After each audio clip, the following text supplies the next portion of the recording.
के विकास में भी योगदान दिया है। CIE और आयोजन समिति की ओर से प्रोफेसर रंजना जी, आज के इस सत्र में मैं आपका हार्दिक स्वागत करती हूँ।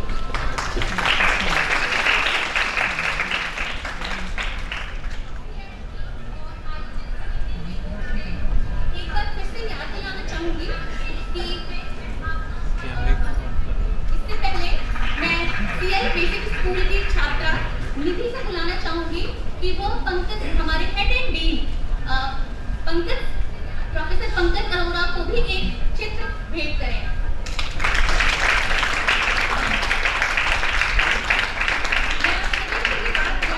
चाहूंगी कि ये चित्र बच्चों के द्वारा जो भेंट किया जा रहा है वह उनकी सीखने का प्रतीक है। इसलिए जोरदार तालियों से उनका भी स्वागत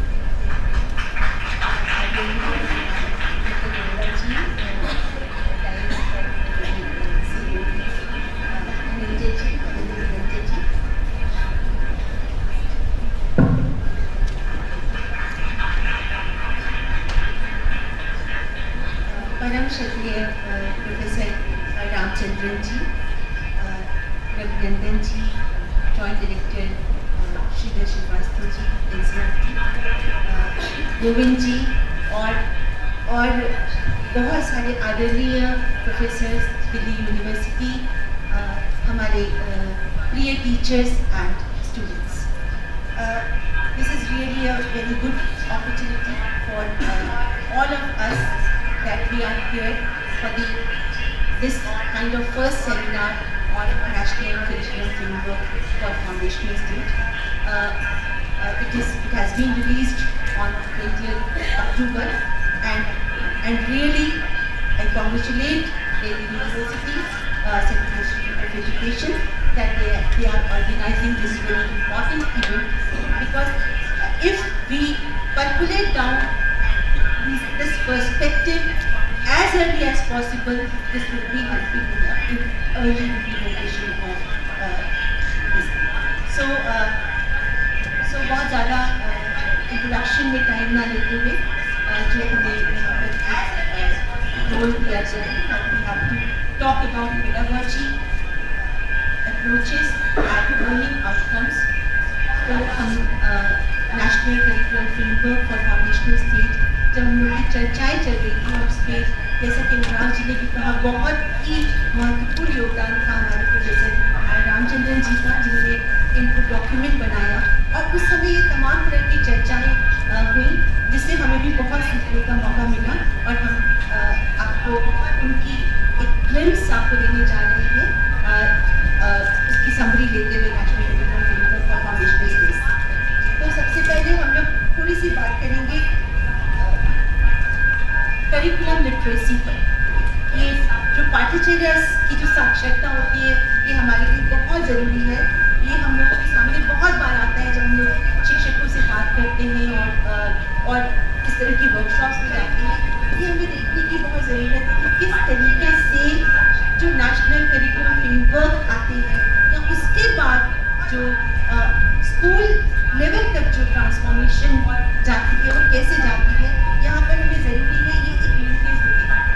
आप सबके सामने नेशनल एजुकेशन पॉलिसी, राष्ट्रीय शिक्षा नीति, आप सब आई थिंक बहुत दिन हो गए हैं, 2 साल से हम सब राष्ट्रीय शिक्षा नीति को सुन रहे हैं, पढ़ रहे हैं और शेयर भी कर रहे हैं। और अब ये जो है हमारे सामने एक पहली राष्ट्रीय पाठ्यचर्या की रूपरेखा, जो कि फाउंडेशनल स्टेज यानी कि बुनियादी स्तर के लिए हमारे सामने है। ये दोनों हमारे इंटेंडेड डॉक्यूमेंट, हम कहते हैं कि ये जो पॉलिसी की जो इंटेंशंस होती है, जो हमारा विजन होता है कंट्री का, जो हमारे एम्स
प्री स्कूल तक, वहाँ पर इस कॉन्टेक्स्ट में जाना बहुत ज़रूरी है और उन्हें बताना या उनसे सीखना बहुत ज़रूरी है कि इस स्टेज पर फील्ड में एक्चुअली क्या हो रहा है।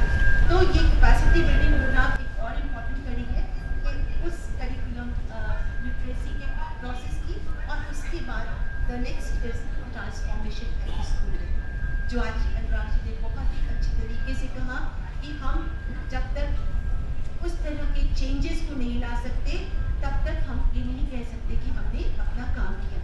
तो यानी कि इफेक्टिव हमारा करिकुलम फ्रेमवर्क तभी होगा, डुएबल है, सिंपल है, और इफेक्टिव तभी होगा जब हम ट्रांसफॉर्मेशन एट द स्कूल लेकर आए। So this is a very very important relation that we need to see. इसमें बहुत ज़्यादा हम लोगों को जाने की ज़रूरत नहीं है। हम सब जानते हैं कि करिकुलम फ्रेमवर्क के बाद जो एक बहुत इम्पॉर्टेंट कड़ी है वो है हमारे स्कूल का करिकुलम, जो आपको अपने स्कूल के लेवल पर देखना है कि फाउंडेशनल स्टेज पर कैसे इसे आप लेकर जाएं। Curriculum framework is giving you a road map on all these areas. Curriculum description भी दे रहा है, यानी कि क्या एरियाज ऑफ लर्निंग होने चाहिए, लर्निंग आउटकम्स की भी बात कर रहा है कि क्या कंटेंट आना चाहिए। बहुत सारे, if you will read the document, you will find n number of themes, n number of topics, n number of content area has been given in the framework, so that teacher should pick up or select that and design her own classroom process in her own way, because the whole document is talking about flexibility for the teachers. Core essential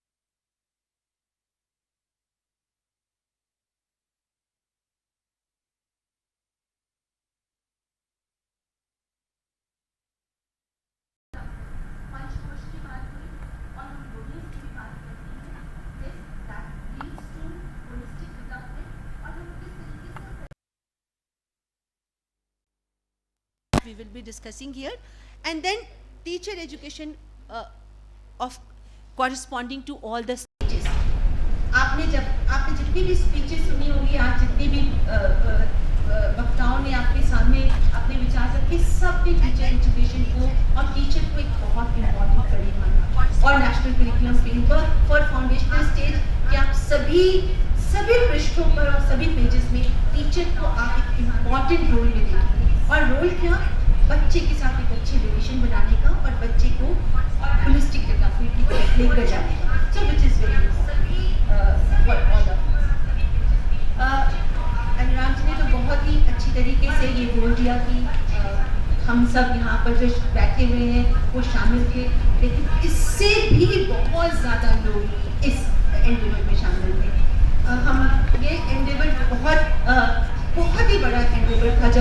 जब हम लोगों ने inputs देने शुरू किए तो आप विश्वास नहीं करोगे कि अगर हम अभी तक टोटल करें तो कम से कम 15 लाख से ज़्यादा लोगों ने हमें इनपुट्स प्रोवाइड किए, और इस समय हमारे हाथ में 2000 से ज़्यादा डॉक्यूमेंट्स हैं वो फील्ड लेवल के, जिन्होंने इस national curriculum framework for foundational stage के लिए डिस्ट्रिक्ट लेवल पर भी गए, ब्लॉक लेवल पर भी गए, टीचर्स ने भी अपनी बातें रखी, स्टूडेंट्स ने भी अपनी बातें रखी, पेरेंट्स ने भी अपनी बातें रखी, और वो सारी बातों का जो एक निचोड़ है वो national curriculum framework for foundational stage में आया है। तो 25 पोजीशन पेपर स्टेट्स ने अपने अपने लेवल पर बनाए, इतनी मुश्किलों से ग्रुप्स उन्होंने बनाए, और उसके बाद तमाम तरह के डिस्कशंस हुए। हम लोग उसमें भागीदार हैं, और शायद लोगों में से भी कुछ लोगों ने इस तरह के वर्कशॉप्स में हमारे लिए यूजफुल होगा आगे के करिकुलम फ्रेमवर्क को प्राप्त करने। ये इस पर हम नहीं जाएंगे, because we all know that 3 to 8 year national curriculum framework for foundational stage is talking about, and 0 to 8 year is very important for all of us as far as brain development is concerned, as far as school preparedness is concerned, as far as improved learning outcomes are concerned, employability is concerned, and overall growth is concerned. So ये एक relation बना रहा है national curriculum framework और foundation stage कि that how important this is this foundation. और बहुत अच्छी उन्होंने research study की findings को quote किया जो उन्होंने कहा कि 35 years पहले स्टडी चली और वो स्टडी के बेस पर ये जो फाउंडेशनल स्टेज को इस तरीके से नेशनल एजुकेशन पॉलिसी ने भी बहुत इम्पोर्टेंस दिया and we are also lots of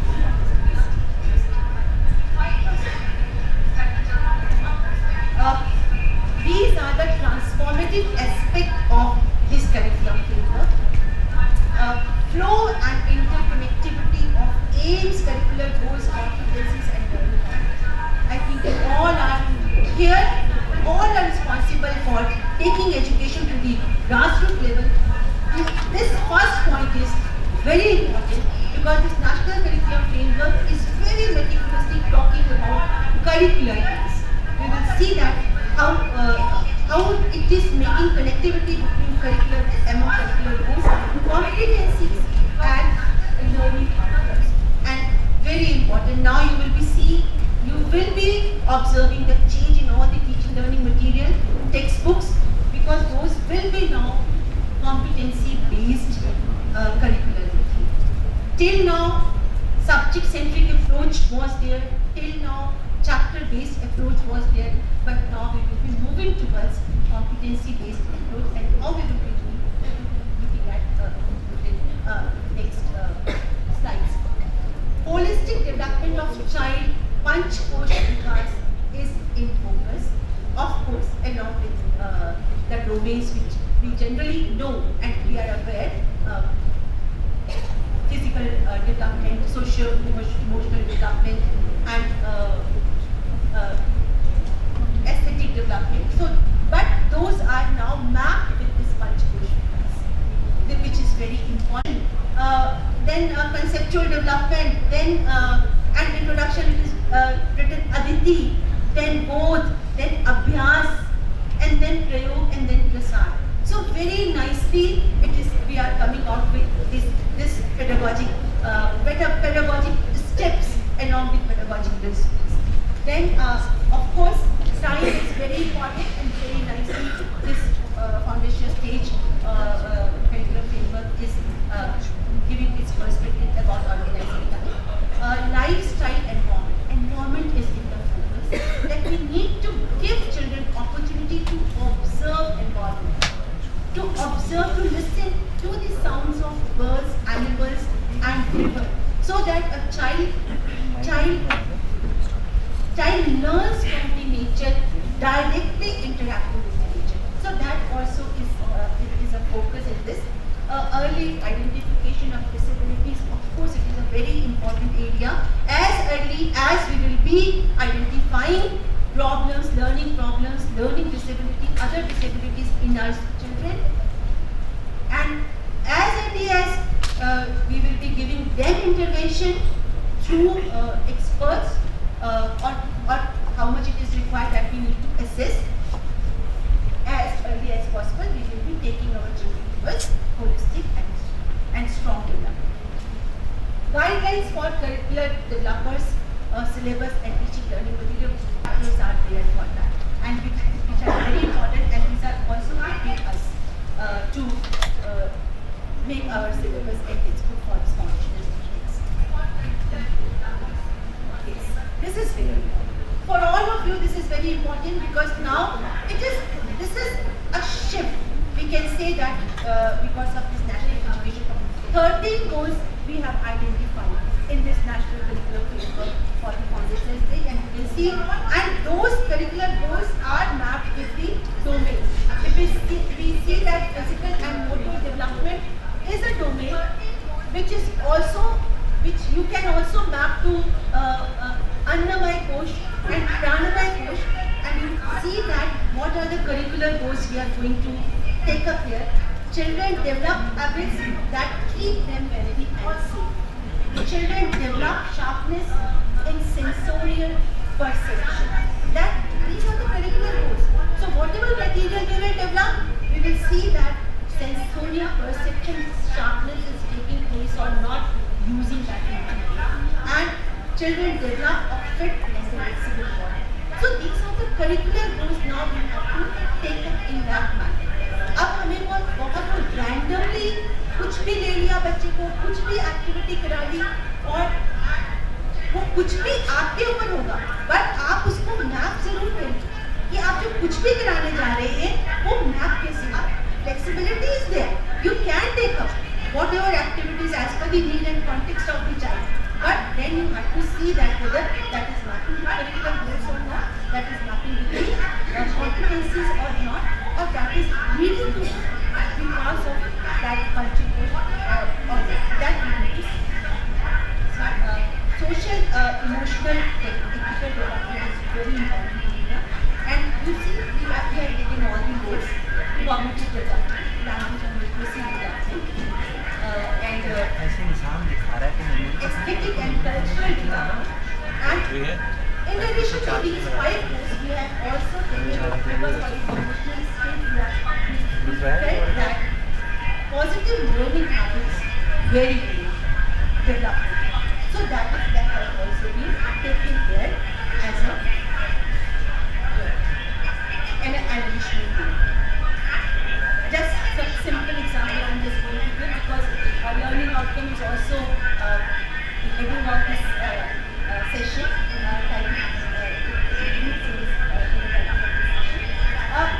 You see, if social, emotional, physical development, Manomai coach is there as a domain, then you can see competence. Children develop emotional intelligence, the ability to understand and manage their own conditions and respond positively to social norms. We have to develop this kind of competency in child, and for that, different CG curricular goal is that, fourth curricular goal is that children develop emotional intelligence. Lots of competency has given below that, back to that curriculum. So child starts recognizing self as an individual belonging to a family and community. अभी तक हम family chapter देते थे, परिवार दे दिया और बच्चों को हमने समझा दिया कि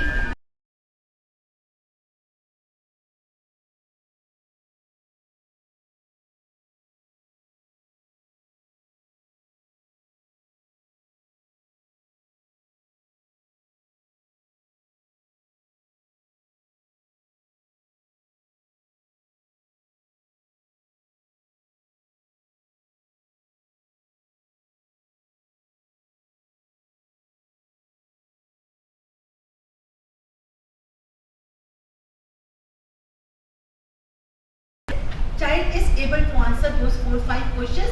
Child has completed the chapter, and mother, father and parents are very much satisfied that okay, my child is good at this because he got a 9 out of 10 in that chapter family. But whether you need to know that whether child understands the concept of family and understands his her condition in the family, वहाँ पर हमारा यहाँ पर ज़रूरत आएगी कि उसे हमें ये समझाना होगा कि वो अपने आप को किस तरीके से रिकॉग्नाइज करे.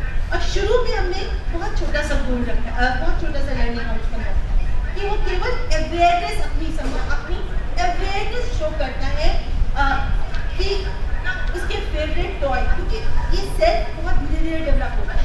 Immediately a child can not tell that what is his और her role in the family, but धीरे सबसे पहले वो अपनी शर्ट, अपना टॉय वो पहचानना सीखता है. लेकिन उसे हमें वो पहचानना बताना होगा और उसे सिलेक्शन सिखाना होगा, उसे उसके पसंद उसकी नापसंद को देखना होगा, और उसके बाद वो बच्चा धीरे धीरे फैमिली के जो है संस्कारों की तरफ, फैमिली के कल्चर की तरफ, अपने रोल की तरफ बढ़ना शुरू करेगा. सो ये हमारा एक बहुत इसमें अटेम्प्ट रहा है कि हमने इस तरीके से मैप करने की कोशिश की है.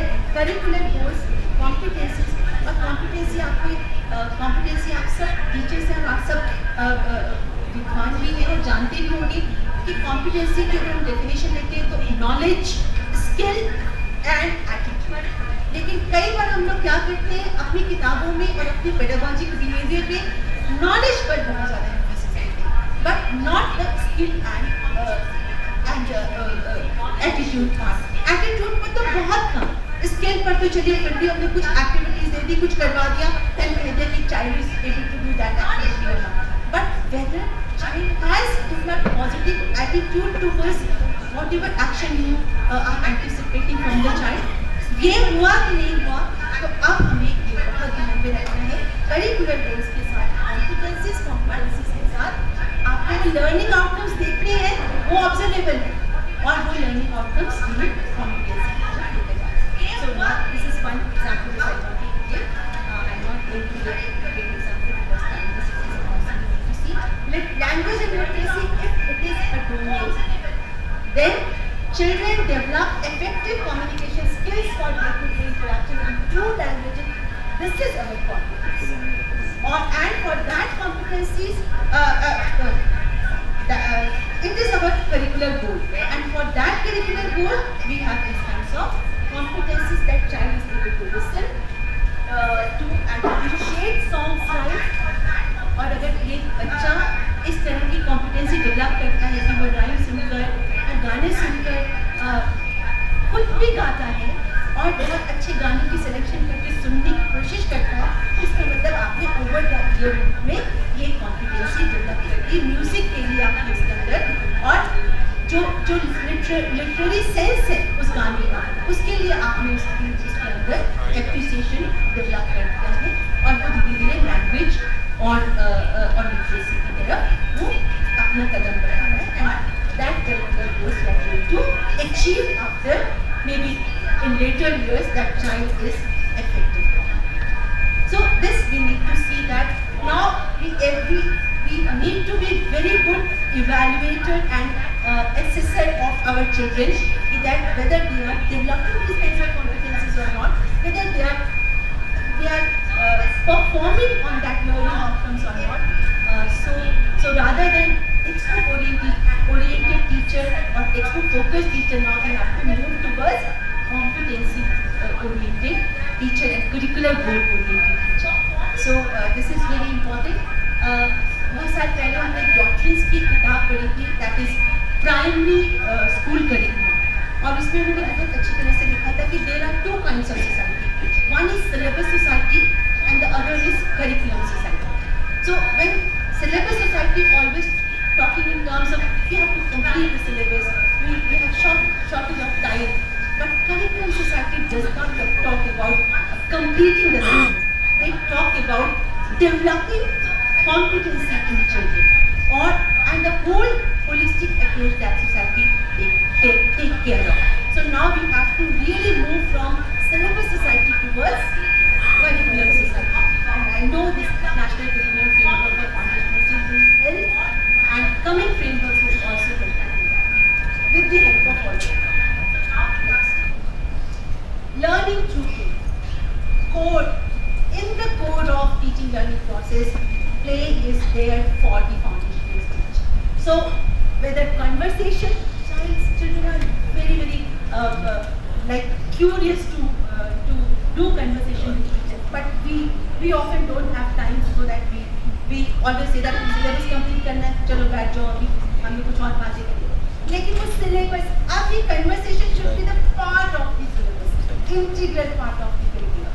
So storytelling, toy-based learning, songs and rhymes, music and movement, art and और आप विश्वास नहीं करोगे, पहली बार करिकुलम फ्रेमवर्क बहुत सारी कहानियाँ भी देता है, इसमें बहुत सारी कहानियाँ भी हैं, और हम आज ही सुबह आते हुए कहानी पढ़ रहे थे, उसमें एक हाथी और चूहे की बात, शेर और चूहे की कहानी तो आपने बहुत सुनी होगी, इसमें हाथी और चूहे की कहानी दी गई है कि एक बार जो है वो हाथी का झुंड एक ऐसी जगह से जाता था जहाँ बहुत सारे चूहे रहते थे, तो क्या जब हाथी जाया करता था तो वो चूहे मर जाया करते, तो उन्होंने जाकर जो है वो चूहे को जो किंग होते हैं, किंग ऑफ द रैट्स, वो गए हाथी के पास, हाथी के किंग के पास, और बोले कि इधर से मत जाया करो पानी पीने के लिए, आप दूसरी तरफ से चले जाओ ताकि हमारे लोग जो है वो बच जाएं।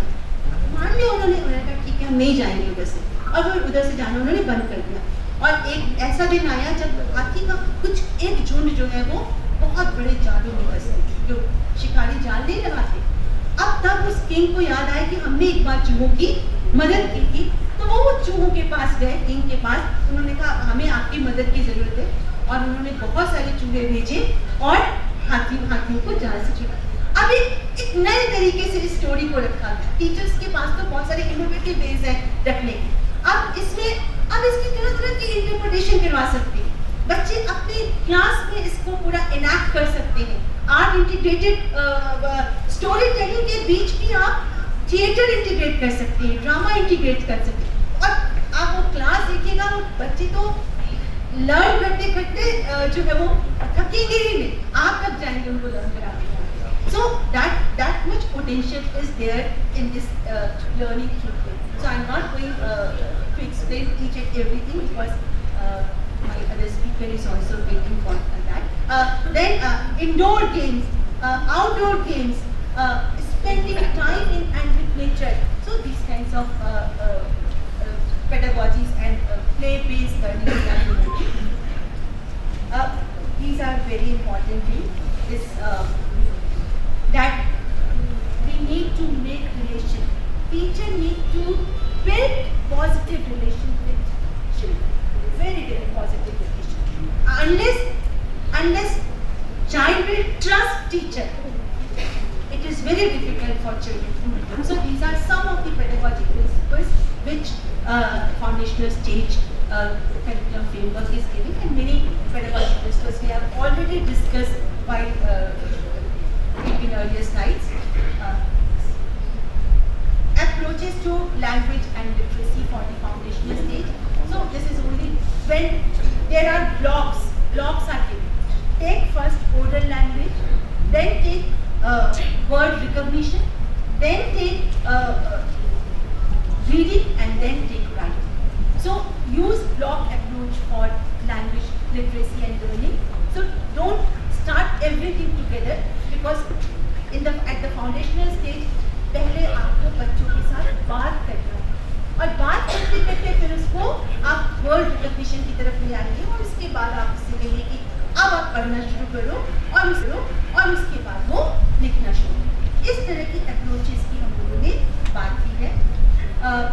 मैथमेटिक्स में भी हमने इसी तरह से बात की कि पहले कुछ एक्सपीरियंस लीजिए, उसके बाद स्पोकन लैंग्वेज को डालिए, फिर पिक्चर्स की तरफ देखिए। फ्रेमवर्क उनके लिए एक एनेबलिंग एंड एम्पावरिंग डॉक्यूमेंट बन जाए, और बाद के भी जो सिलेबस और टेक्स्ट बुक्स आए they should follow all this perspective.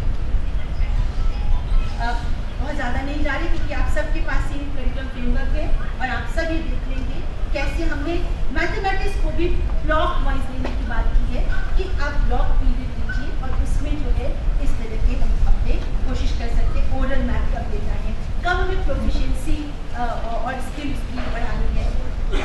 Then assessment पर I am not going to, हालांकि assessment and pedagogy very very integrated, but I am not going to talk about the next session. You will have a full session on assessment. But of course, we need to see that assessment must be taken as learning. If we take assessment as learning, that is the main purpose of this policy, holistic progress and assessment, 360-degree assessment, then I think okay. Guidelines for curricular, all the approaches are there. Any approach we can take for content development as well as for pedagogy. So that we need to see whether we can take these kinds of, and lots of material we can take, whether it is audiovisual material, whether it is children literature, anything. This is very important for early child identification. I have already that observe the child so that you can understand the functioning of child. This is also under pedagogy, because when you are there as a pedagogic expert, you need to see, you need to observe, and you need to record, so that you can identify children's developmental delays or children disability. Physical and emotional security of children is very very important. Child will not talk about in your class he or she is not feeling safe, आपको कारण जानने की जरूरत पड़ेगी ही पड़ेगी, वो बात ही नहीं करेगा आपसे। तो यहाँ पर बहुत जरूरी है कि सबसे पहले उसकी आप उसको इमोशनल और फिजिकली उसको आप सिक्योर करें। आप क्लास में पहले देखना पड़ेगा और आपको टीचर एजुकेटर्स जो हमारे टीचर्स को आगे चलकर कैपेसिटी बिल्डिंग करने जा रहे हैं, उन्हें भी ये समझाना पड़ेगा कि ये बच्चे के लिए बहुत ज़्यादा इम्पॉर्टेंट है और तभी वो आगे आकर बात करेगा। अब हम लोग ये आगे कह रहे हैं कि इसका आगे हम कैसे लिंकेज करें। सो अभी तो हमने डेवलपमेंटल डोमेन पर फोकस किया और करिकुलर गोल्स पर फोकस किया, पर अब हमें आगे और भी ज़्यादा जो है वो करिकुलर एरियाज लेने पड़ेंगे और भी ज़्यादा हमारे करिकुलर गोल्स आ सकते हैं। अभी तक हमने 69 कॉम्पिटेंसीज दिए इसमें और 13 गोल्स दिए। सो आगे हमारे अक्रॉस द स्टेजेस भी आगे सी कि हम किस तरह से, और अभी तक तो हमने कॉन्क्रीट एक्सपेरिमेंट्स और कंक्रीट एक्सपीरियंसेस की बात की है। अब जैसे कि अनुराग जी भी कह रहे थे कि हमें एब्स्ट्रैक्ट एक्सपीरियंसेस पर आना होगा, एब्स्ट्रैक्ट कंटेंट देना होगा। सेल्फ डायरेक्शन अब जो हमारे आगे बच्चों के लिए होगी, self directed self regulated learning की बात हम करेंगे। And then of course assessment task जो है हमारे और चैलेंजिंग होते जाएंगे ताकि बच्चे उसमें और इंटरेस्ट ले पाए और आगे बढ़ पाए। ये सपोर्टिव इकोसिस्टम है, सबके रोल से, पेरेंट्स हो, टीचर्स हो, इंस्टीट्यूशंस हो हमारे, ये सब और टेक्नोलॉजी, इन सब का रोल बहुत इम्पोर्टेंट है हमारे national curriculum framework of foundational stage को इम्प्लीमेंट करने के लिए, और वो हमें करना है। वे फॉरवर्ड हम सबके लिए, सबको डिसेमिनेट करना है, आप सबके लिए है। आप सबको न केवल पढ़ना है, but you have to disseminate this among your fellow colleagues, among your fellow students, so that this need to be expanded and go reach out to every child. Development of syllabus हम लोग अभी लगे में कोशिश कर रहे हैं, and states will also start doing syllabus and learning vision material development. And of course केंद्रीय विद्यालय संगठन ने बाल वाटिका अपने यहाँ जो है अभी मैंने इंट्रोड्यूस की है और वहाँ पर इसका इम्प्लीमेंटेशन बहुत ज़रूरी है, और इस तरह के और सेटअप्स में भी इसका इम्प्लीमेंटेशन बहुत ज़रूरी है। So thank you. We want the education by which character is formed, strength of mind is increased, the intellect is expanded, and by which one can stand on one's own feet. Swami Vivekananda ji कहती है, और national curriculum framework for the foundational stage is another step towards the education for holistic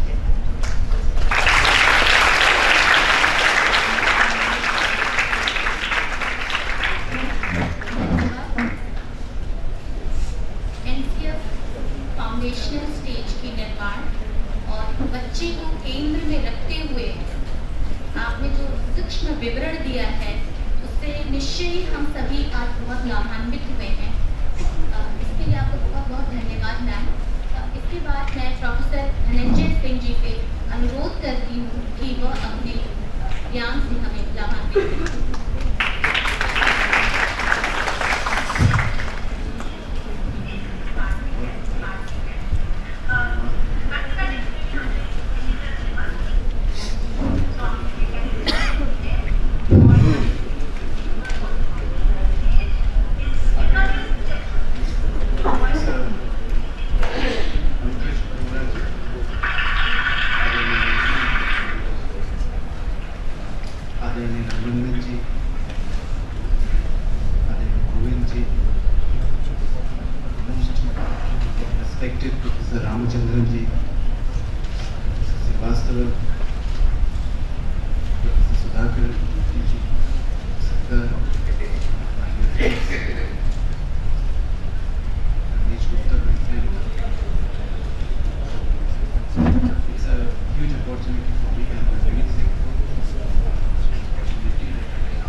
well brilliant teacher. She is very comprehensively presented the document. And like a student who is anxious to perform, I will seek to develop it there. I want to start from the brilliant, creative geniuses, the girls. Thank you. Lovely painting. And painting.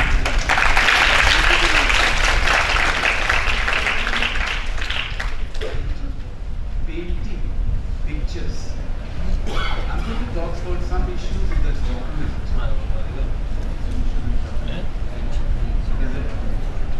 Thinking about, I start my inspiration are these girls. So, painting pictures, visuals are a very significant part of the pedagogy as presented in the document. What is the importance of painting or a visual, especially painting? Is there a relationship between a word and a painting? Word and a painting in terms of they being instrument of knowledge about ourselves and the world, meanings that we create. The difference between painting and word is this, that painting presents an entirety of meaning in front of us. So in painting, we visualize or we perceive a complete meaning. In word, there is a sequential. So if I describe the meaning in the painting, it comes with sequence. So there are words that come and disappear. So there's a difference here. How do words make meaning? How do we teach meaning of words to students? After finish that, there takes place a cognition of meaning. So we return to painting again. The cognition of meaning is formed of an image in the mind. But what painting does is this, that it immediately presents the object, presents the reality, right? Presents the meaning to us. And therefore it is a very special kind of creativity. It has bigger potential at an early stage obviously, bigger potential, more important potential, significance, simply for the fact that it can coexist, it can incorporate a variety of perceptions, stimulations, color, form, shape, structure, arrangement. So that is important. That is an extremely important aspect of pedagogy emphasized in the national curriculum framework with the watershed movement as far as the history of education in India is concerned. Now, I'll talk about Smriti and Panchakosha a bit. And a very important, there's so many important, significant, issues, the way they've been presented. I think we need almost 4 or 5 days conference seminar for that. The difference between how our thinkers, and that is where this framework and NEP is a significant moment in the history of education in this country. The way our thinkers have thought about human mind of the learner, and how the Western thinkers have thought about the mind of a learner is this, that in our tradition, the mind is not a blank slate. Mind has never been a blank slate on which the world forms impressions. In our tradition, mind is a mirror which has its own light, Mirror can reflect objects, but mirror needs external light. If this room is dark, if you come at 10 o'clock, there are no lights, keep a mirror, it doesn't reflect. Now, mind in the Western tradition is a mirror, right? Is a slate which needs impression. Impressions come from outside. Mind in the Indian tradition is a mirror that has internal light. Internal light, Prakash. Prakash is a significant reality about human mind. What NEP does, what does NEP of course, and the National Curriculum Framework does is, it emphasizes this point. Learning, which is oriented outside the child's mind, learning that is oriented inside the child's mind. There are two terms which are important, Prakash and Vimarsha. Prakash and Vimarsha. The lamp, when it is lit, what it does? Lamp illumines itself as well as illumines the objects in the world. A child who develops as a learner based on this important ingredients is the one that becomes Prakashmaya, reflecting upon the self and reflecting upon the outside world with an investigative, analytic, interpretive, creative activity. So that is where we are seeing a difference in the national curriculum framework.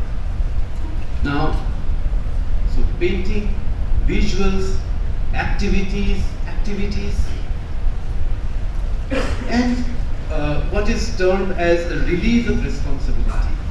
Something very remarkable. I'll just give you my example. So, my daughter, she was a little younger than this girl, creative geniuses. So, I was a warden in a hostel in JNU, and we were walking in the evening.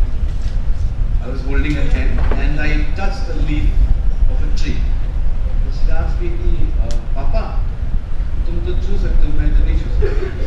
जैसा कि I said कि तुम जब बड़ी हो जाओगी तो तुम छू सकती हो. Then said मैं बड़ी हो जाऊंगी तो पापा हो सकती. So I said now what to do? You know, I didn't know how to answer this because I did not want to stop her curiosity. I said yes, perhaps yes. So then she started going to the the preschool because it's a campus, nature.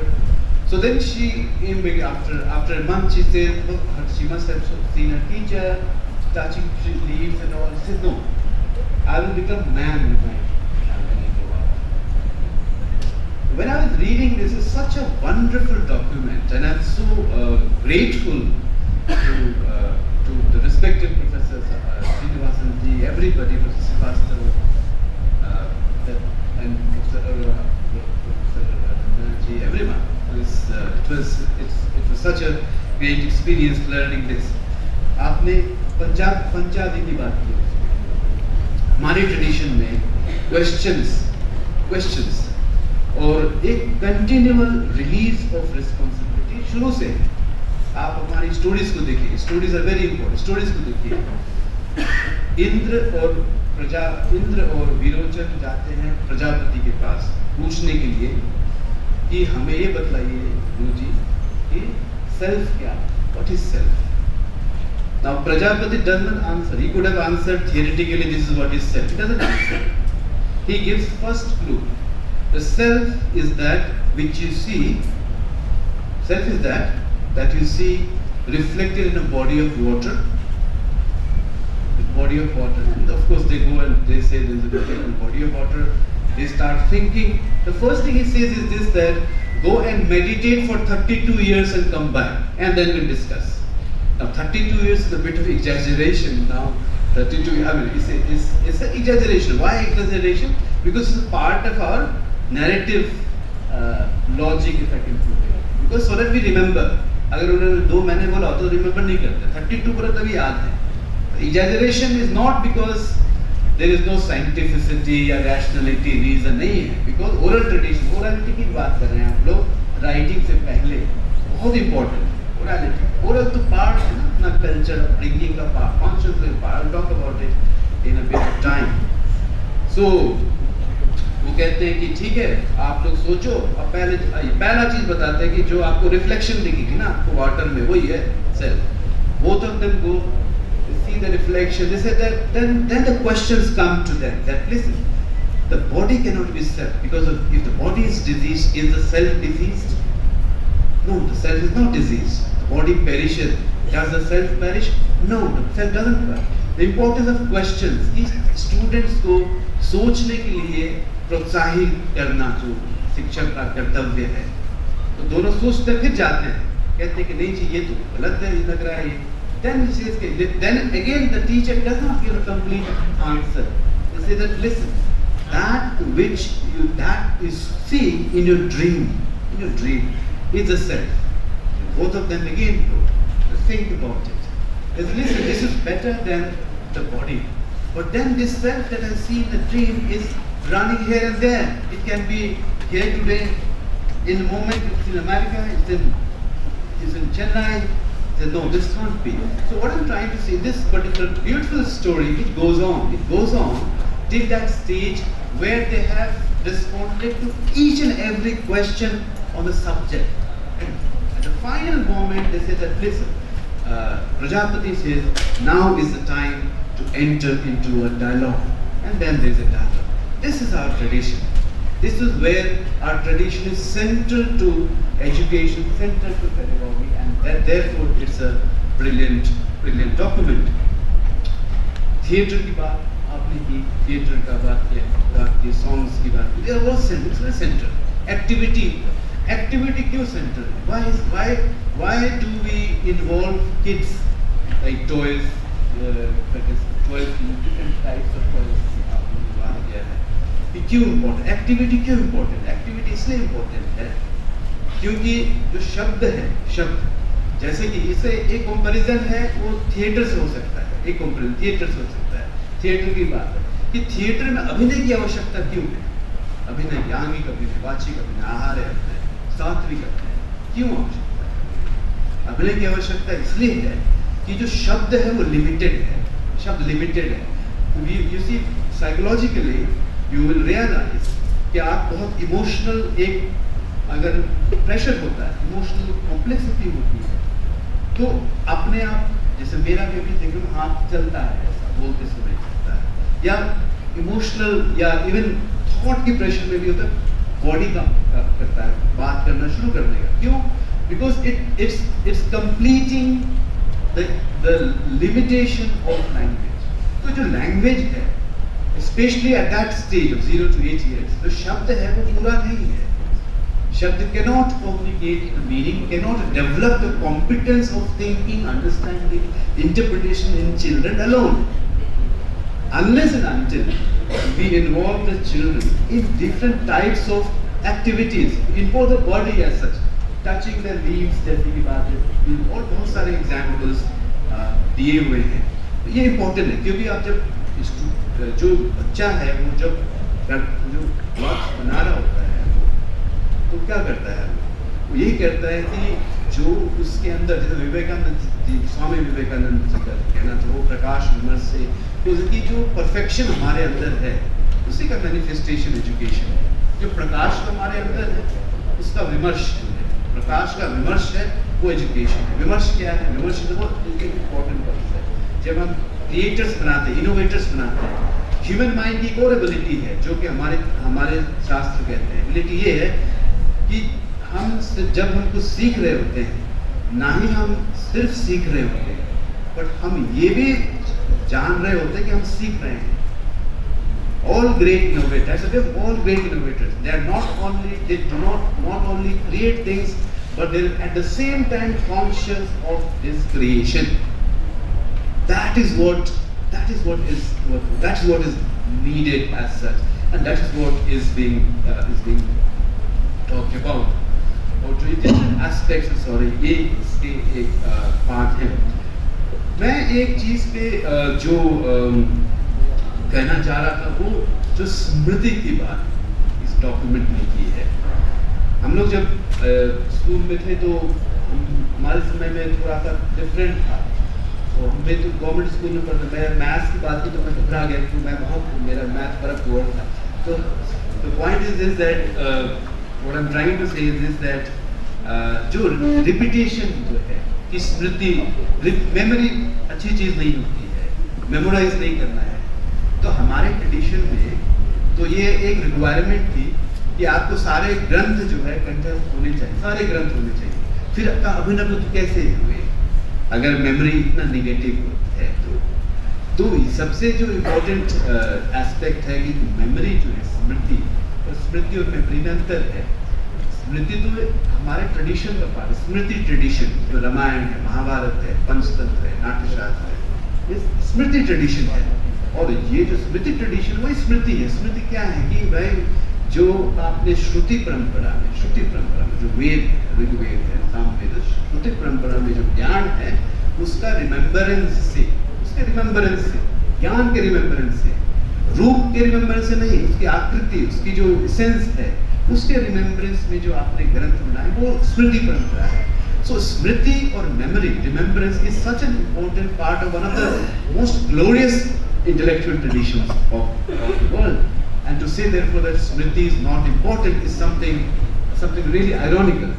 Now, what does memory does? Therefore, this thing discourages students from memorizing, that because what the mind does is this, that it not only stores the idea, it not only stores information or fact.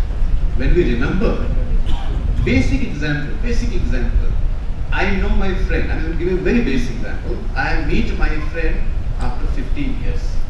I see him in a crowd of people and I recognize him based on my memory. Now this cognition is not simply a passive cognition. What it does is this, that when the memory comes back, when memory or samskara, impressions from past life, from impressions from till childhood to today. What do impressions do? Without these impressions, because everybody has individual impressions. Everybody's individual impressions. Now, if you restrict those impressions, there is no way that an individual can create differently. And therefore, smriti is extremely important, or memory is extremely important as an instrument of knowledge creation. Because what the child does is this, that smriti is a foundation. The foundation of cognitive structure, interpretive structure, interpretive stimulation, provided it's presented in a context where a child can explore, or child can make use of her own experience, her own past experiences. So in that context, it's extremely important. Vatsyayana is a philosopher, न्याय के philosopher, उन्होंने commentary लिखी थी, गौतम की न्याय सूत्र की commentary लिखी थी. उसमें कहते हैं कि हम तो अंग्रेजी में थोड़ा सा ट्रांसलेशन में ही थोड़ा पढ़े हैं, तो और वैसे भी अगर आप सांख्य में जाएं तो कोई वस्तु है, उसमें सत्व, रजस, तमस 3 गुण होते हैं, और वही गुण हमारे अंदर भी होते हैं. तो सारे वस्तुओं की स्मृति होती है हमारे अंदर. जब हम आपको बेसिक एग्जांपल देता, अगर हम कोई एक मिठाई खाते हैं जो हमें बहुत पसंद है, और हम अगर 5 साल बाद वो मिठाई देखें तो हमें खाने की मन होता है. क्यों होता है? स्मृति की वजह से होता है. तो स्मृति सिंपली पैसिव नहीं है. स्मृति is a dynamic entity in us. It produces newer impressions, it produces newer possibilities of desire, of aversion का भी. कोई अगर मान लीजिए ऐसा एक्सपीरियंस है जिससे हमने कुछ सीखा है, वात्सायन जी का ये कहना है. So in other word, third evolution की बात है. हमें एक समय में किसी चाइल्ड को एक एक्सपीरियंस मान लीजिए that one child is being taught is the wrong word, but as framework says, we created a context, an environment, socio-cultural environment where she is getting familiarized with the garden, with desire, one cute flower plantation, any sort of desire, any other form of जो wish है, कुछ करने की volition, wish, aversion, volition. wish, aversion or revulsion to these three important aspects of a knowing self totally depends upon smriti. So smriti को अगर पंचकोश से connect करके then I will end my whatever I have to share. So पंचकोश में जब पंचकोश आए तो मैं पढ़ा तो मैं सोच तो मैं was excited that this is there. और जो पंचकोश में जो 5 कोश है तो जैसे शरीर का फिजिकल बॉडी प्राण का प्राण कोश breathing we never, I mean till now very rarely I do see people stressing breathing because breathing is for granted lately. And you know what has happened in Delhi, pollution. Breathing is such an important without breathing we don't exist, but we don't realize that breathing is not simply a phenomenon in us, but breathing is a significant part of consciousness. After all, what is Shabda? What is word? Shabd is a transformation of breath, and thought is a transformation of Shabda.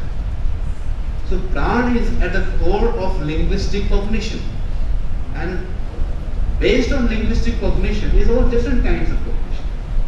So Pran is therefore wonderful initiative. Pran, man, construction. How do kids construct different reality based on same instruments? मन पे basis. बुद्धि मन में क्या अंतर है? मन बुद्धि. So mind is of course without mind you cannot construct. Imagine being mind of course works like that. What buddhi does? Buddhi is a faculty that deliberates upon the choices that the mind makes. That's what buddhi does. That is a faculty. जो geniuses होते हैं वो उस level पे सोचते हैं, वो मन तक सीमित नहीं होते. वो ये जो मैंने कहा ना, we are also conscious of the fact that we are thinking. We are not only thinking, but also conscious that we are thinking that we are thinking. So बुद्धि, intellect, वो उसको जो हम डेवलप करते हैं, वो इस उद्देश्य से है कि हम creator of ideas डेवलप करते हैं. That is buddhi. Buddhi is a deliberately faculty that deliberates. That for buddhi, the images of the mind is an object, is the stimulus. Like the object is the stimulant for the sense, mental images are the stimulus for the buddhi. अब वो last वाला है, वो जो self की बात है, उसको तो कैसे पढ़ाएंगे? सेल्फ का वो बहुत एब्स्ट्रैक्ट लग रहा है. सोल तो हमारा शब्द नहीं है, सेल्फ जो है उसका क्या है? उसमें जो है कि लास्ट जो लगता है सबसे हायर परा जो है, परा देयर कम्स म्यूजिक की बात है. Music, that is music. वो म्यूजिक से होता है. म्यूजिक आर्ट का वो रोल है. Music makes that possible. Singing, dancing. So therefore singing and dancing is not only something extracurricular, but singing and dancing, especially for kids, is a part of pedagogy. Because for singing and dancing, the consciousness of the child, the creative consciousness of the child goes even above buddhi. Because buddhi to deliberate करता है, ये चीज सही या गलत, वो जो. Thank you sir, I'm so sorry. Thank you so much for listening.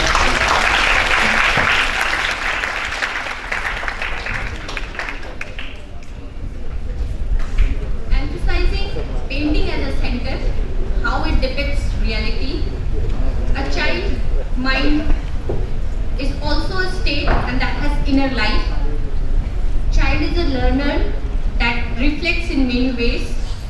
Thank you so much sir for your perspective and a very strong views about present and NCF for foundational stage, and as well as learning through visuals, activities and music. With this, I invite you for the open session. और यहाँ पर हम समय की बाध्यता को देखते हुए 2 से 3 से 4 प्रश्न ही आमंत्रित करते हैं. जो भी स्कॉलर्स और अपना क्वेश्चन करना चाहते हैं, पहले वो अपना परिचय दें, उसके बाद ये प्रश्न किन वक्ता के लिए है ये भी बताएं. raise hand and mic will complete. परिचय का मतलब सिर्फ अपना नाम बताने तक है। परिचय की व्याख्या में नहीं जा रहा है। परिचय का मतलब नाम बता दीजिए और सवाल बता दीजिए। नमस्ते सर, मेरा नाम दीपक कुमार है, PhD रिसर्च कर रहा हूँ। मेरा प्रश्न मैम से है, जिस तरह से फाउंडेशनल कोर्स की हम बात कर रहे हैं, उस foundation at a ground level in primary school, specially in government school in the country और स्टेट लेवल, इसकी जो इम्प्लीमेंटेशन की जो बात है एट ए ग्राउंड लेवल, इससे टोटली डिफरेंट हियर और at a ground level. So what's the policy as like GDP का बात करते हैं तो 6% भी अभी भी रखा गया है, लेकिन वो भी स्पेंड नहीं हो रहे। तो किस प्रकार से हम इसको जो है रियलिटी ग्राउंड लेवल पे इम्प्लीमेंट कर सकते हैं?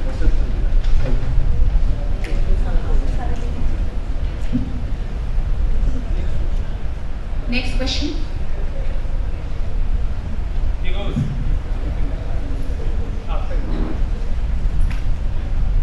Namaskar, very good afternoon. My name is Gitanjali Malhotra and I am the headmistress at Mount Abu Public School, Rohini. My question goes to Madam Rajana Arora. Very beautifully, ma'am, you have explained how NCF is going to work. So my sincere appreciations to the entire team for the work that has been done. Just a thought that came to my mind, and then I would like to share with all of you that when we talk about block teaching, I think for this age group, instead of having periods, it's always better to have a homeroom concept, wherein there is no stop to the teaching, wherein if we are actually talking about developing knowledge, skill and attitude, all three can be easily taken up if we don't restrict them to any kind of periods, wherein we are telling them that now you have to study English, now Hindi, now EVS. So that is how probably we can take up that more than a concept related, more than a content related teaching, we can do concept related teaching. So I hope you will consider my suggestion. Thank you so much. Ma'am, 1 minute sir, इनके पास। मेरा नाम फिरोज है और मेरे 2 प्रश्न हैं। पहली वक्ता से मैं और आपसे दूसरे वक्ता से। तो मैं क्योंकि प्राथमिक शिक्षक हूँ, तो मैं जानना चाह रहा था कि इसमें मैंने परिवेश अध्ययन या पर्यावरण अध्ययन का जिक्र नहीं देखा, तो उसको कैसे समझा जाए पिछले पाठ्यक्रम की तुलना में।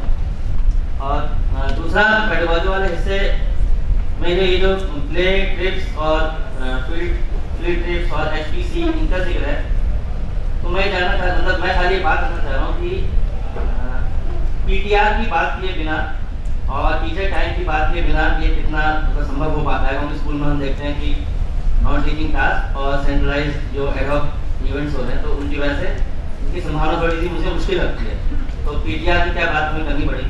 और आपसे दूसरे वक्त थे, उनसे खाली एक सवाल है कि I think the criticism, the critic of memorisation was not for memorization per se, but it was for rote memorization.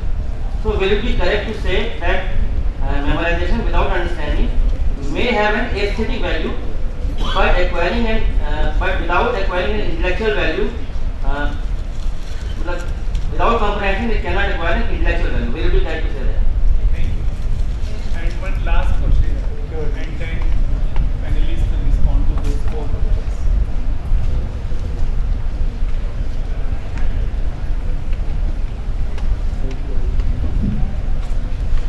Thank you very much for giving me the opportunity. Myself S.K. Bhatta, I am head of the school, DAV number 1, Gandhinagar. तो मेरा एक बहुत छोटा सा question है। तो पहले word of thanks, आज हम लोगों में भी ट्रांसफॉर्मेशन हो रहा है, ये सारा कुछ सुनने के बाद थैंक्स सो मच। आप प्लानर हैं और हम एग्जीक्यूट करते हैं। मेरा क्वेश्चन केवल ये है कि कैरिकुलम में हम सब इंटरेस्टेड है और हम लोग करवाते हैं, और जहाँ असेसमेंट की बात आती है तो वो आप सिलेबस पे करते हैं। तो इस गैप को कैसे करेंगे? Thank you.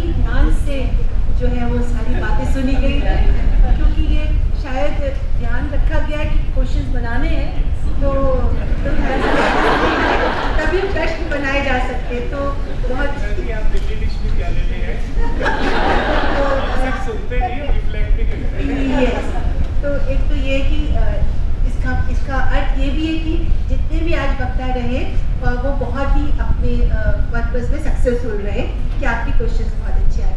तो पहला क्वेश्चन था कि implementation at the grassroot level. ये तो खैर हम ये तो मानेंगे कि हम सदियों से ये बात करते आ रहे हैं। जब भी कोई डॉक्यूमेंट होता है हम यही कहते हैं कि इसका इम्प्लीमेंटेशन कैसे होगा, इसका इम्प्लीमेंटेशन कैसे होगा, और हर बार हम वक्ताओं की तरफ उंगली उठाते हैं कि बताइए कि इम्प्लीमेंटेशन कैसे होगा।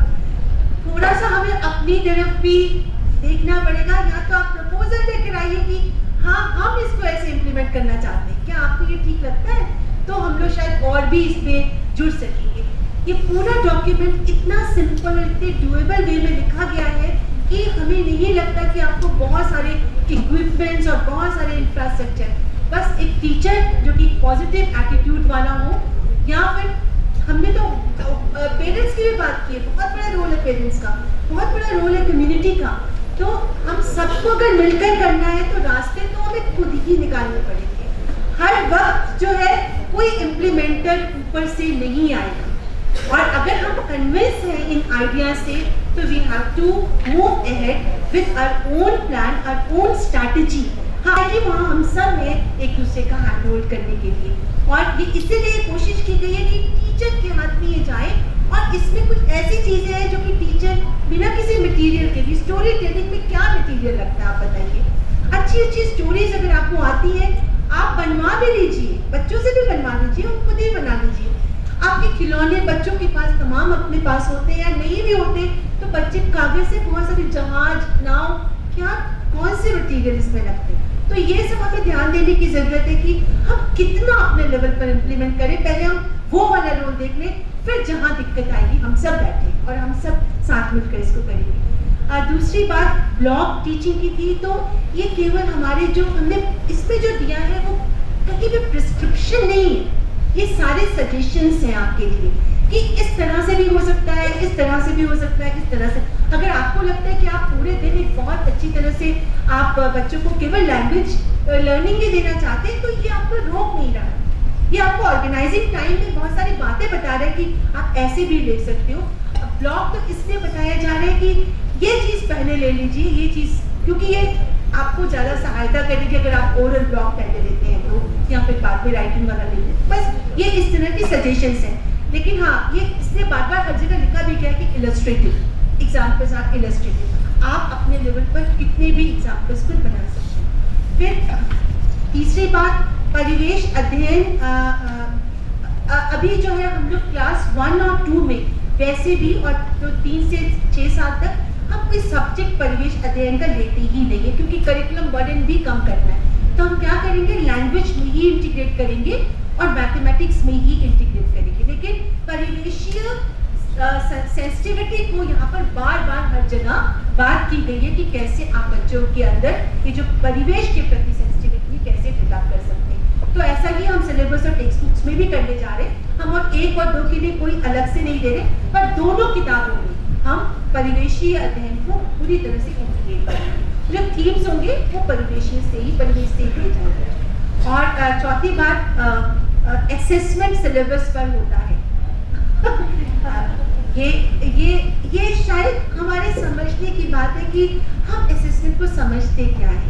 हम असेसमेंट को अगर ये समझे कि बच्चे में, अब जैसे ठीक है हम कुछ साल पहले की अगर हम लोग बात करें, जहाँ अब तक जो प्रैक्टिस चलती आई है, हम बहुत ज़्यादा कंटेंट को ही फोकस में लेते थे और असेसमेंट करते थे। अब हम मना कर रहे हैं कि कंटेंट को फोकस में मत लीजिए और बच्चे की कॉम्पिटेंसी को ऑब्जर्व कीजिए, लर्निंग आउटकम्स को ऑब्जर्व कीजिए। तो हेडमास्टर को बहुत ही हाथ जोड़कर प्रणाम है कि आप अपने टीचर्स को सिखाइए कि ऑब्जर्व करो और बताओ कि बच्चा जो है वो उससे दक्षता डेवलप की है कि नहीं की है। इसमें सिलेबस केवल आपको फैसिलिटेट करेगा, आप सिलेबस पर मत करिए। आप कॉम्पिटेंसीज को देखिए, आप लर्निंग आउटकम्स को देखिए और बताइए कि बच्चे ने डेवलप कर लिया। और होलिस्टिक जो प्रोग्रेस कार्ड आपका बनेगा उसमें आप कमेंट्स लिखिए, मत दीजिए नंबर। आपको कोई भी नहीं कहने जा रहा है कि आप नंबर दीजिए, पर आपके ऐसे कमेंट्स होने चाहिए, ऐसी बातें होनी चाहिए जिससे पता चले कि बच्चे ने वाकई ही वो दक्षता एक्वायर्ड है। Thank you all.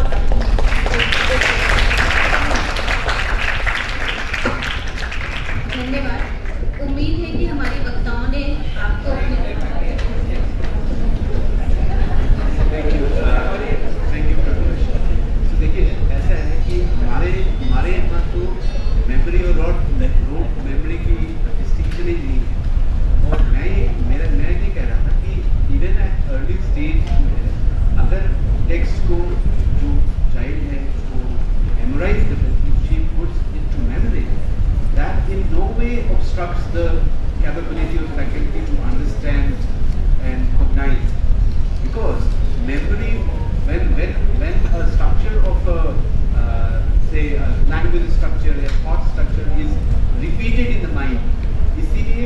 हमारे ट्रेडिशन पहले टेक्स्ट को मेमोरी में डालना एसेंशियल होता है। यू माइट थिंक वो एक ओरल ट्रेडिशन था, तो राइटिंग का ज़माना है, but this is a practice that has produced some great number of brilliant. तो कहने के पहले स्टेज में जो टेक्स्ट है उसको आप माइंड पे स्ट्रक्चर तो करेंगे, तो वो चीज़ कोई नेगेटिव नहीं होती। तो my point was this that idea of rote learning itself is kind of misnomer, so to say.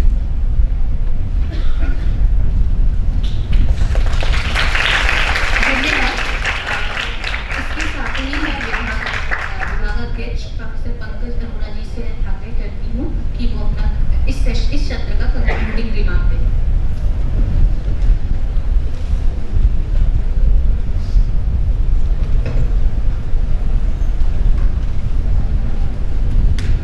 सुबह के 2 सेशंस अपने कंक्लूजन की तरफ हैं। इनॉग्रल सेशन जिसमें keynote speaker state minister of education director south campus को हमने सुना, और पहला टेक्निकल सेशन जो थीम बेस्ड था पेडागॉजी एंड असेसमेंट को जोड़ते हुए, उसके ऊपर दोनों स्पीकर्स ने एक दूसरे के एरियाज को कॉम्प्लीमेंट करते हुए बहुत अच्छे से NCF के फाउंडेशनल स्टेज का जो बैकग्राउंड है और उसके जो उद्देश्य हैं, उसके पीछे की जो मंशाएं हैं, उस सबको बहुत अच्छे से होलिस्टिकली हमारे सामने प्रेजेंट किया। रंजना जी ने बहुत अच्छे से समझाया कि कंटेंट और पेडागॉजी कभी भी हमें, जैसे हम एजुकेशन के बहुत सारे स्टूडेंट्स हैं यहाँ, जानते भी हैं कि कंटेंट और pedagogy go hand in hand. ऐसा नहीं है कि कंटेंट अलग होगा और पेडागॉजी अलग होगी। कंटेंट को मद्देनजर रख के पेडागॉजी उसी कंटेंट के इंटरेस्टिंग प्रेजेंटेशन का एक माध्यम है। तो उसके लिए हमारा जो भी रिसोर्सेज एक्टिविटी हम तैयार करना चाहते हैं, उसका एक विशेष महत्व होता है। लर्निंग आउटकम्स की भी बात की मैडम ने। लर्निंग आउटकम मॉडर्न कॉन्टेक्स्ट में, आज के संदर्भ में, वैश्विक संदर्भ में एक महत्वपूर्ण घटक बन गया है शिक्षा के जगत का, शिक्षा की प्रक्रिया का। What I am studying, what I am learning, I need to know what would be the outcome of this learning, and that right is not only of the individual as a learner but also of the community, parents, industry. Everybody should know कि ये जो elementary stage के बाद एक school curriculum से या secondary education के बाद स्कूल खत्म करके जब बच्चा बाहर आएगा, तो उसका जो लर्निंग आउटकम है, आई am not talking in terms of measurable outcome, लेकिन ब्रॉडली पता होना चाहिए कि इसका ये आउटकम है। और इंडस्ट्री भी करिकुलम डेवलपमेंट में, कम्युनिटी भी करिकुलम डेवलपमेंट में अपना रोल प्ले करती है। तो लर्निंग आउटकम आज के संदर्भ में बहुत इंपॉर्टेंट है, और प्रोफेसर रंजना अरोड़ा ने हमें बहुत स्पष्टता के साथ इसका रास्ता दिखाया। NCF की जो डॉक्यूमेंट है उसमें 25 वर्किंग ग्रुप्स ने काम किया, और इसका जो ऑब्जेक्टिव्स बताया उसमें जो एक मैंने as a student of political science पकड़ा, that is to prepare responsible and sensitive students. तो ये संवेदनशील नागरिक, अब संवेदनशील और जिम्मेवार, ये दोनों शब्द अपने आप में इतने वास्ट हैं कि ये शायद सभी तरह के ऑब्जेक्टिव्स को होलिस्टिकली सम अप करने में कॉम्पिटेंट हैं, सक्सेसफुल हैं। सुबह से हमने बहुत दफा ये वर्ड सुना ट्रांसफॉर्मेटिव, और प्रोफेसर रंजना अरोड़ा ने भी ट्रांसफॉर्मेटिव वर्ड को उसके पेडागॉजी के कॉन्टेक्स्ट के साथ जोड़ा, अनुराग बहल जी ने भी जोड़ा, और पॉलिसी को ट्रांसफॉर्मेटिव पॉलिसी कहा जा रहा है कि एक transformation of society as a nation, as a country policy में इतना पोटेंशियल है। तो उसको देखने के लिए कैसे transformative pedagogies, innovations in pedagogies, creativity in pedagogies का स्कोप है, उसकी हम बात करेंगे।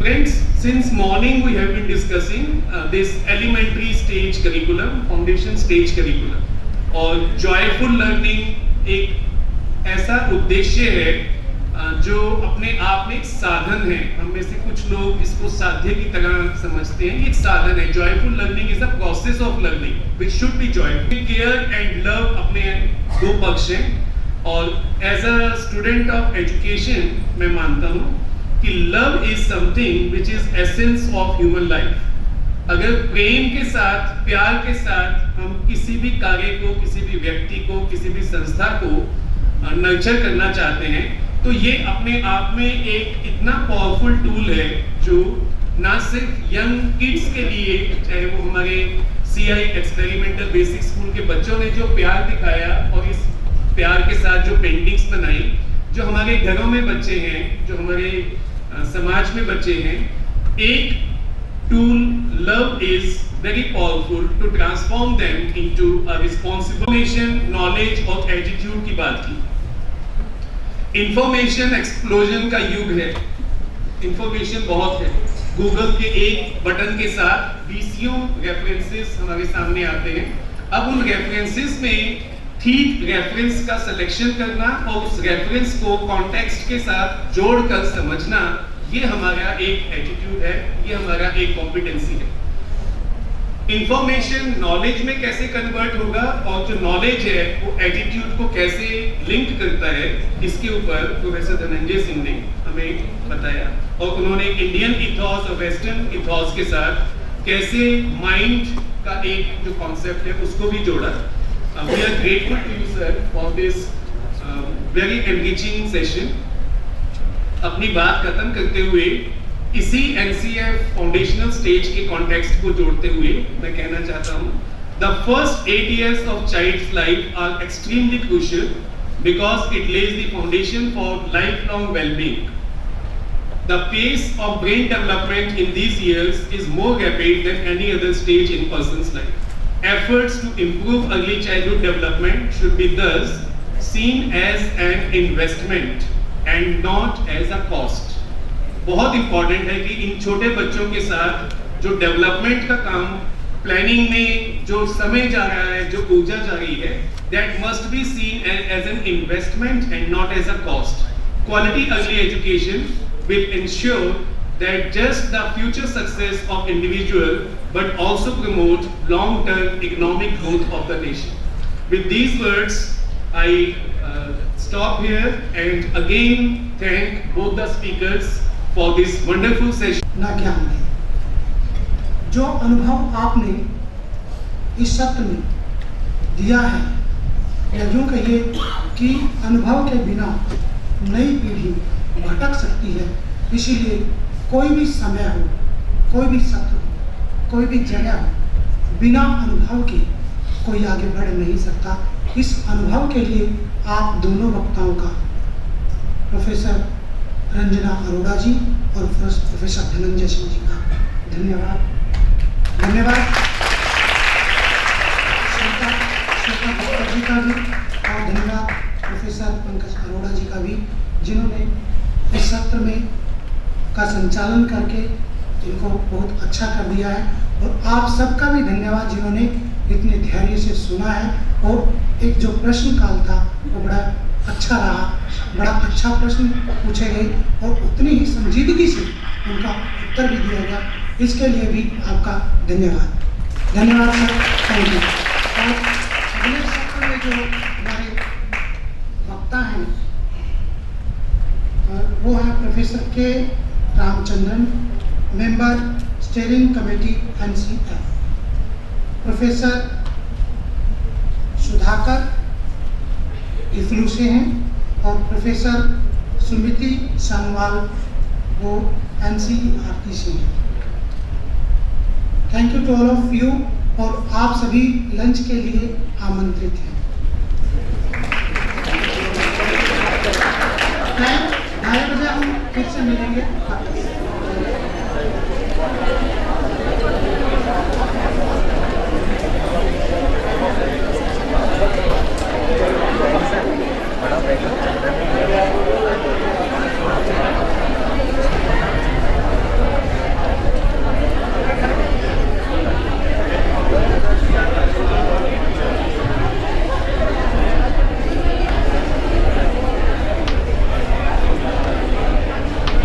नहीं चलना है, चलो आओ।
नल को गर्म करो थोड़ा।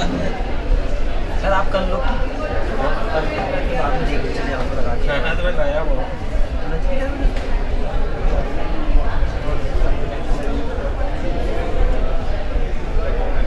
कर लो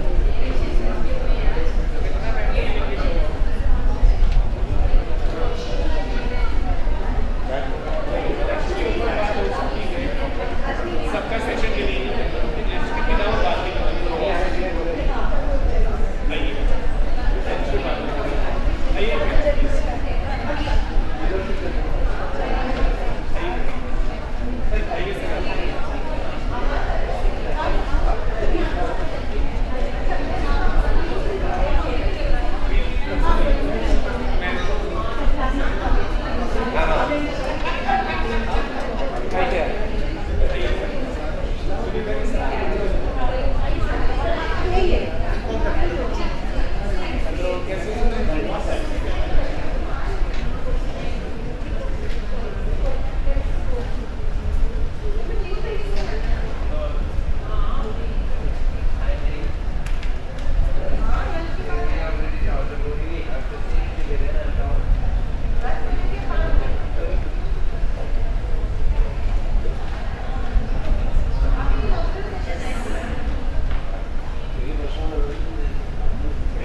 बीच में बोलने जाएगी। बीच में चली। चले यार भाई, अब भीड़ कहाँ से जाएगा? खा जाएगा, मौका नहीं मिलेगा। इतनी भीड़ है, कहाँ जाएगा? भीड़ में ही निकल लेगा, नहीं तो अभी फिर स्टार्ट हो जाएगा यहाँ। कौन जाएगा? ऐसा ही फिर अकेले करूँगा। वो लाइन है बहुत, मैं देख रहा हूँ। लाइन है बहुत ज़्यादा।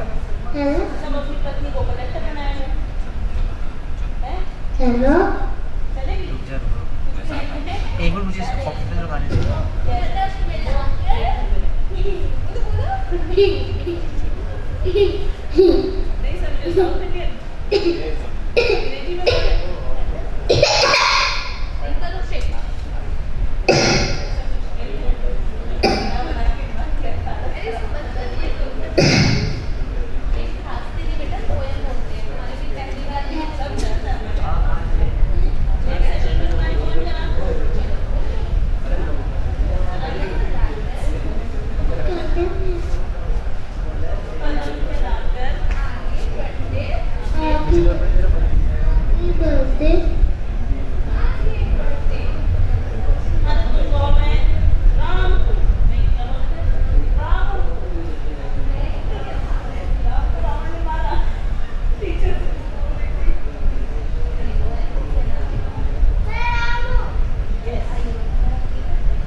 हेलो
फिर हम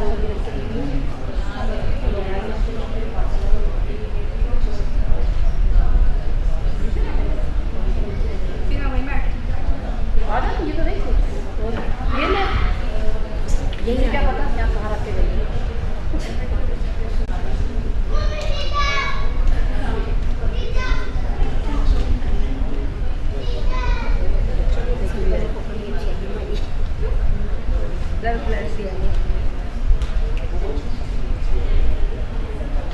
और खाना पिया में सारा गया अरे इतना दे गया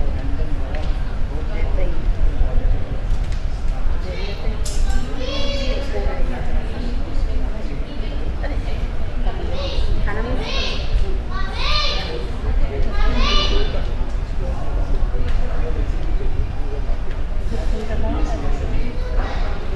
उसके लिए थोड़ी लग रही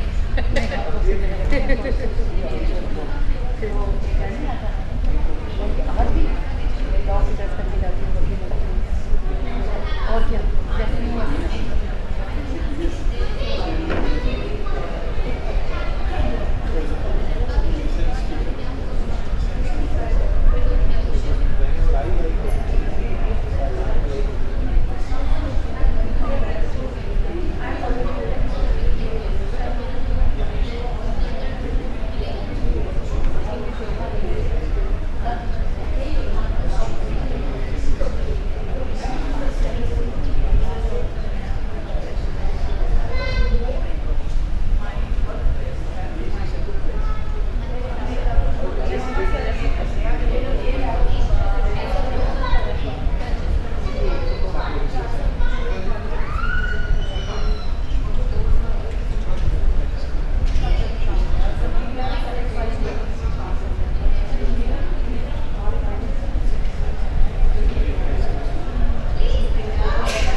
किताब 3-4 भेजी है, 6 किताब उस समय उस टाइम खोली तो थी, पता नहीं कौन ले गया।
आकर्षित कर लूँ, कर पाया हूँ क्या? ठीक है, ठीक है।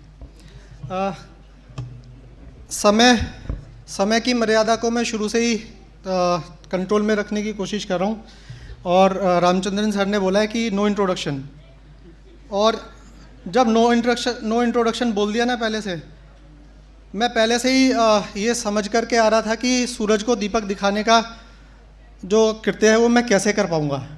और जब बोला कि नो इंट्रोडक्शन, तो वैसे तो मेरा काम आसान हो गया, पर फिर भी एक प्रयास करने की कोशिश कर रहा हूँ। मुझे उसके लिए क्षमा करना, क्योंकि मैं इतना बड़ा काम कर सकता नहीं हूँ। ठीक है, थोड़ा सा बहुत छोटा सा इंट्रोडक्शन दे रहा हूँ। प्रोफेसर रामचंद्रन निपा से सेवानिवृत्त नीति 2020 की प्रारूप समिति के सदस्य हैं, NCF 2022 की संचालन समिति के सदस्य हैं।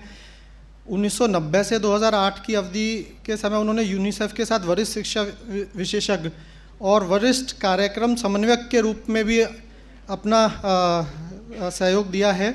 इससे पहले NCERT में 1975 से 1990 तक संकाय सदस्य रहे हैं।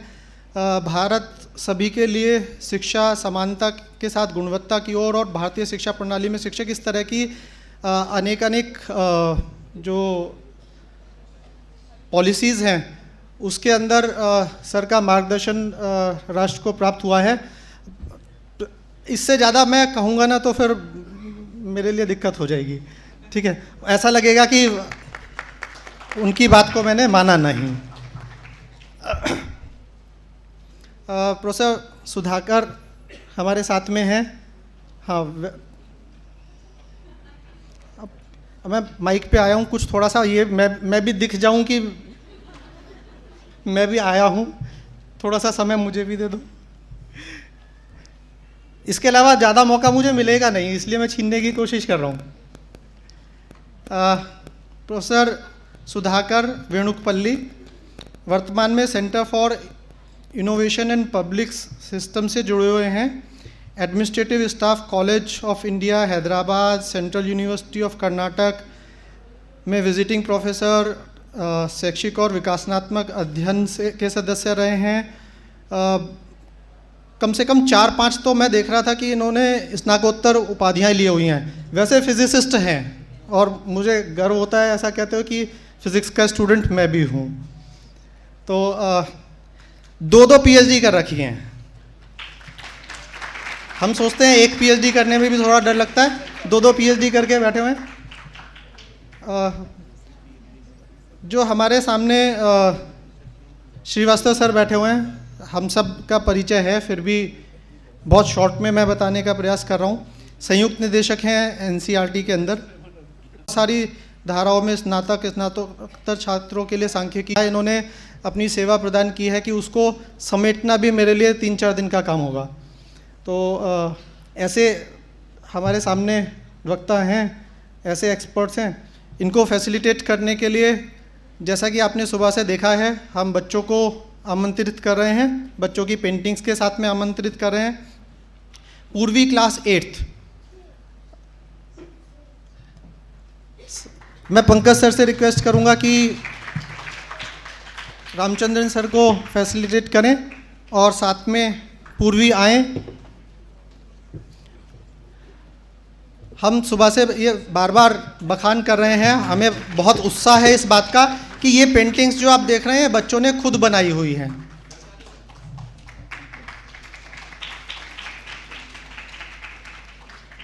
हाँ बेटा, सामने की तरफ करो जो फोटो ठीक से आ पाए। बहुत सुंदर। ये बच्चों का उत्साहवर्धन आपकी करतल ध्वनि से ही होगा।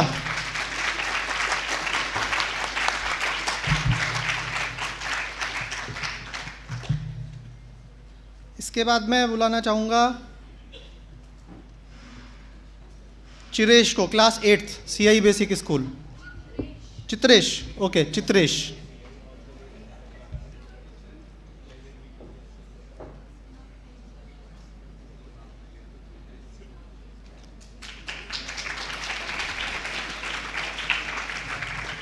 ये आपका उत्साह कम है या बच्चों के लिए थोड़ा कंजूसी कर रहे हैं?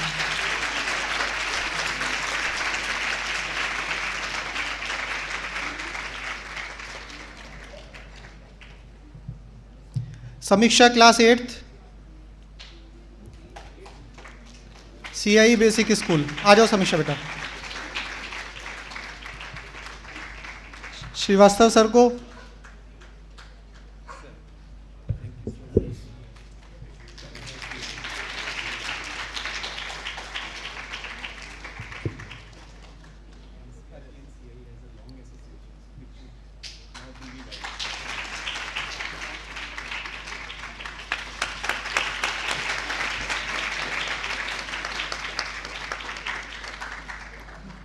आपके और वक्ताओं के बीच में से हटते हुए अब मैं सुधाकर जी को अनुरोध करूंगा कि अपना वक्तव्य प्रस्तुत करें और जो भी आपके मन में जिज्ञासाएं, प्रश्न हों, जो भी ऑब्जर्वेशंस आपकी आएँ, कोई कमेंट, सजेशंस आपके दिमाग में आए तो उनको नोट करके रखें, जिससे कि हम ओपन सेशन के अंदर उसको ले सकें।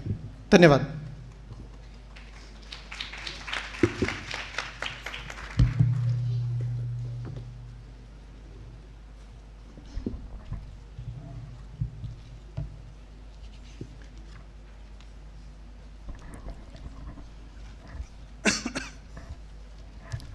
Good afternoon, respected Professor Ramchandran sir, Srivasav sir, Professor Pankaj Arora sir, and Rakesh Kumar,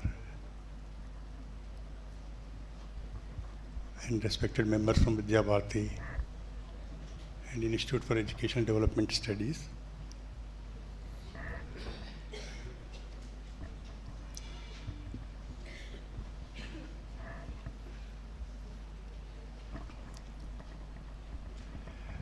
Yeah, before I begin my talk, I just would like to mention few aspects from Professor Kasturirangan sir's introduction to the NCF foundational document. Professor Kasturirangan has mentioned in his introduction that NCF is one of the key components of NEP 2020. It is a transformative initiative. Its objective is to realize the highest quality education for all children, consistent with realizing an equitable, inclusive, and plural society as envisaged by our Constitution. I think this is a very important point which he has mentioned. It is the first ever integrated curriculum framework for children between 3 to 8 years in India. And it is responsive to needs and aspirations of our people and the nation. For me, these are very important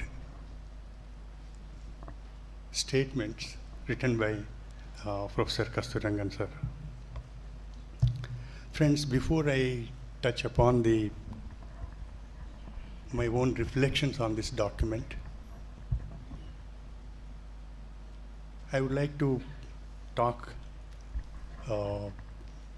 mention a few words about the present context in which we are in.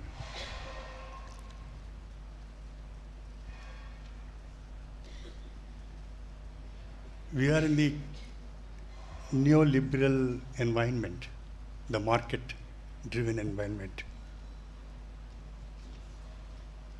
where education is increasingly recognized as business.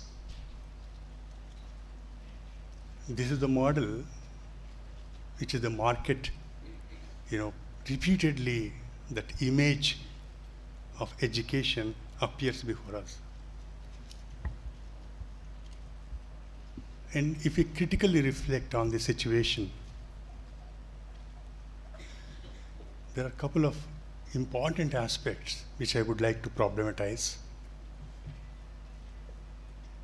because this particular document and also NEP 2020, they have come in a right context. This intervention, NEP 2020 intervention, and this National Curriculum Framework, Foundational Stage 2022, these two documents have come at a right time,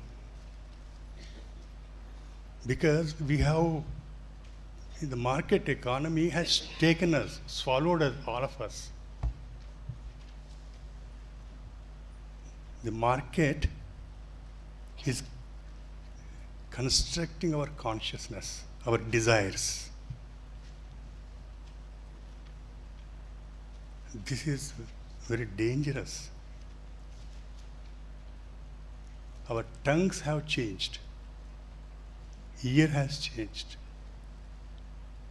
Mind, everything, our body itself.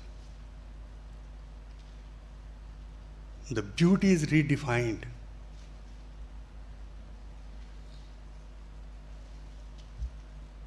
We are in the Department of Education, but we don't question, we don't reflect on this.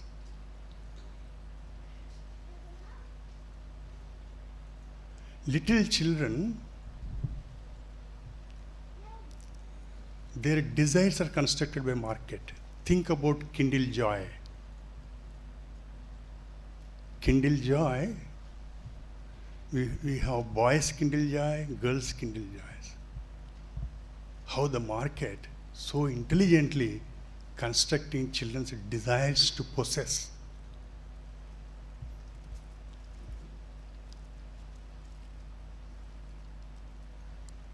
The underlying politics of this kind of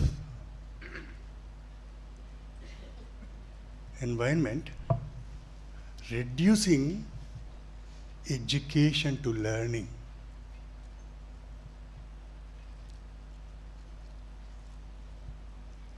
Learning is not just education, but everything has been reduced to learning. So when you read this document, each and every word has multiple semantic potentialities. So with what meaning you are reading and interpreting the text is very important.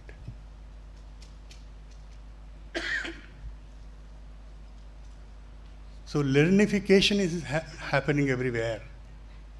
The market talks about learning. There are so many websites. Your children, Vidyarthi, that it disappeared. That word disappeared. And whenever you think about education, we started in a metaphorically, we are thinking like a mission. Child learns. What does he learn? What does she learn? What is the content? What is the subject matter they learn? That has become irrelevant. But learning, most of us in our teacher training, we construe in a mechanical terms, in terms of it is an instrumental rationality. Still we entertain the behavioristic models in our understanding the process of education.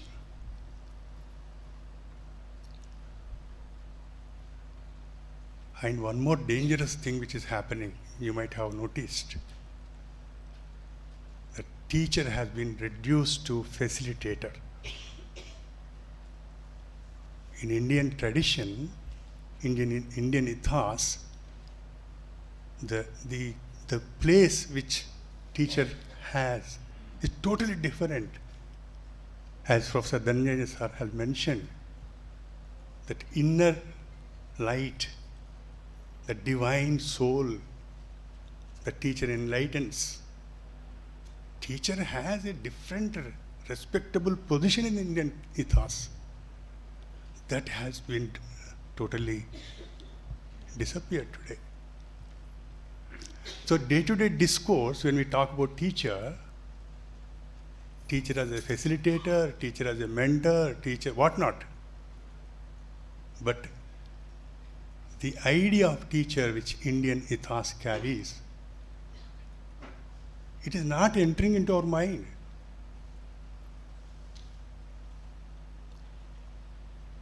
So these are the two important aspects which we need to think critically, and how best we can, when you are reading the document, you can add You can bring insights from Indian ethos and Indian tradition and read the document. That's very important.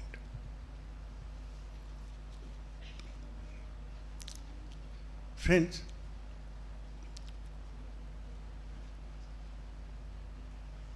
when you do education,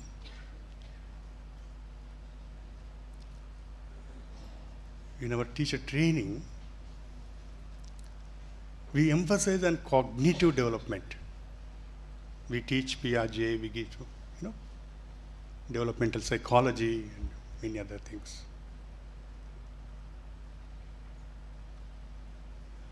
Morality,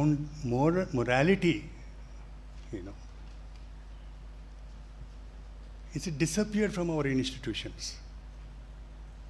If you look at the teacher training curriculum for the past 20 years,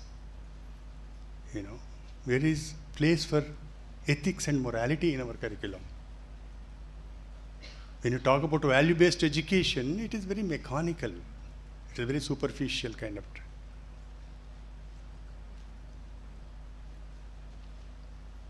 For morality and moral foundation of education is very important for the cognitive and social development. When children become moral, they take different decisions, they get involved in different kind of decisions, cognitive decisions.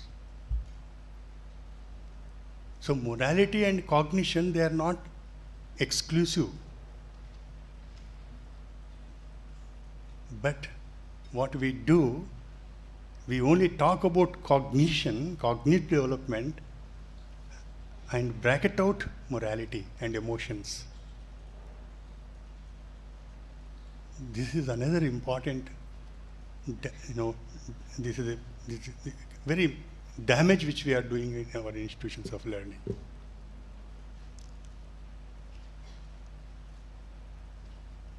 When you talk about assessment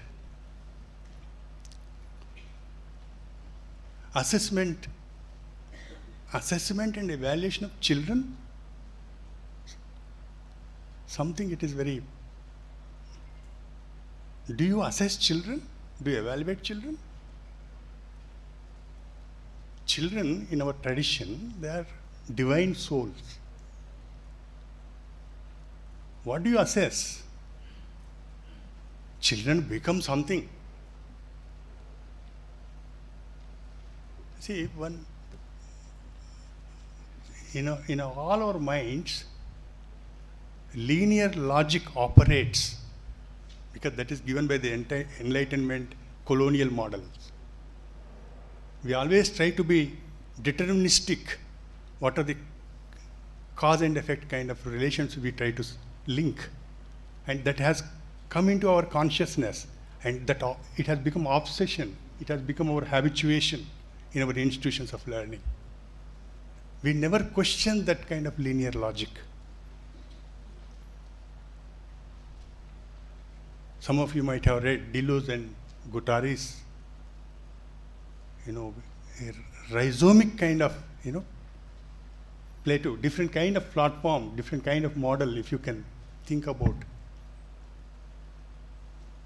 When you talk about the word competency, it's a very confusing word, but you need to capture the right meaning of the competency. How do you interpret competency? Competencies of children, when you talk about, is it what children express becomes competency? The ability to express, is it competency or a trait or a behavior? Is competency a behavior? Is competency an action? What exactly do you mean by competency?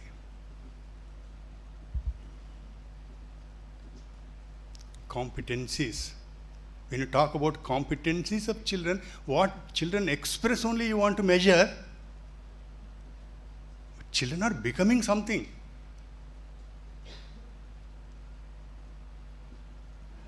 Whatever knowledge they have, they may not express it. then how do you connect that knowledge which is unexpressed, not expressed by student, child, and with what is expressed? I hope you are able to see the meaning which I am talking about.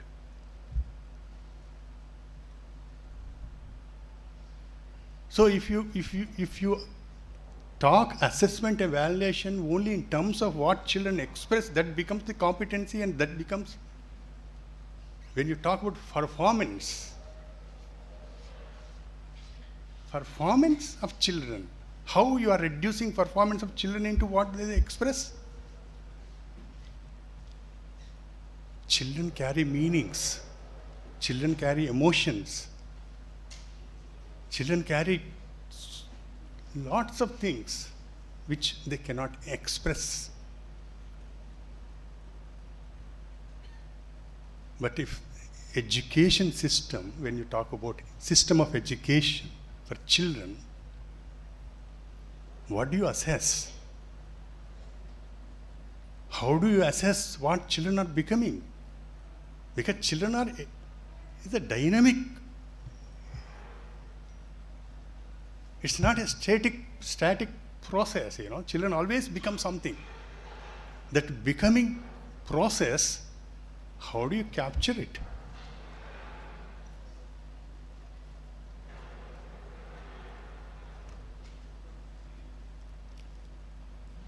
Teacher's role is very, very important in this.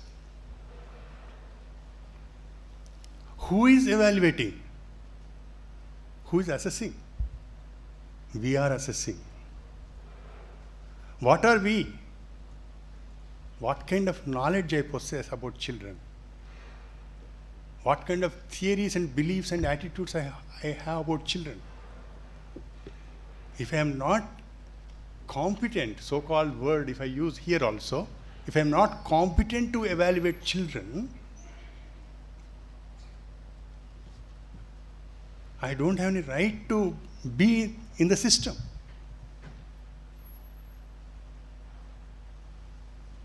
We are not reflecting on ourselves. We need to critically reflect on what is the kind of image I have formed in my institution of learning. You know, in every institution, you have multiple discourses. Multi-institutional discourses have constructed yourself. But if you are not critical about the day-to-day discourse of our institutions and carry the same kind of image of your own self, and the way you encounter children, when you engage children, that is a problem. So what you are, what teacher is, we need to question continuously, reflect on that. Or do we deserve this kind of position?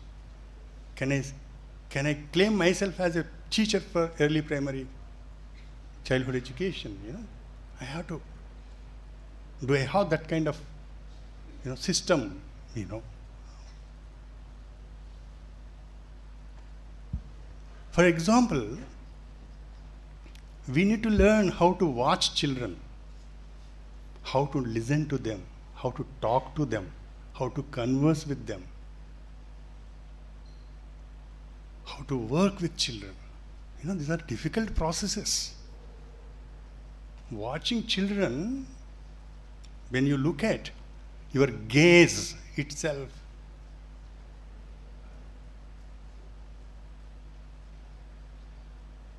the way you look at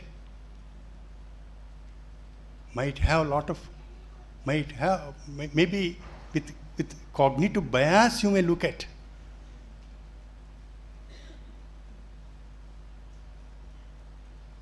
Because your eye carries history, your eye carries stories of children, beliefs about children, culture, whatnot. When I am looking at you, I am looking at with my history, my culture. So, how teachers should watch children This area itself is problematic.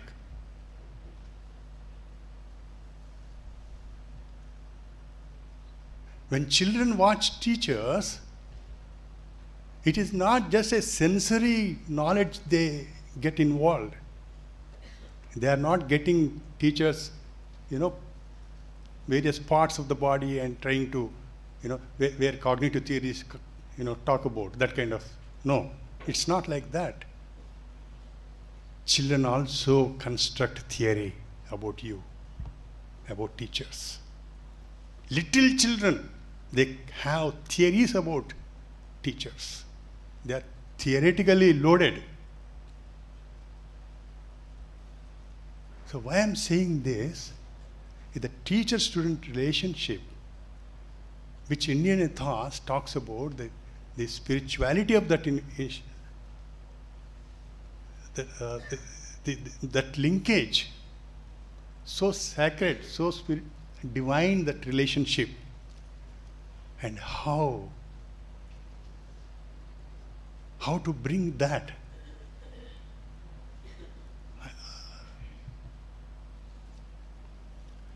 This is what, it disturbs me very much, when I think about early childhood education, So teacher training, teacher development is a very, very important aspect in this entire exercise. This is emphasized by NEP 2020 and also this particular document. Friends, as suggested by many speakers before,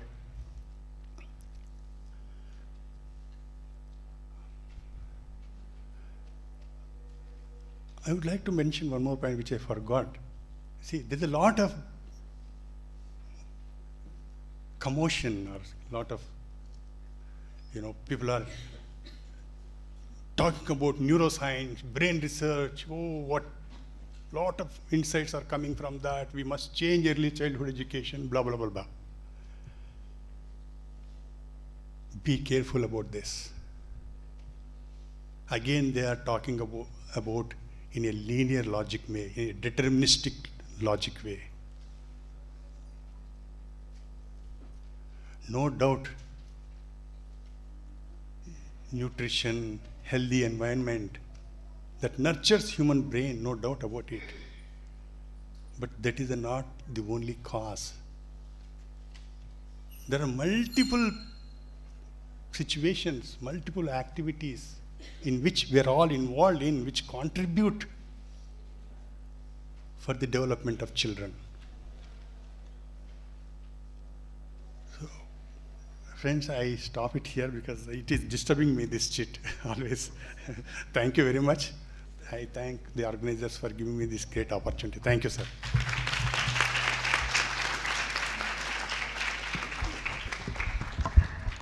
I'm sorry for disturbing you with that chit. Actually, time was disturbing me, so I distributed that disturbance.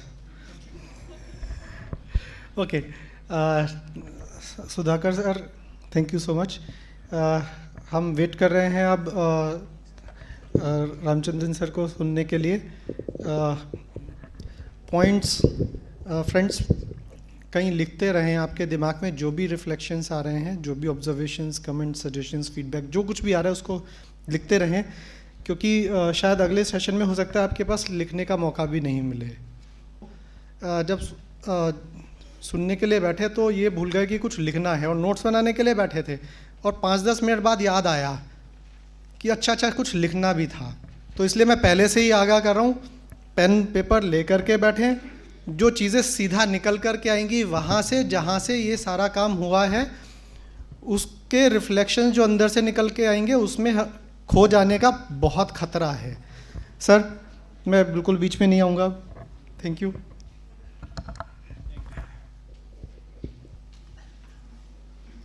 Professor Pankaj Arora, professor Sudhakar, professor Srivastava, Rakesh ji, distinguished delegation friends.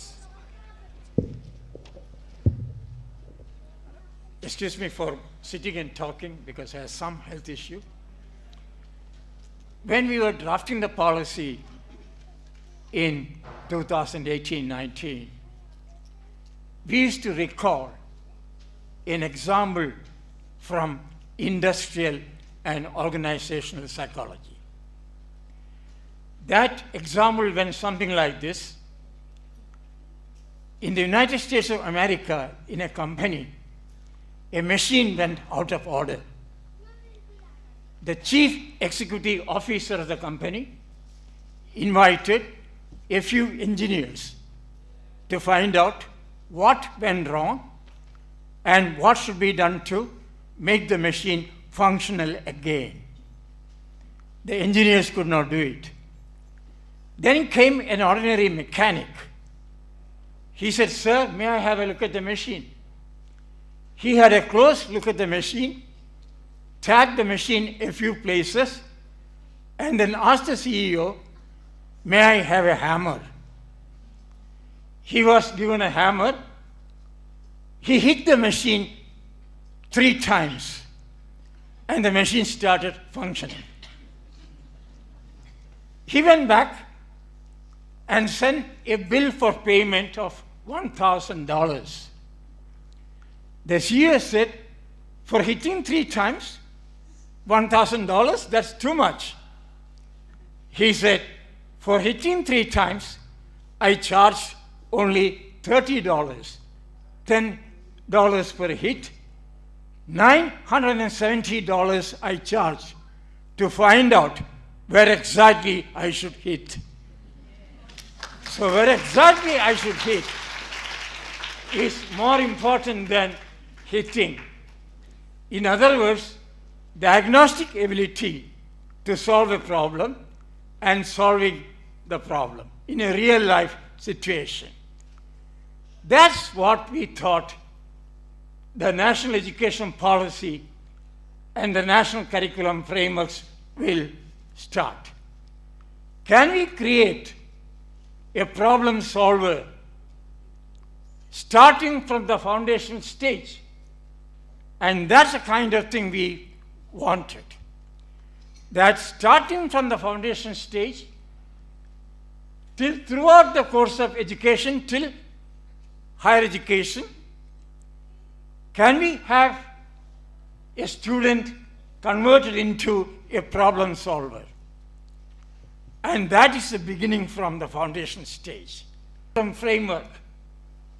And the national education policy has 4 words, which summarizes what we are talking about it. One sentence in the policy is recognizing, identifying, and nurturing and fostering the unique capabilities of each student to promote the student's holistic developments. I am deliberately not using her or his holistic development because we now have, so we would like to give credit to them as well. So a student's holistic development. Then we discussed, what do we mean by the term holistic development? That is the hallmark of the national curriculum frameworks. Holistic development means building human capacities in all aspects. Number 1, intellectual domain. Number 2, physical domain. Number 3, social domain. Number 4, emotional domain, that is emotional development. Number 5, aesthetic development. Number 6, ethical practices. Number 7, moral development, all in an integrated form. So the foundational stage curriculum deals with these aspects to promote intellectual, physical, social, emotional, aesthetic, ethical, and moral development of every student. The beginning is laid at the foundational stage.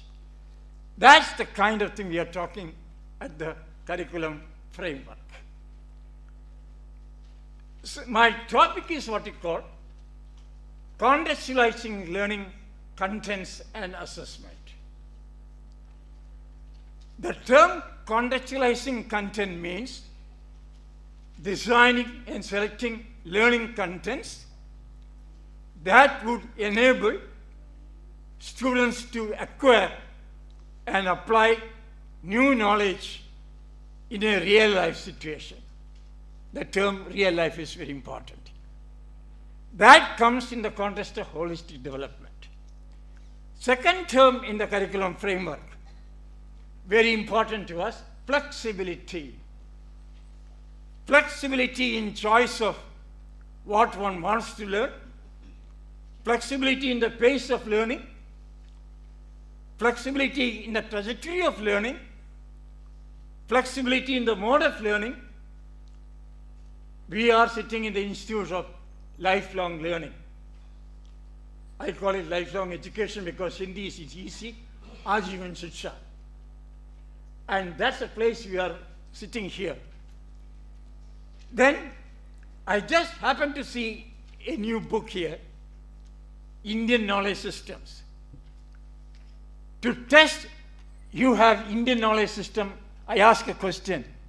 Since it is CIE sponsored, who designed or proposed the taxonomy of educational objectives? Who did it? Yes, Benjamin S. Bloom, you said. No. It came from India. When Mahatma Gandhiji said, head, heart, and hand, 3 H's, head, cognitive, intellectual, heart, affective, attitudinal, hand, psychomotor, doing things. It came from Mahatma Gandhiji, which might have been adapted by Benjamin S. Bloom in 1956. This is a concept of Indian knowledge systems. Right from the indicated, rooted in the Indian system. That is important aspect of curriculum framework. Root in the Indian ethos and knowledge systems. And we have a great tradition of that. Third word is, I use the word, honoring student diversity. The curriculum framework, if you look at, you will find equity and inclusion. That means honoring student diversity. I am deliberately using the term honoring and not addressing, not managing, because diversity is an asset. And that asset must be honored. And when I think of honoring student diversity, I go back to my old days, the first year of my life in NCERT. We had the satellite instructional television experiment at that time. I was a trained script writer. I thought I knew everything. So I designed a script. And in the script, there is one stage to show children, young children, it is a particular kind of malaria which carries, particular mosquito which carries malaria. I took close-up of mosquitoes. It will be seen very big on the screen. Some mosquitoes sit parallel to the ground, some sit angular, explain the whole thing.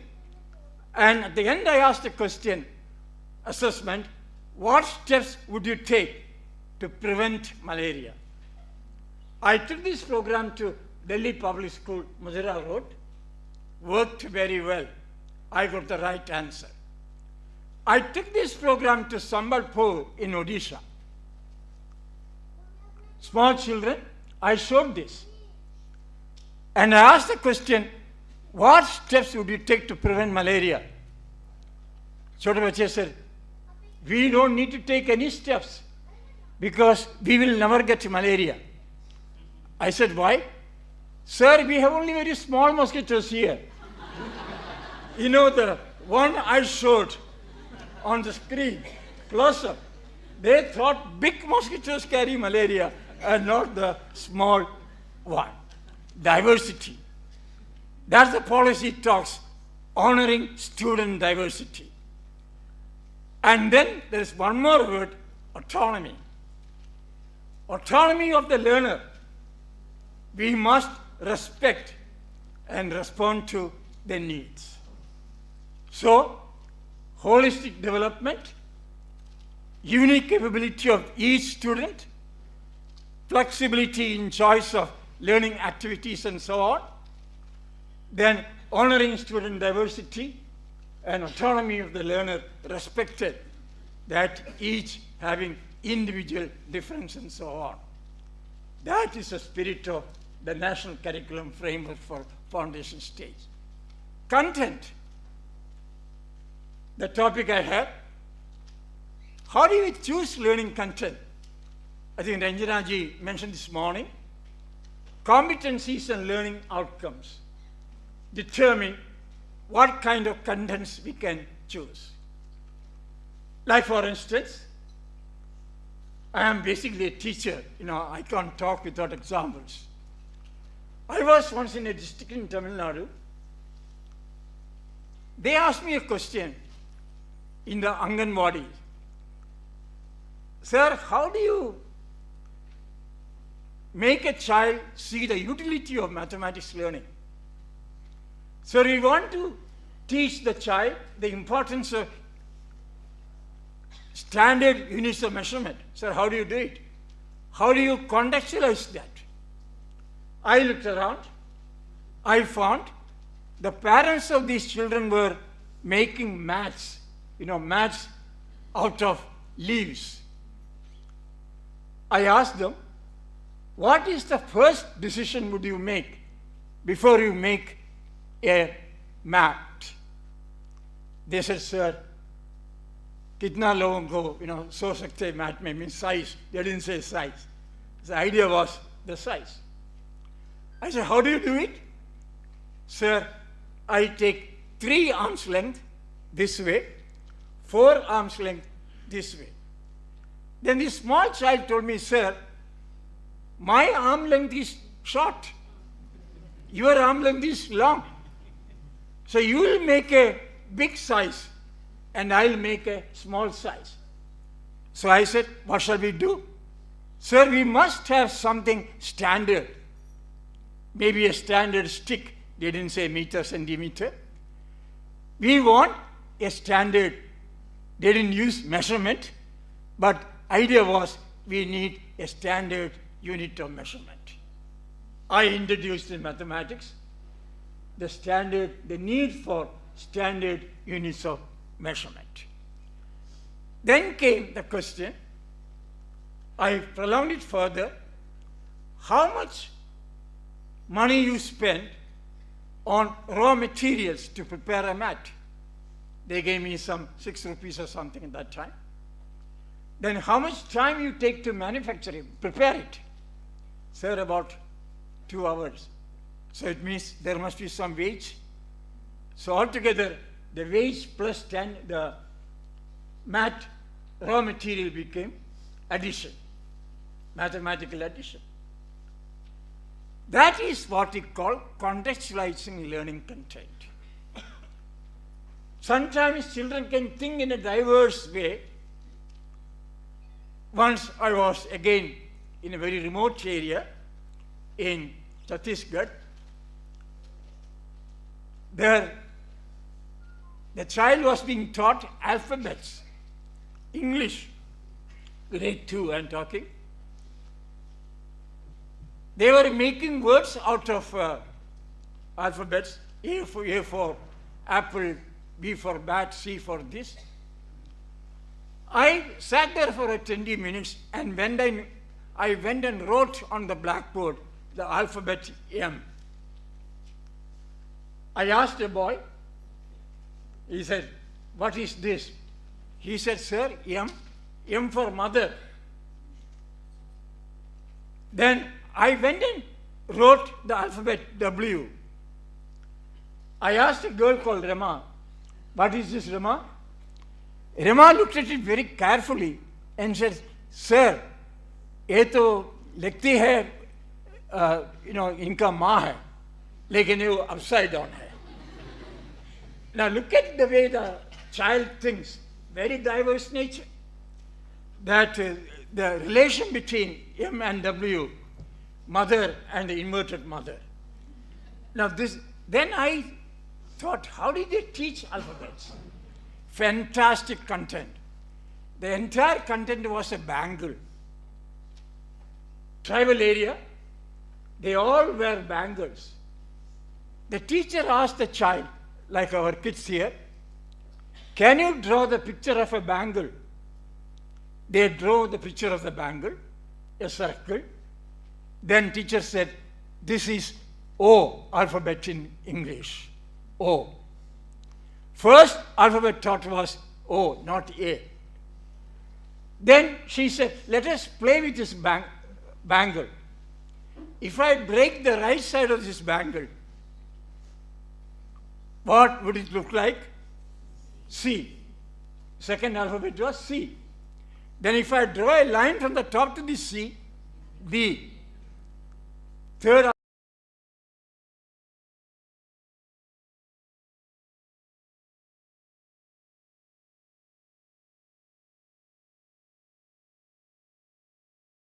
this bangle, unbroken bangle, B. If I extend this further, P. Amazing way of teaching. The content was, a learning outcome was alphabets, but the way of teaching that was using a local content, contextualize. That contextualization was a bangle and how we process. That is the question of contextualization. Let me take, since time is short, we want problem solving, I said. There are three things you should keep in mind when you look at the curriculum framework. The changing learner characteristics. The current children are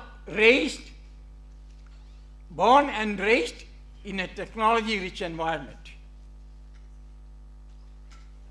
Last time when I was going to Bangalore, there was a mother and a child sitting right to me in the plane.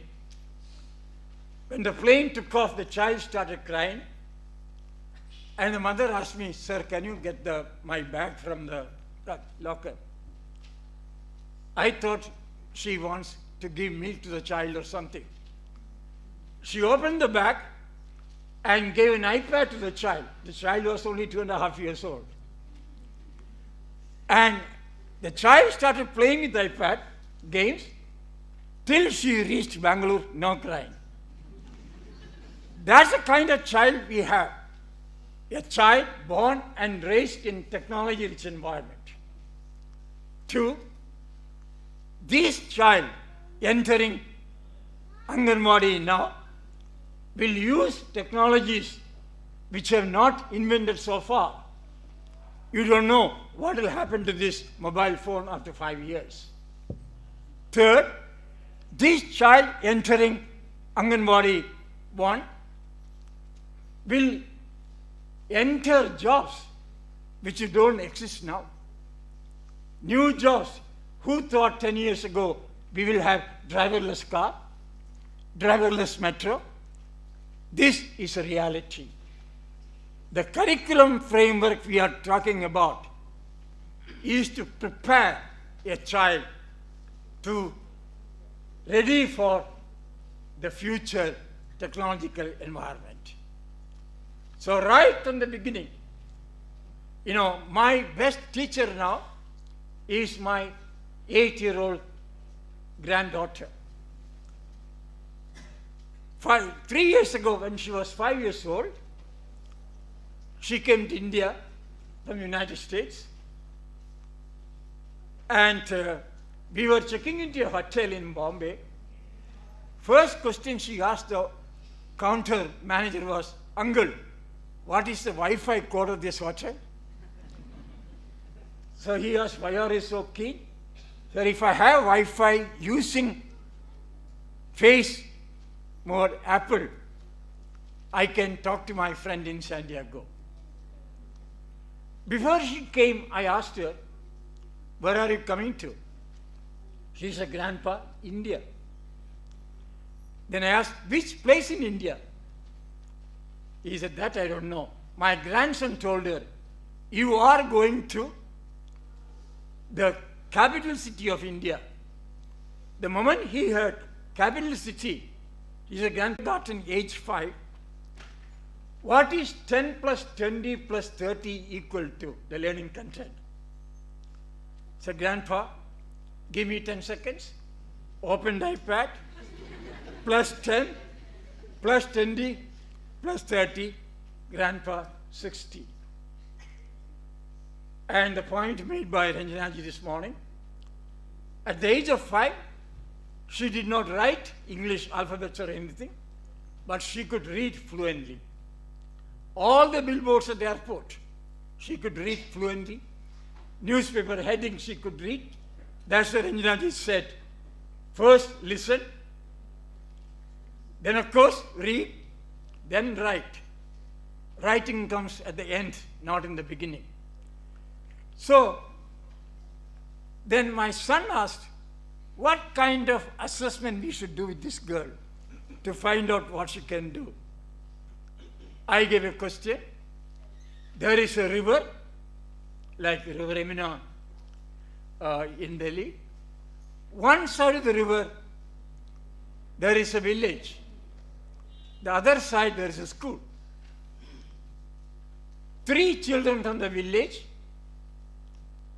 cross the river using a boat, which could carry all the 3 children, and come to school on that boat. Evening they had to go back to the village. Something happened. This big boat capsized. There was only a small boat which could carry weight only 30 units and not 60 units, 10 plus 20 plus 30. I asked her how all 3 children can cross the river using this small boat which could carry only 30 units and not 60 units. She opened iPad and said, Grandpa, Google doesn't give answer for this. So I had to think about it. She thought for about 50 minutes, came back with an answer. Grandpa, in one trip, they can't go.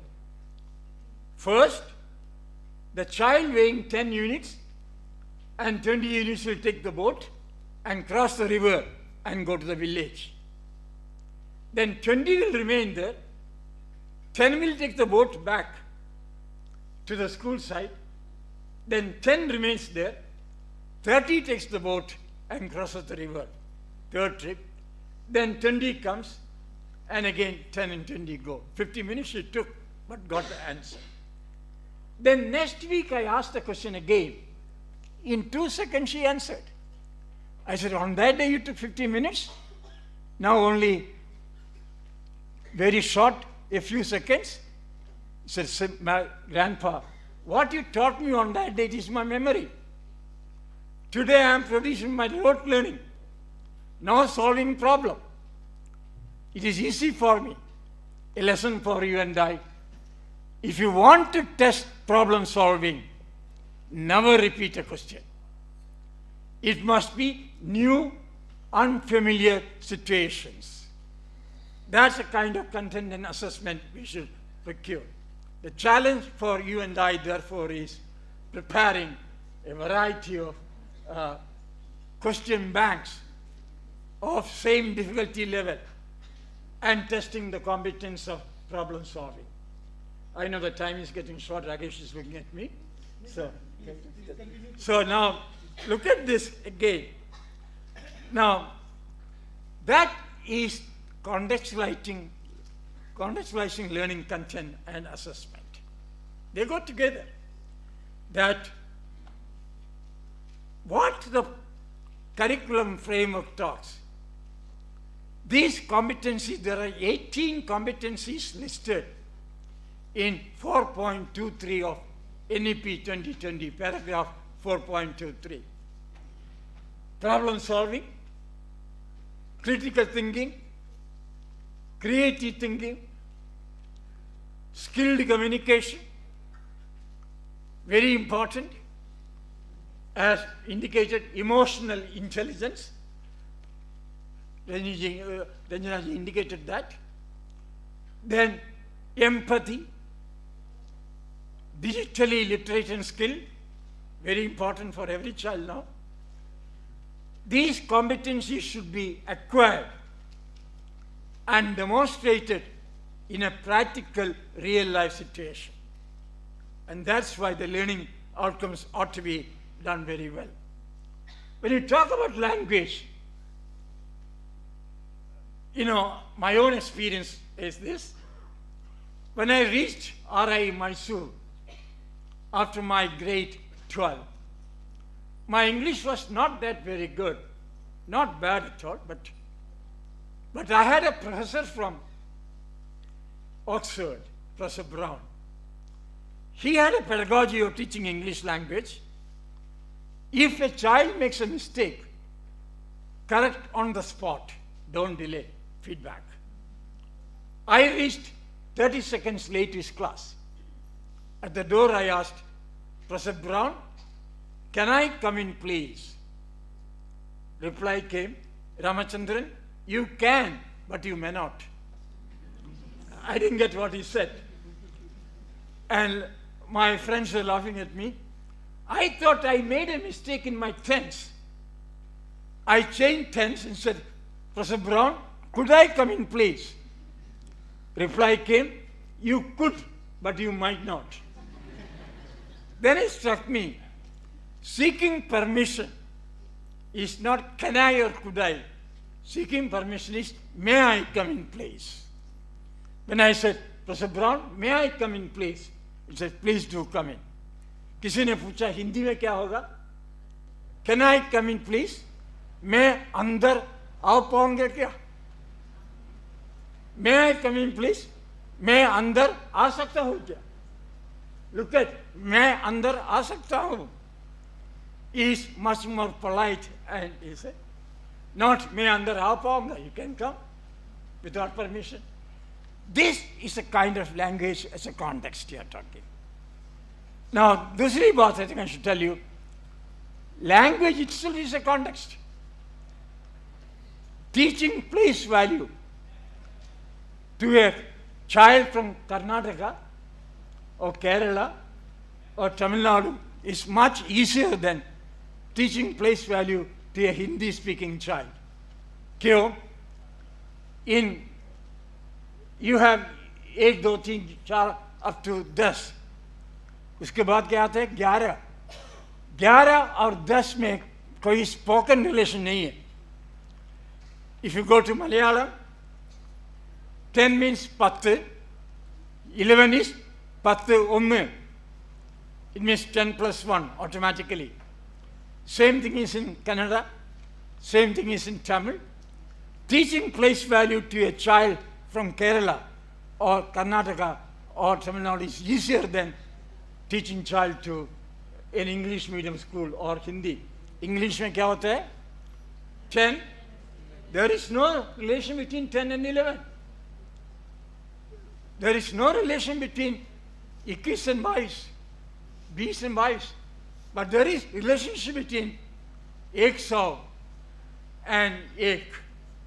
101, spoken 100 plus 1. 110, 120. So this is also a contest. The contest of language of a child, how at a very early stage we can do that. That's the kind of thing we are looking for in the curriculum framework. So contextualized learning content based on some of these things and also how it can be done. I go to, on Saturdays especially, to Haryana schools. 2 years ago I was in Mewat block in Haryana, class 2. जब मैं गया था, question was, now again, subtract 2-digit numbers, one big number to a small number. So I gave a sum after sitting there for 20 minutes. 82 minus 49. I did not give a sum like that. I gave a contest-oriented question. I said, to make roads, the village panchayat needed 82 workers. लेकिन एक दिन only 48 came. कितना और workers चाहिए? Relating to the panchayat action, that panchayats do build roads and not simple numerals.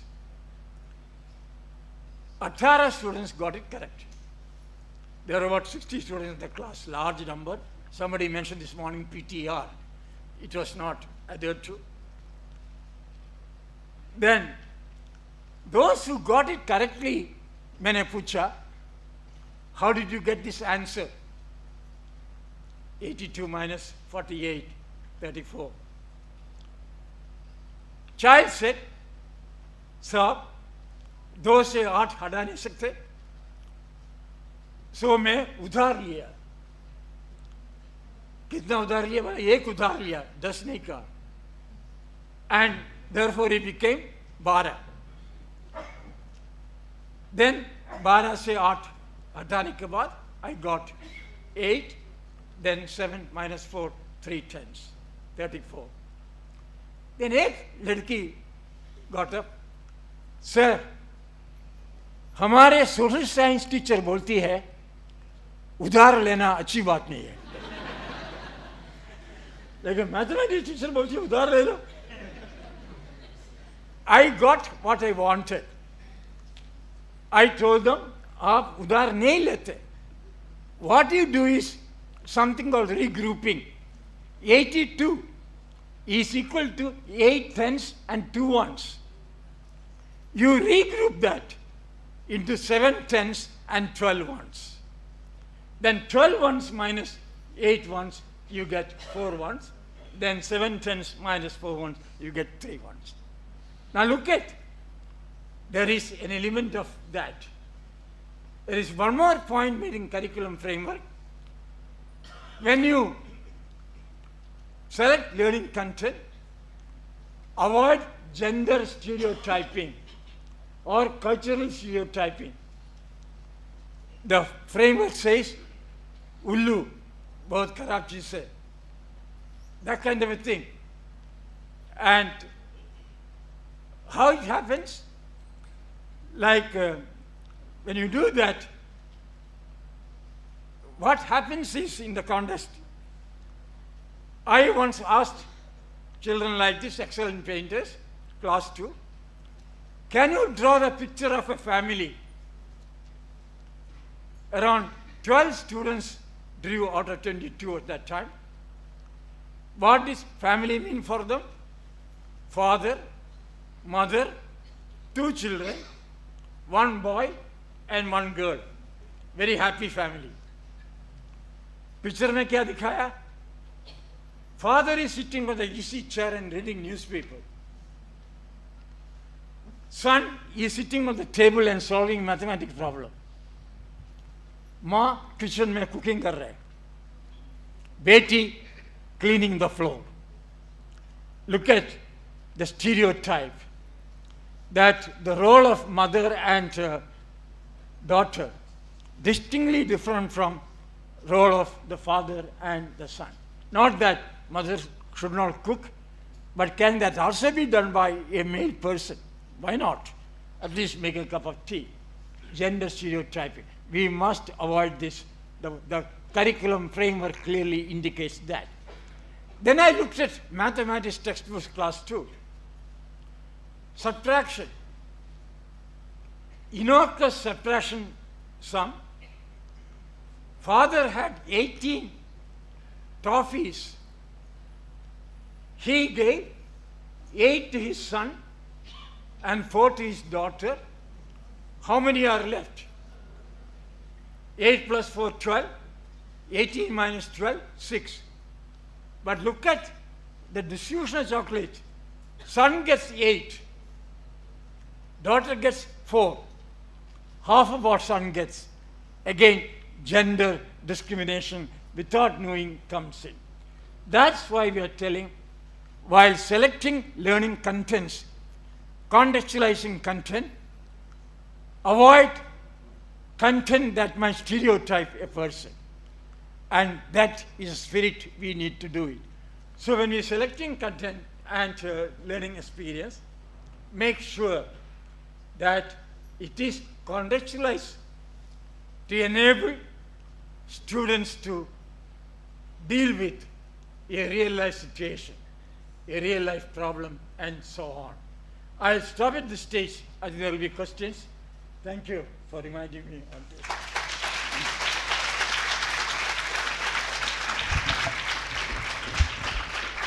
मैं फिर से sorry कहना चाहता हूँ क्योंकि टाइम के प्रेशर की वजह से हम सबको एक थोड़ा सा ग्लिम्स मिला होगा कि what type of wisdom went into the development of framework, है ना. जो एग्जाम्पल्स सर ने दिए हैं, है ना, इन एग्जाम्पल्स से वो कोई थियरीज से निकल करके करिकुलम फ्रेमवर्क नहीं आ रहे हैं. ये उन एग्जाम्पल्स से निकल करके आ रहे हैं जिनको कि फ्रेमवर्क बनाने वालों ने जिया है, तो वो सीधा जीवन से निकल कर के आ रहे हैं, है ना. तो इसका एक ग्लिम्स हमें थोड़ा सा एक झलकी है. ये चावल जैसे चेक करते ना, कैसे चेक करते, चावल पका के नहीं पड़ा, एक दाना निकाल के चेक करते ना, ये बिल्कुल वैसा चेक करने जैसा था. बाकी डिटेल में आपको पढ़ने के लिए डॉक्यूमेंट को डिटेल में देखना पड़ेगा, उसके बाद में हम समझ पाएंगे कि बहुत सारे आप इतने एग्जाम्पल्स देखेंगे इस डॉक्यूमेंट के अंदर. सॉरी, ये मेरा रोल नहीं था, मैं रोक नहीं पाया आपकी बातें सुनने के बाद. मैं श्रीवास्तव सर को अध्यक्ष उद्बोधन के लिए आमंत्रित करता हूं, उसके बाद हम कुछ प्रश्न ले पाएंगे. अपना रोल मुझे याद आ गया इसलिए वापस जाता हूं.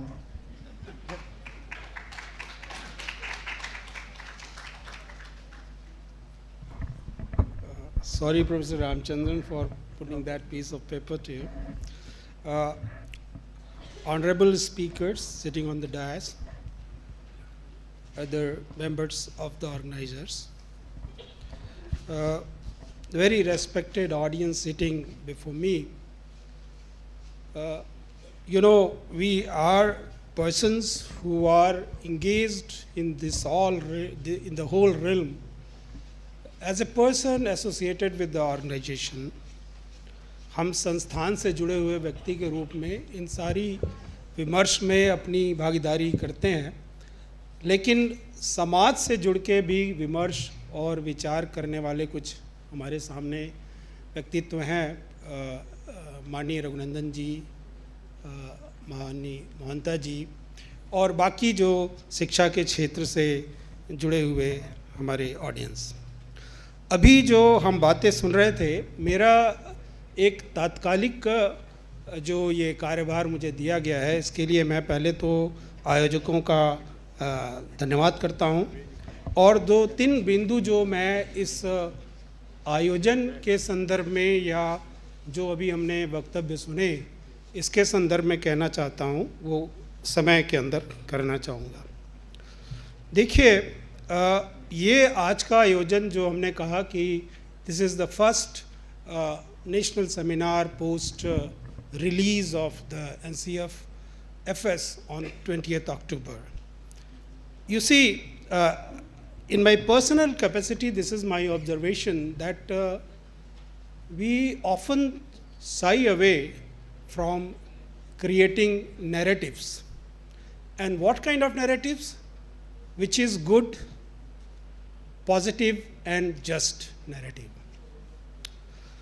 And this seminar just gives us some confidence or belief that we should create very positive narrative, very just narrative about this NCF foundational stage, and most importantly, as it is an activity coming in sequence to the National Education Policy 2020, what policy posits for this big democracy. I would just pose a question before the audience, many of you must be a student of political science, as Professor Pankaj Arora was mentioning that he is a student of political science. Nowadays, one news is making around in the social media. There is one report from VDAM Institute in Sweden. Many of you must be aware about that. Some notes are coming from the audience. You see, and discussions are going around that. Similarly, an example came about the taxonomy of learning, and when the response came as Bloom's taxonomy, and then Honorable Professor Ramchandran ji said no, he in his perception, and very truly he said that somebody was there before that also who talked about taxonomy of learning.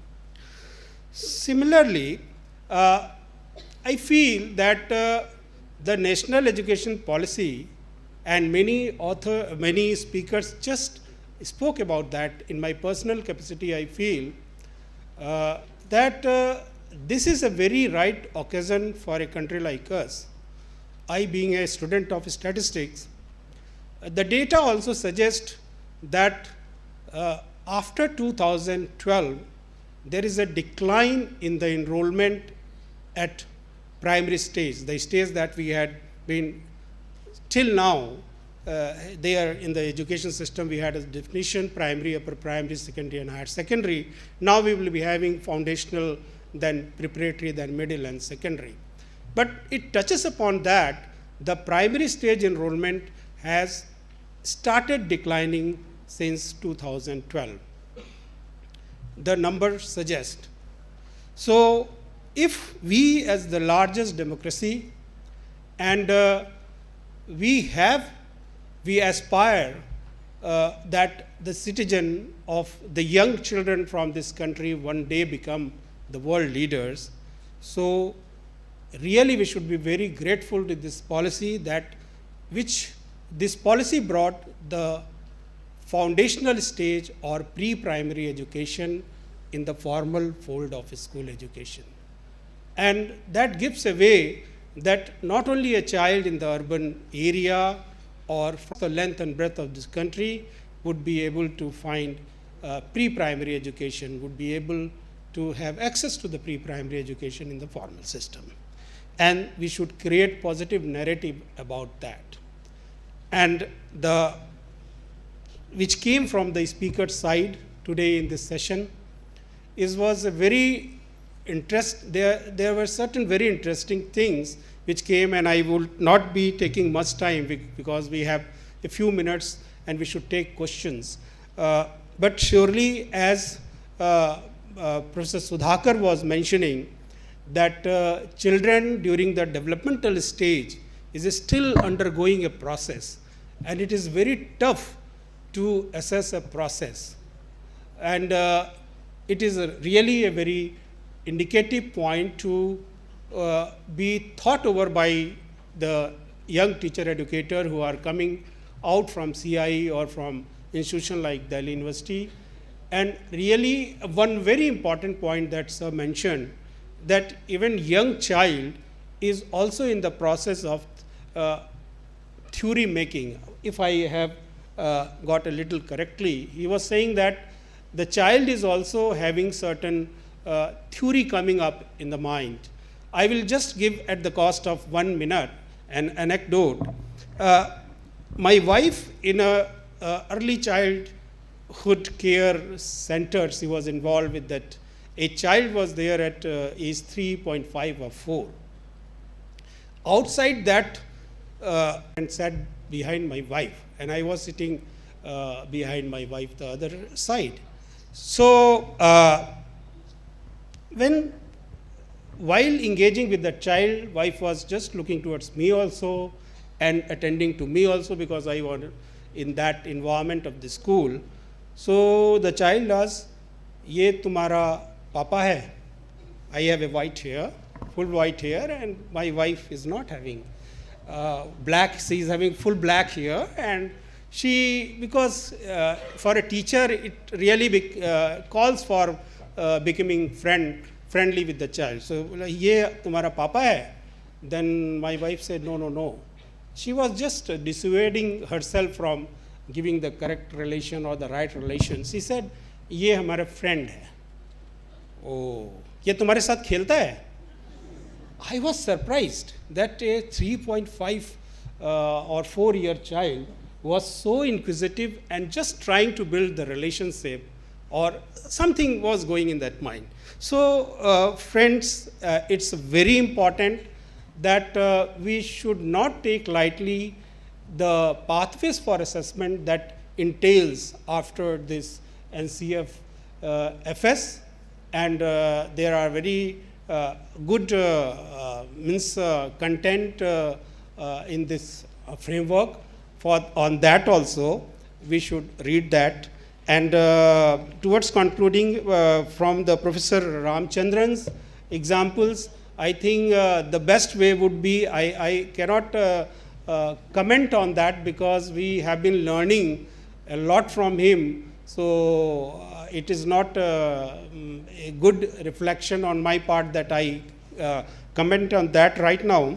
But surely I would like that if some good questions, means critical question, clarifying certain things comes from you all, then probably the house will be more clear on the nuances that the NCF-FS gives to one and all. With these words, I am again thankful to the organizers for giving me this opportunity, and thank you all.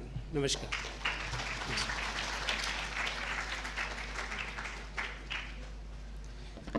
Thank you, sir. Joint director NCERT हैं, है ना? आप देख पाओगे बहुत, अगर आपने बारीकी से देखने की कोशिश की हो तो बच्चे को ऑब्जर्व करके, बच्चे से सीख कर, बच्चे के लिए काम करने की जो पहल है, वो जो सोच है, वो जो विचार है, वो इंस्टीट्यूशनल एंगेजमेंट किस तरह से हो रहा है, इसको आप उसकी एक झलक यहाँ पर भी पा सकते हो, वहाँ भी आपने देखा है। वही इंस्टीट्यूशनल एंगेजमेंट है जो कि बच्चे के ऊपर फोकस करता है। मुझे दायित्व दिया गया है कि मैं 3:59 पर अपना ये सेशन ख़त्म कराऊं। इसमें आपका सहयोग चाहिए।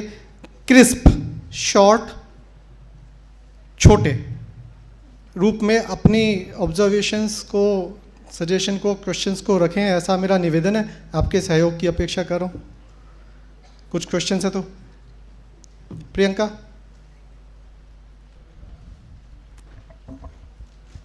इधर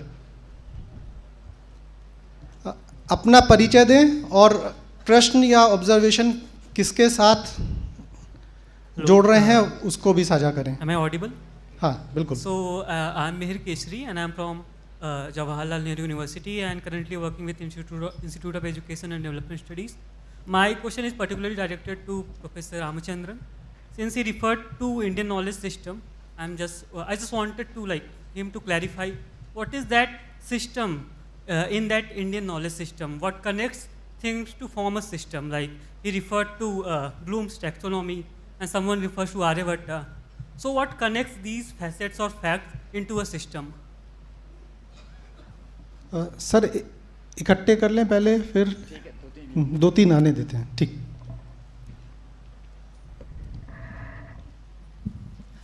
This is Preeti Sharma. I would like to thank Professor Sudhakar for actually raising some very pertinent and alarming issues like the market-driven desires and demands, which make, which is, we all need to ponder or think about. Preeti, we need to be crisp, है ना? Just giving my observation, sir. Okay. Fast. And are we actually, when we go to buy something, we need to think we want to buy it or we are made to buy it.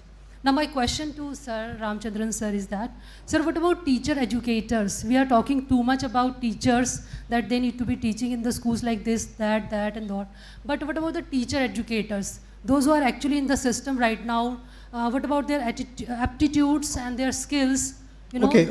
That's my question. Do we have any scope in the NCF or for them? उधर प्रीति जी।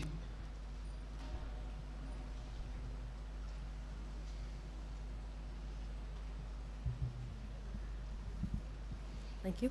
मेरा नाम प्रीति विवेक मिश्रा है, मैं CI department of education में पढ़ाती हूँ। प्रश्न नहीं है sir, I want to hear more from Sudhakar sir on something that he touched upon. At one point you were talking of how a lot of emotions, a lot of things that are otherwise not palpable remain inside a student, but we are talking of assessment and there's compulsion of looking at expressions. You were pointing out that dichotomy. I also want to problematize it further and get your response on the need for also teaching children to express, and how every time when you teach children to express, you only teach them in a mold that you know. So that's also then conditioning children towards some certain kinds of expressions. I see a huge dichotomy here. I just want to hear your views on this.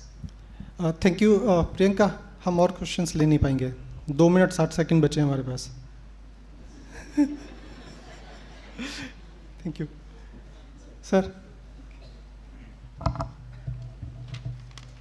Well, the first question raised by my friend from JNU, the knowledge system over the past so many centuries there has been a development in India.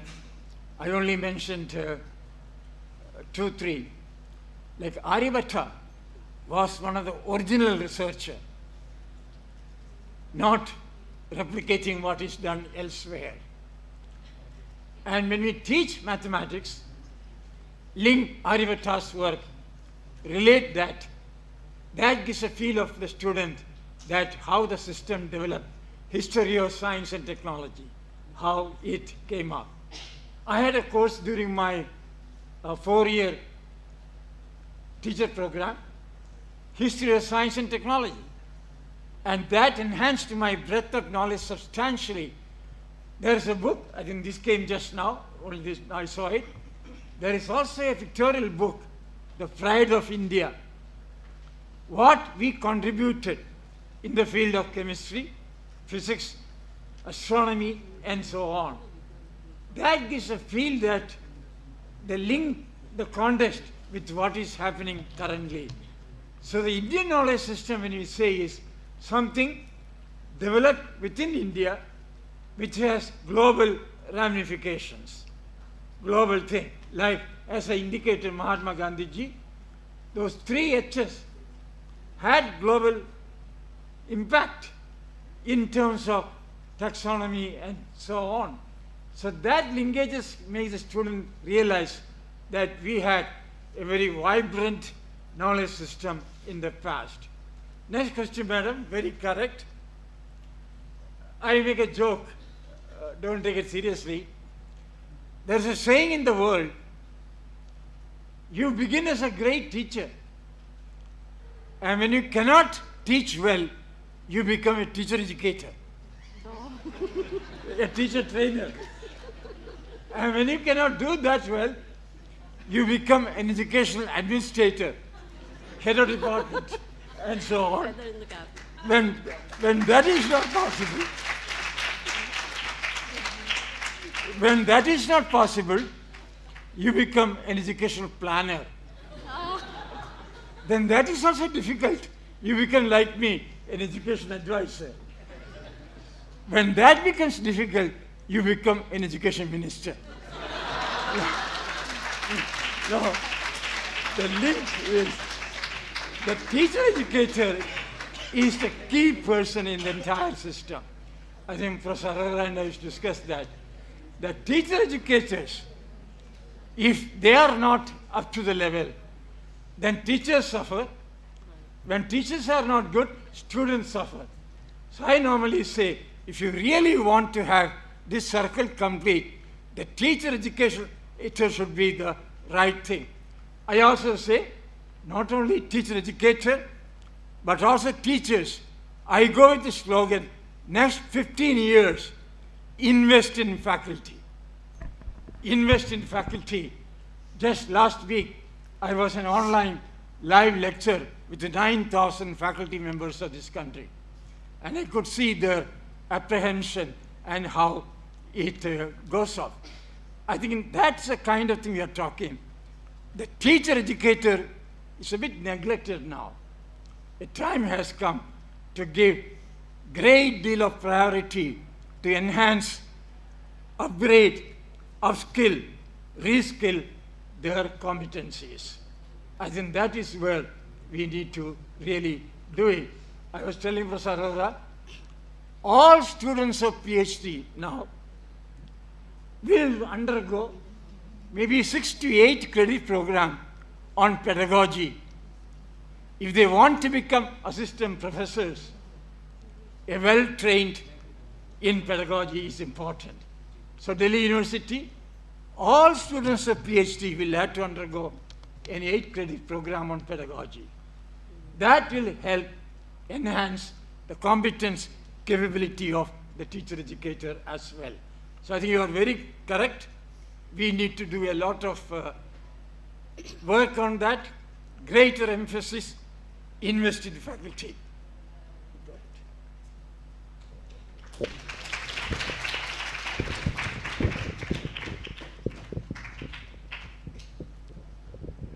I have only one question to answer, and Professor Preeti, thanks for problematizing what I problematized. And I'm just thinking about if you ask children what kind of knowledge you have about your mother, children experience, no? Mother and motherhood, parenthood. Children might write something, children might speak something, paint something. But certain experience of children, it cannot be translated, you know. I am not saying it is just tacit, but it is an experience itself. So that, do you see dichotomy in this? I don't know. I'm just trying to understand what you said. Yeah. It's a very important point you said. उन्होंने पूछा ना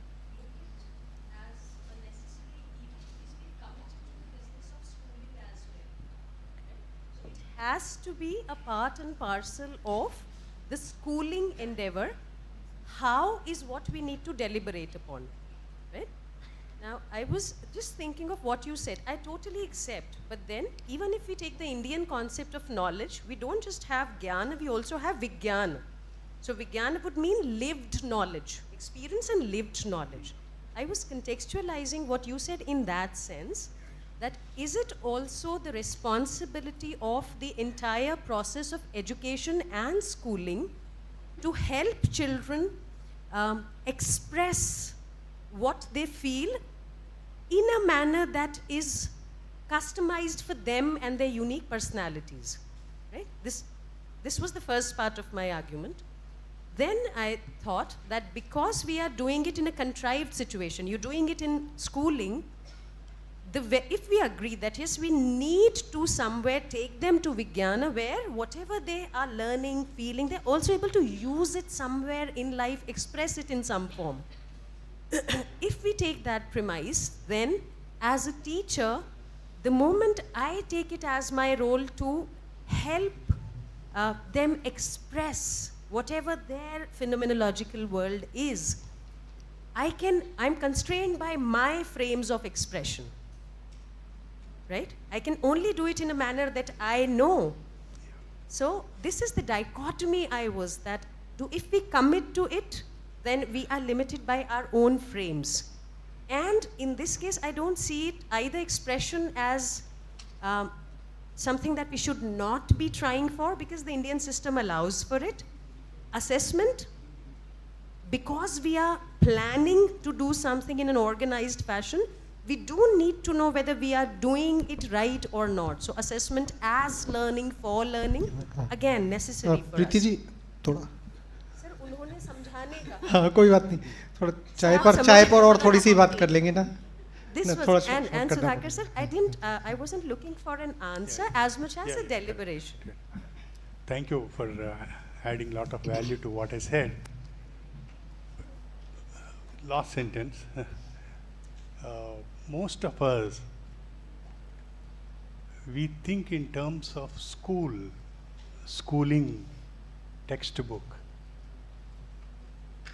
These are the Western notions. When you talk about a school, the Western idea of school comes to our mind. The problem is with such metaphors, they do a lot of epistemic violence, the way I understand. This need to be looked into. Thank you very much.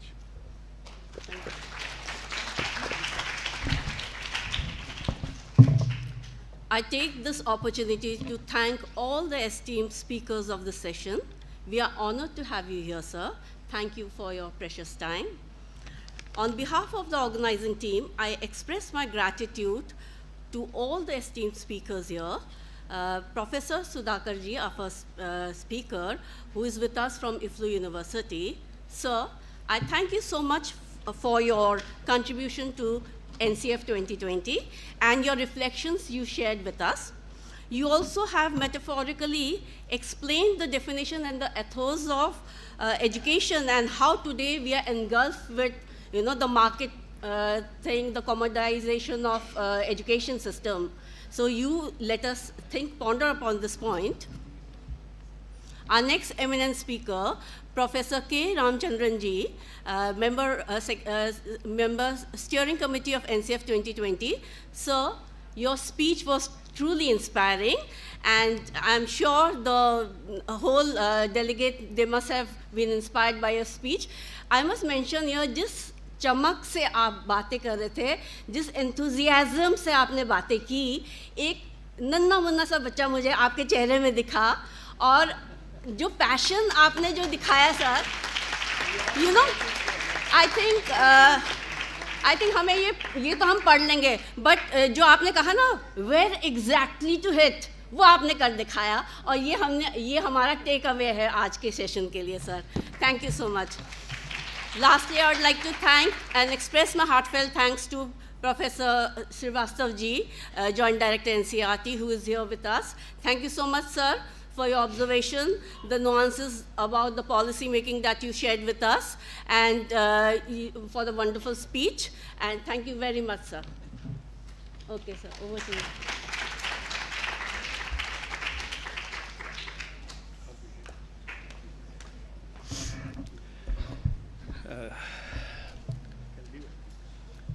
सुबह 10 बजे से हमने ये कार्यक्रम शुरू किया था, और क्योंकि बड़ा शहर है, एनसीआर है, तो आप लोग सुबह उससे कहीं पहले प्लानिंग करके अपने अपने घरों से चले थे, और अब प्रोग्राम अपने अंतिम पड़ाव की तरफ, वैलिडिक्टरी सेशन की तरफ बढ़ रहा है. लेकिन मैं पर्सनली कार्मिक थ्योरी में बहुत बिलीव करता हूँ. आपके जो कर्म होते हैं वो आपके सामने आते हैं, लेकिन इतनी जल्दी आ जाएंगे ये मैंने सोचा नहीं था. हुआ ये कि जैसे हमने सुबह शिक्षा मंत्री जी को अगले शेड्यूल में लेट भेजा, और वहाँ से फ़ोन बजने शुरू हो गए, और वो लोग काफ़ी देर इंतज़ार करते रहे, तो अब वो हमारे पास वापस आ गया है. अब हमें इंतज़ार करना है अपने वैलिडिक्टरी सेशन के chairperson, NCERT director professor Saklani ji का. किसी पिछले कार्यक्रम में डिले होने की वजह से वो हमारे पास थोड़ा लेट आएंगे. तो कार्मिक साइकिल बहुत जल्दी अपना रंग दिखाता है. हमने डिले किया, कहीं वेट करवाया, तो अब कोई डिले कर गया और हमें वेट करवाएगा. तो इस टाइम को यूटिलाइज़ करने के लिए टी ब्रेक हम अभी करेंगे, और सेशन जो 4 से 5 वैलिडिक्टरी सेशन था उसको हम 4:30 बजे स्टार्ट करेंगे और 5:15 बजे तक उसका समापन करेंगे, ताकि आप सर्दी के समय में अंधेरा जल्दी होना है तो आप अपने अपने घर जा सकें. इसके अलावा एक छोटा सा अनाउंसमेंट है. कुछ लोग हमसे ये करिकुलम फ्रेमवर्क का जो डॉक्यूमेंट है, इसकी कुछ कॉपीज़, बहुत लिमिटेड कॉपीज़ हमारे पास अवेलेबल हैं, और ये तय हुआ है कि जो इंस्टीट्यूशनल हेड्स हैं, चाहे वो डिफरेंट स्कूल से हैं या कॉलेज से हैं या यूनिवर्सिटी से हैं, हम उनको ये कॉपी इंस्टीट्यूशन के लिए दे सकते हैं। हम इंडिविजुअल्स को नहीं दे पाएंगे क्योंकि इतनी कॉपी नहीं है, और एजुकेशन मिनिस्टर ने हमें कहा था कि हम NCERT की वेबसाइट से PDF डाउनलोड कर सकते हैं, तो वो ऑप्शन तो हम सबके पास है। लेकिन आपके इंस्टीट्यूशन की लाइब्रेरी में इसकी कॉपी हो, उस पर चर्चा हो, उसके बारे में लोगों को एक्सेस मिले, ये सोचकर ऑर्गेनाइजर्स की तरफ से ये सजेशन है कि आप में से जो लोग इसकी कॉपी लेना चाहते हैं और अपने अपने इंस्टीट्यूशन के हेड हैं, किसी भी कैपेसिटी में, मैंने कहा school principal, school headmaster, headmistress से लेकर कॉलेज प्रिंसिपल या उससे ऊपर डिपार्टमेंट के हेड, तो आप ये कॉपी ILLL के ऑफिस में मिस्टर रवि हैं, उनसे ले सकते हैं। डॉक्टर सुनीता सिंह फैसिलिटेट करेंगी। आपका नाम, आपके इंस्टीट्यूशन का नाम, आपका फ़ोन नंबर नोट किया जाएगा कि हम किसको कॉपी दे रहे हैं रिकॉर्ड के लिए, और हम आपको ये कॉपी दे देंगे। और सुबह से जितनी पेशेंस के साथ, जितने एंथुजियाज़म के साथ, जितनी एनर्जी इस सभागार में बने हुए हैं, रिक्वेस्ट है कि 4:30 बजे आएँ, तो वो एंथुजियाज़म वापस लाना ना भूलें, अपने साथ लेके आएँ, क्योंकि वैलिडिक्टरी सेशन में NCERT के डायरेक्टर प्रोफेसर सकलानी हमारे साथ होंगे, और भाई गोविंद जी हमारे वैलिडिक्टरी स्पीकर हैं, तो हम दोनों को सुनने के लिए उतने ही उत्साह से प्रतीक्षारत हैं। धन्यवाद।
हम कार्यक्रम कुछ देर में ही शुरू करने वाले हैं।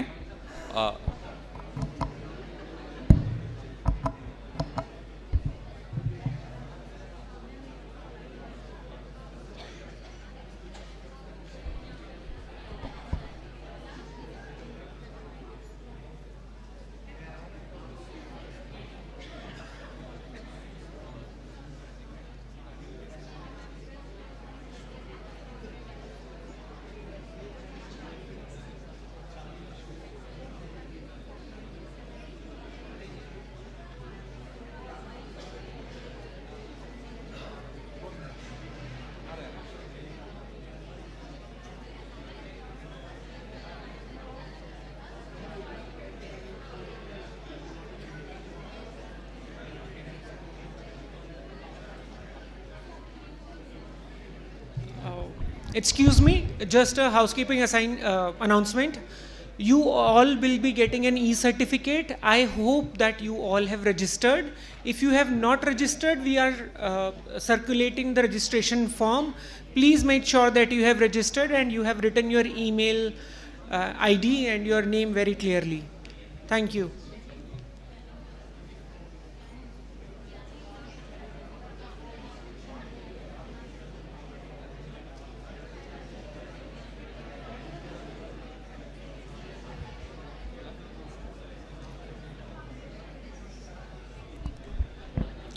मैं इस सत्र के मुख्य वक्ता माननीय गोविंद जी और विभागाध्यक्ष शिक्षा विभाग प्रोफेसर पंकज अरोड़ा को मंच पर आमंत्रित करता हूं।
माननीय गोविंद महंत जी, आप पिछले 30 से अधिक वर्षों से स्कूल शिक्षा, अध्यापक शिक्षा के क्षेत्र में कार्यरत हैं।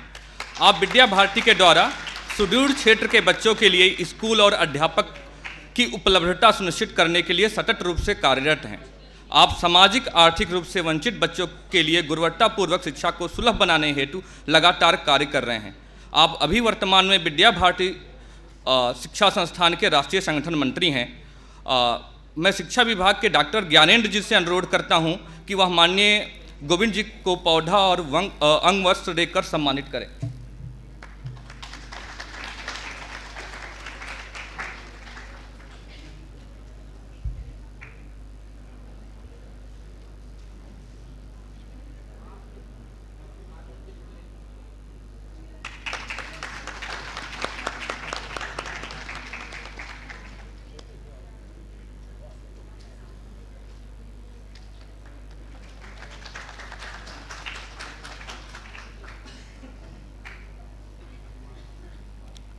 मैं बेसिक स्कूल के छात्र नवनीत से अनुरोध करूंगा कि वह अपना स्वनिर्मित चित्र माननीय गोविंद जी को समर्पित करें।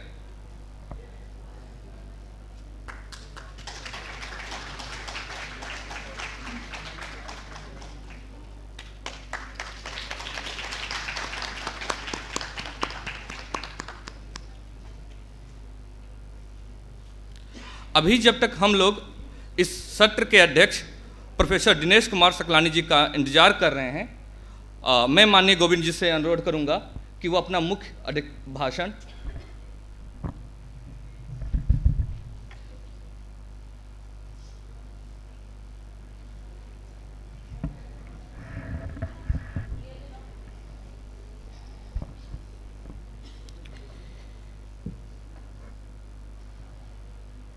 वंदनीय मां शारदे,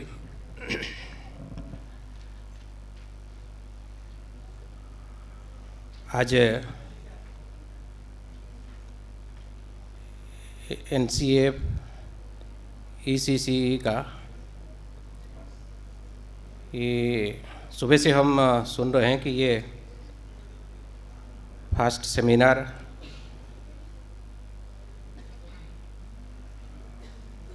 तो इसी सेमिनार में हमारे एमिनेंट पर्सनालिटीज उपस्थित है, जैसा सम्मान्य रामचंद्र जी, NCERT से हमारे joint director doctor Shridhar Srivastava जी,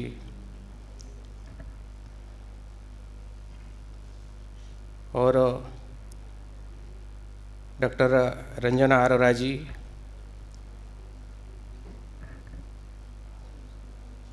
NCERT के करिकुलम हेड के नाते लीड कर रही है, और इसी प्रकार का अनेकों सेमिनार्स में, अनेकों इस प्रकार का डिस्कशंस में जो भाग ले चुके हैं हमारे प्रोफेसर पंकज अरोरा जी, जो कोऑर्डिनेटर के रूप में यहाँ अपना इसे कार्यक्रम को सफल की ओर अपना सभी टीम के साथ, सभी अनुयायियों के साथ, सभी स्टूडेंट्स के साथ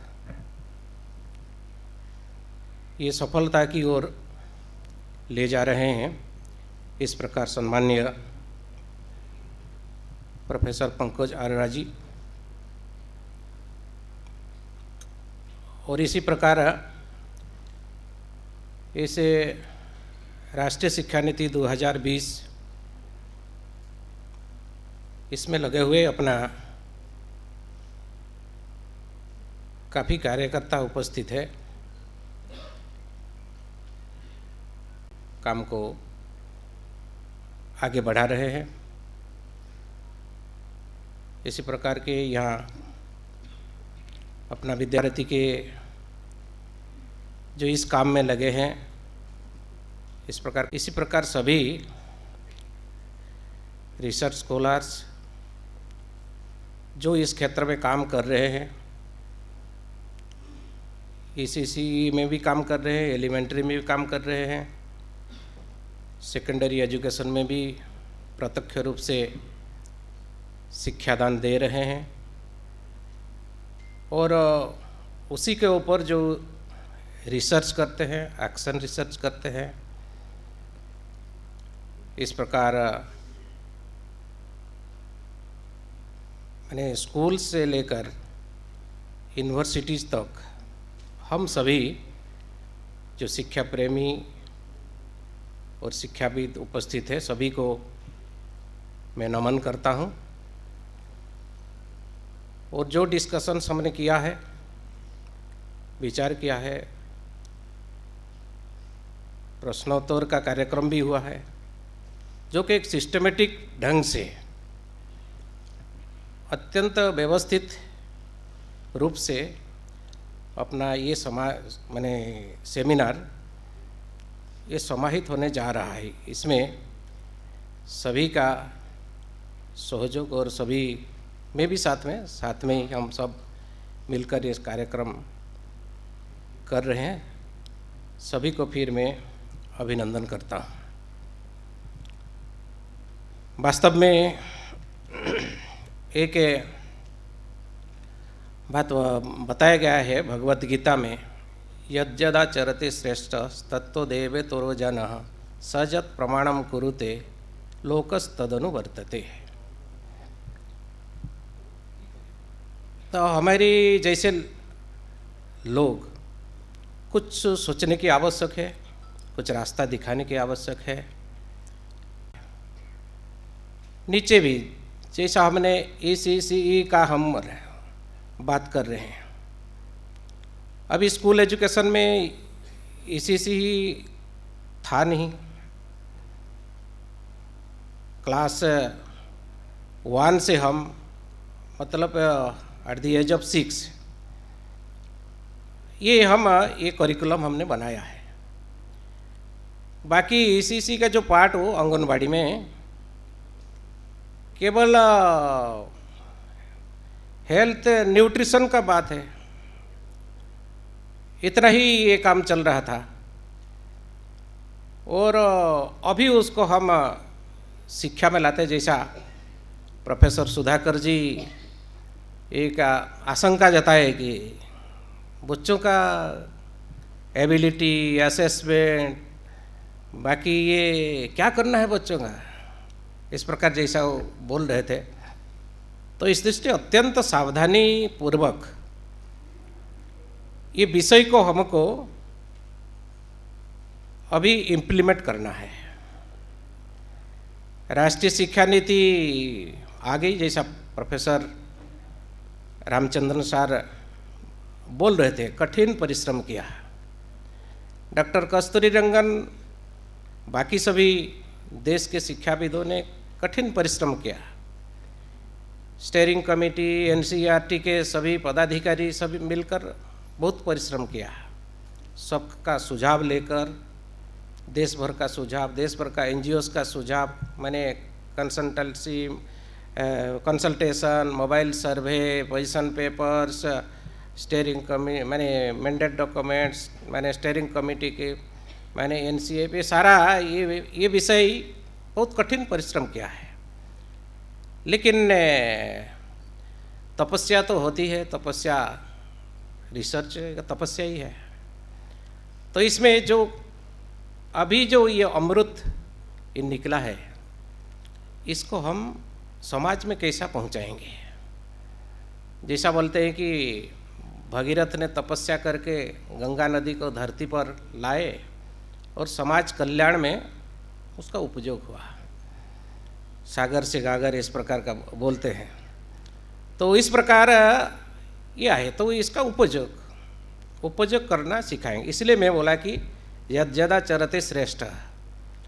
हम जानते हैं, हम समझते हैं कैसा हम अनुभव कर सकते हैं, लेकिन सभी समाज उसको अनुभव कर नहीं सकता। इस दृष्टि से ये संगोष्ठी और सेमिनार और हमारा यहाँ विचार बैठ के इसके बारे में विचार करना ये अत्यंत महत्वपूर्ण है। एक तो राष्ट्रीय शिक्षा नीति 2020 अत्यंत आनंददायक और सभी को प्रेरित किया है। उसी प्रकार जैसा ये होगी कि नहीं होगी, इम्प्लीमेंट होगी कि नहीं, ये प्रकार प्रश्नवाची को समाप्त करते हुए गत अक्टूबर महीना में ये ECCE का NCF ये निकल गया है, उसका सिलेबस कमेटी भी बन चुकी है और जो हुआ है प्रोफेसर रंजना जी उसको सबके सामने प्रेजेंट किया है। लेकिन अभी भी बुक पब्लिकेशन बाकी है।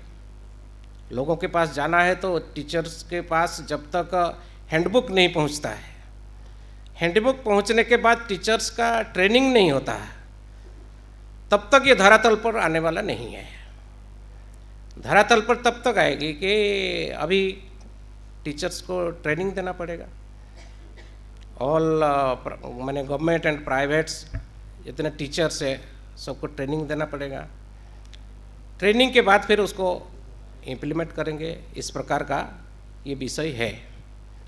तो ये के लंबी प्रक्रिया को हम गति देने के लिए इस प्रकार संगोष्ठियाँ ये आवश्यक है और हम इसको कैसा आगे ले जा सकते हैं इसके बारे में हम विचार और हम अनुभव के आधार पर हम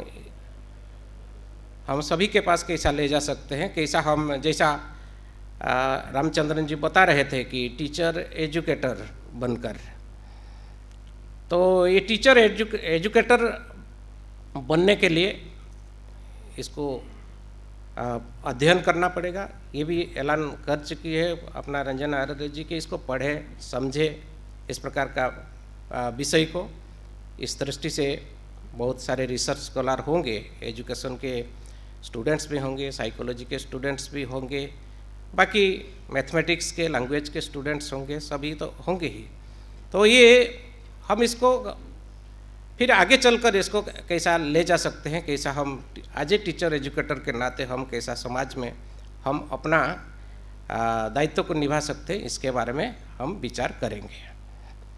बट मेरा परिचय हुआ कि विद्या भारती का संगठन मंत्री है और मैं भी कुछ प्रयास करता हूँ, मतलब संगठन भी कुछ प्रयास करता है।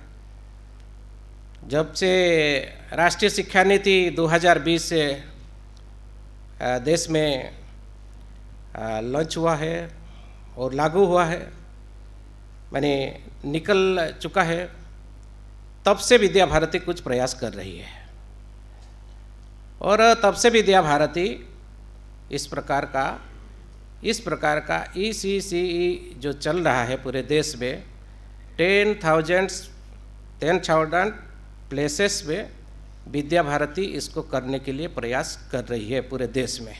10,000 स्थान पर विद्या भारती अपना जो शिशु वाटिका है, अभी बाल वाटिका विषय है ये, लेकिन इस प्रकार का शिशु शिक्षा को ये कहीं थोड़ी किया है, कहीं थोड़ा अधिक किया है, इस प्रकार करने के लिए ये प्रयास किया है। तो इस दृष्टि से ये तो जो राष्ट्रीय शिक्षा नीति और ECCE का अभी जो हुआ, फिर उसको लेकर हम फिर आगे जाने वाले हैं कि विद्या भारती का जो भी स्कूल है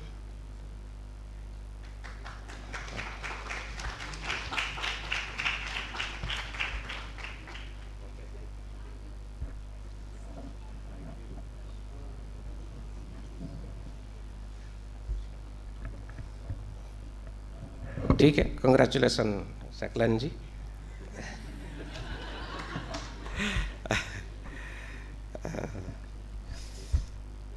तो और कुछ करना है? अच्छा ठीक है। तो अच्छा है जिसके माध्यम से, जिनके गाइडेंस से अपना ये काम आगे बढ़ रहा है। इस प्रकार मान्यवर हमारे डायरेक्टर प्रोफेसर सकलन जी अभी उपस्थित है, हमको उसके बारे में भी और आगे के बारे में भी हमको कुछ दिशा देंगे। तो ये विषय विद्या भारती इम्प्लीमेंट, जैसा प्रोफेसर रंजना जी बोल रही थी कि हम कुछ करें और हम कुछ एक्सपीरियंस उसमें लाए कि इसको इम्प्लीमेंट किया जा सकता है कि नहीं किया जा सकता, कैसा उसमें डिफ़िकल्टीज क्या है, उसका सॉल्यूशन क्या करेंगे, क्या सबको मिलकर सोचने की आवश्यक है। क्योंकि स्कूल शिक्षा में अभी पहली बार इसको ऐड किया गया है। तो इस दृष्टि से हमने कुछ प्रयास इसको किया है और उस दृष्टि से जो NEP माने राष्ट्रीय शिक्षा नीति में, राष्ट्रीय शिक्षा नीति 2020 में लिखा है कि बच्चों का सर्वांगीण विकास और बच्चों का समग्र विकास, इस प्रकार विषय उसमें दिया है। तो उसी को लेकर सर्वांगीण विकास मतलब आज NCF आने के बाद ये स्पष्ट हो गया कि पंचकोश का विषय आ गया। इसमें पंचकोश, अन्नमय कोश, प्राणमय कोश, मनोमय कोश, विज्ञानमय कोश और आनंदमय कोश। तो ये जो पंचकोश का अभी विषय ये है, ये तो है माने जैसा माने शरीर है, शरीर के अंदर ही बाकी विषय है। इसको भी बताया गया है कि ये पंचकोश माने क्या है, ये शरीर है, प्राण है, मन है, बुद्धि है और आत्मा, इस प्रकार। तो इस प्रकार ये विषय तो है, ये शरीर के अंदर ही है। तो शरीर का पोषण और शरीर का रक्षण और शरीर का विकास होना चाहिए, तब तो है। शरीर नहीं है तो ये कुछ भी नहीं है, वो चार माने बाकी चार चीज है ही नहीं। शरीर है तो शरीर के अंदर ये सब है। तो शरीर को पहचानना, जो शरीर अपना पंच महाभूतों से जो शरीर बना है, वो पंचा महाभूतों को पहचान करना। तो ये जो विषय है, इसलिए ये आहार विहार का जो विषय बताया गया है, इसके लिए ये इस प्रकार पौष्टिक आहार भी आवश्यक है और पौष्टिक आहार के बाद उसका संरक्षण की आवश्यक है। तो ये आवश्यक, ये बच्चों के अंदर इसको करना है। तो इसमें ऐसा बताया गया है, राष्ट्रीय शिक्षा नीति में ही बताया गया है कि अपना जो ECCE जो है, ये दो भाग है, 0 to 3 एंड 3 to 8, इस प्रकार का उसको बताया गया है। 0 to 3 मतलब गर्भावस्था से लेकर माने जन्म के 3 साल तक ये है, उसके बाद फिर 3 to 8, 3 to 4, 4 to 5, 5 to 6, 6 to 7 and 7 to 8 H. ये विषय है। तो इसीलिए ये विषय इस प्रकार का है कि माने मातृ शिशु परिवार, ये विषय इसमें है और अपना भारतीय कॉन्सेप्ट में है, अपना जिसको हम अपना ज्ञान परंपरा बोलते हैं कि जिसको हम बोलते हैं कि आत्मनिर्भर भारत के विषय हम बोल रहे हैं कि आत्मनिर्भर भारत मतलब भारत का ही विषय को हमको लेना है, भारत का विषय के ऊपर ही हमको सोचना है, तब तो आत्मनिर्भर है। वस्तु में आत्मनिर्भर ये ठीक है, लेकिन बुद्धि में भी आत्मनिर्भर, बाकी अपना विषय में भी आत्मनिर्भर, इस प्रकार उसको विचार करें तो ये विषय भारतीय परिवार में ये विषय आता ही है।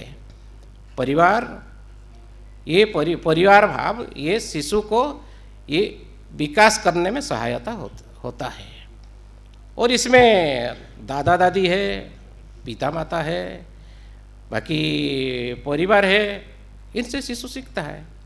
तो ये एक भाग है जो 0 to 3 का विषय इसमें बोला गया है। तो ये तो आंगनबाड़ी का भाग पहले से भी था, अभी भी इस प्रकार का है, उसको देखभाल करते ही है। इसीलिए ये जो ECC का जो early childhood care and education, ये अर्ली चाइल्डहुड केयर ये 0 to 3 एंड 3 to 6 ये early childhood care and after 6 to 8 that education शुरू होता है, इधर इस प्रकार का है। तो इस दृष्टि से हम उसको विचार कर सकते हैं। इसलिए ये 0 to 3 भी एक महत्वपूर्ण है और हम 3 to 8 के विषय में अभी हम राष्ट्रीय शिक्षा नीति के हिसाब से भी हम विचार कर रहे हैं।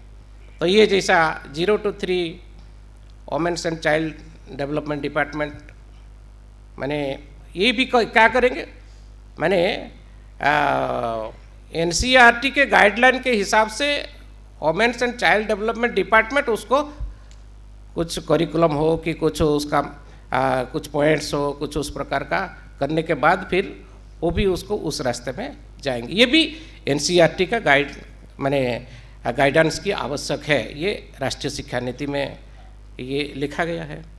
तो उसी प्रकार वो भी चलने वाला है, उसके बारे में भी हमको सोचने की आवश्यक है।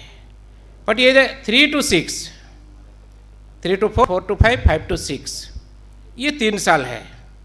तो ये 3 साल हम कैसा उसको देखभाल करेंगे, कैसा उनको माने केयर करेंगे, तो उस दृष्टि से भी अभी बहुत सारा बातें तो इसके बारे में मालूम होना। जैसा ये पंचकोश के बारे में जब मालूम होगी तो उस हिसाब से उसको फिर हम आगे बढ़ाएंगे।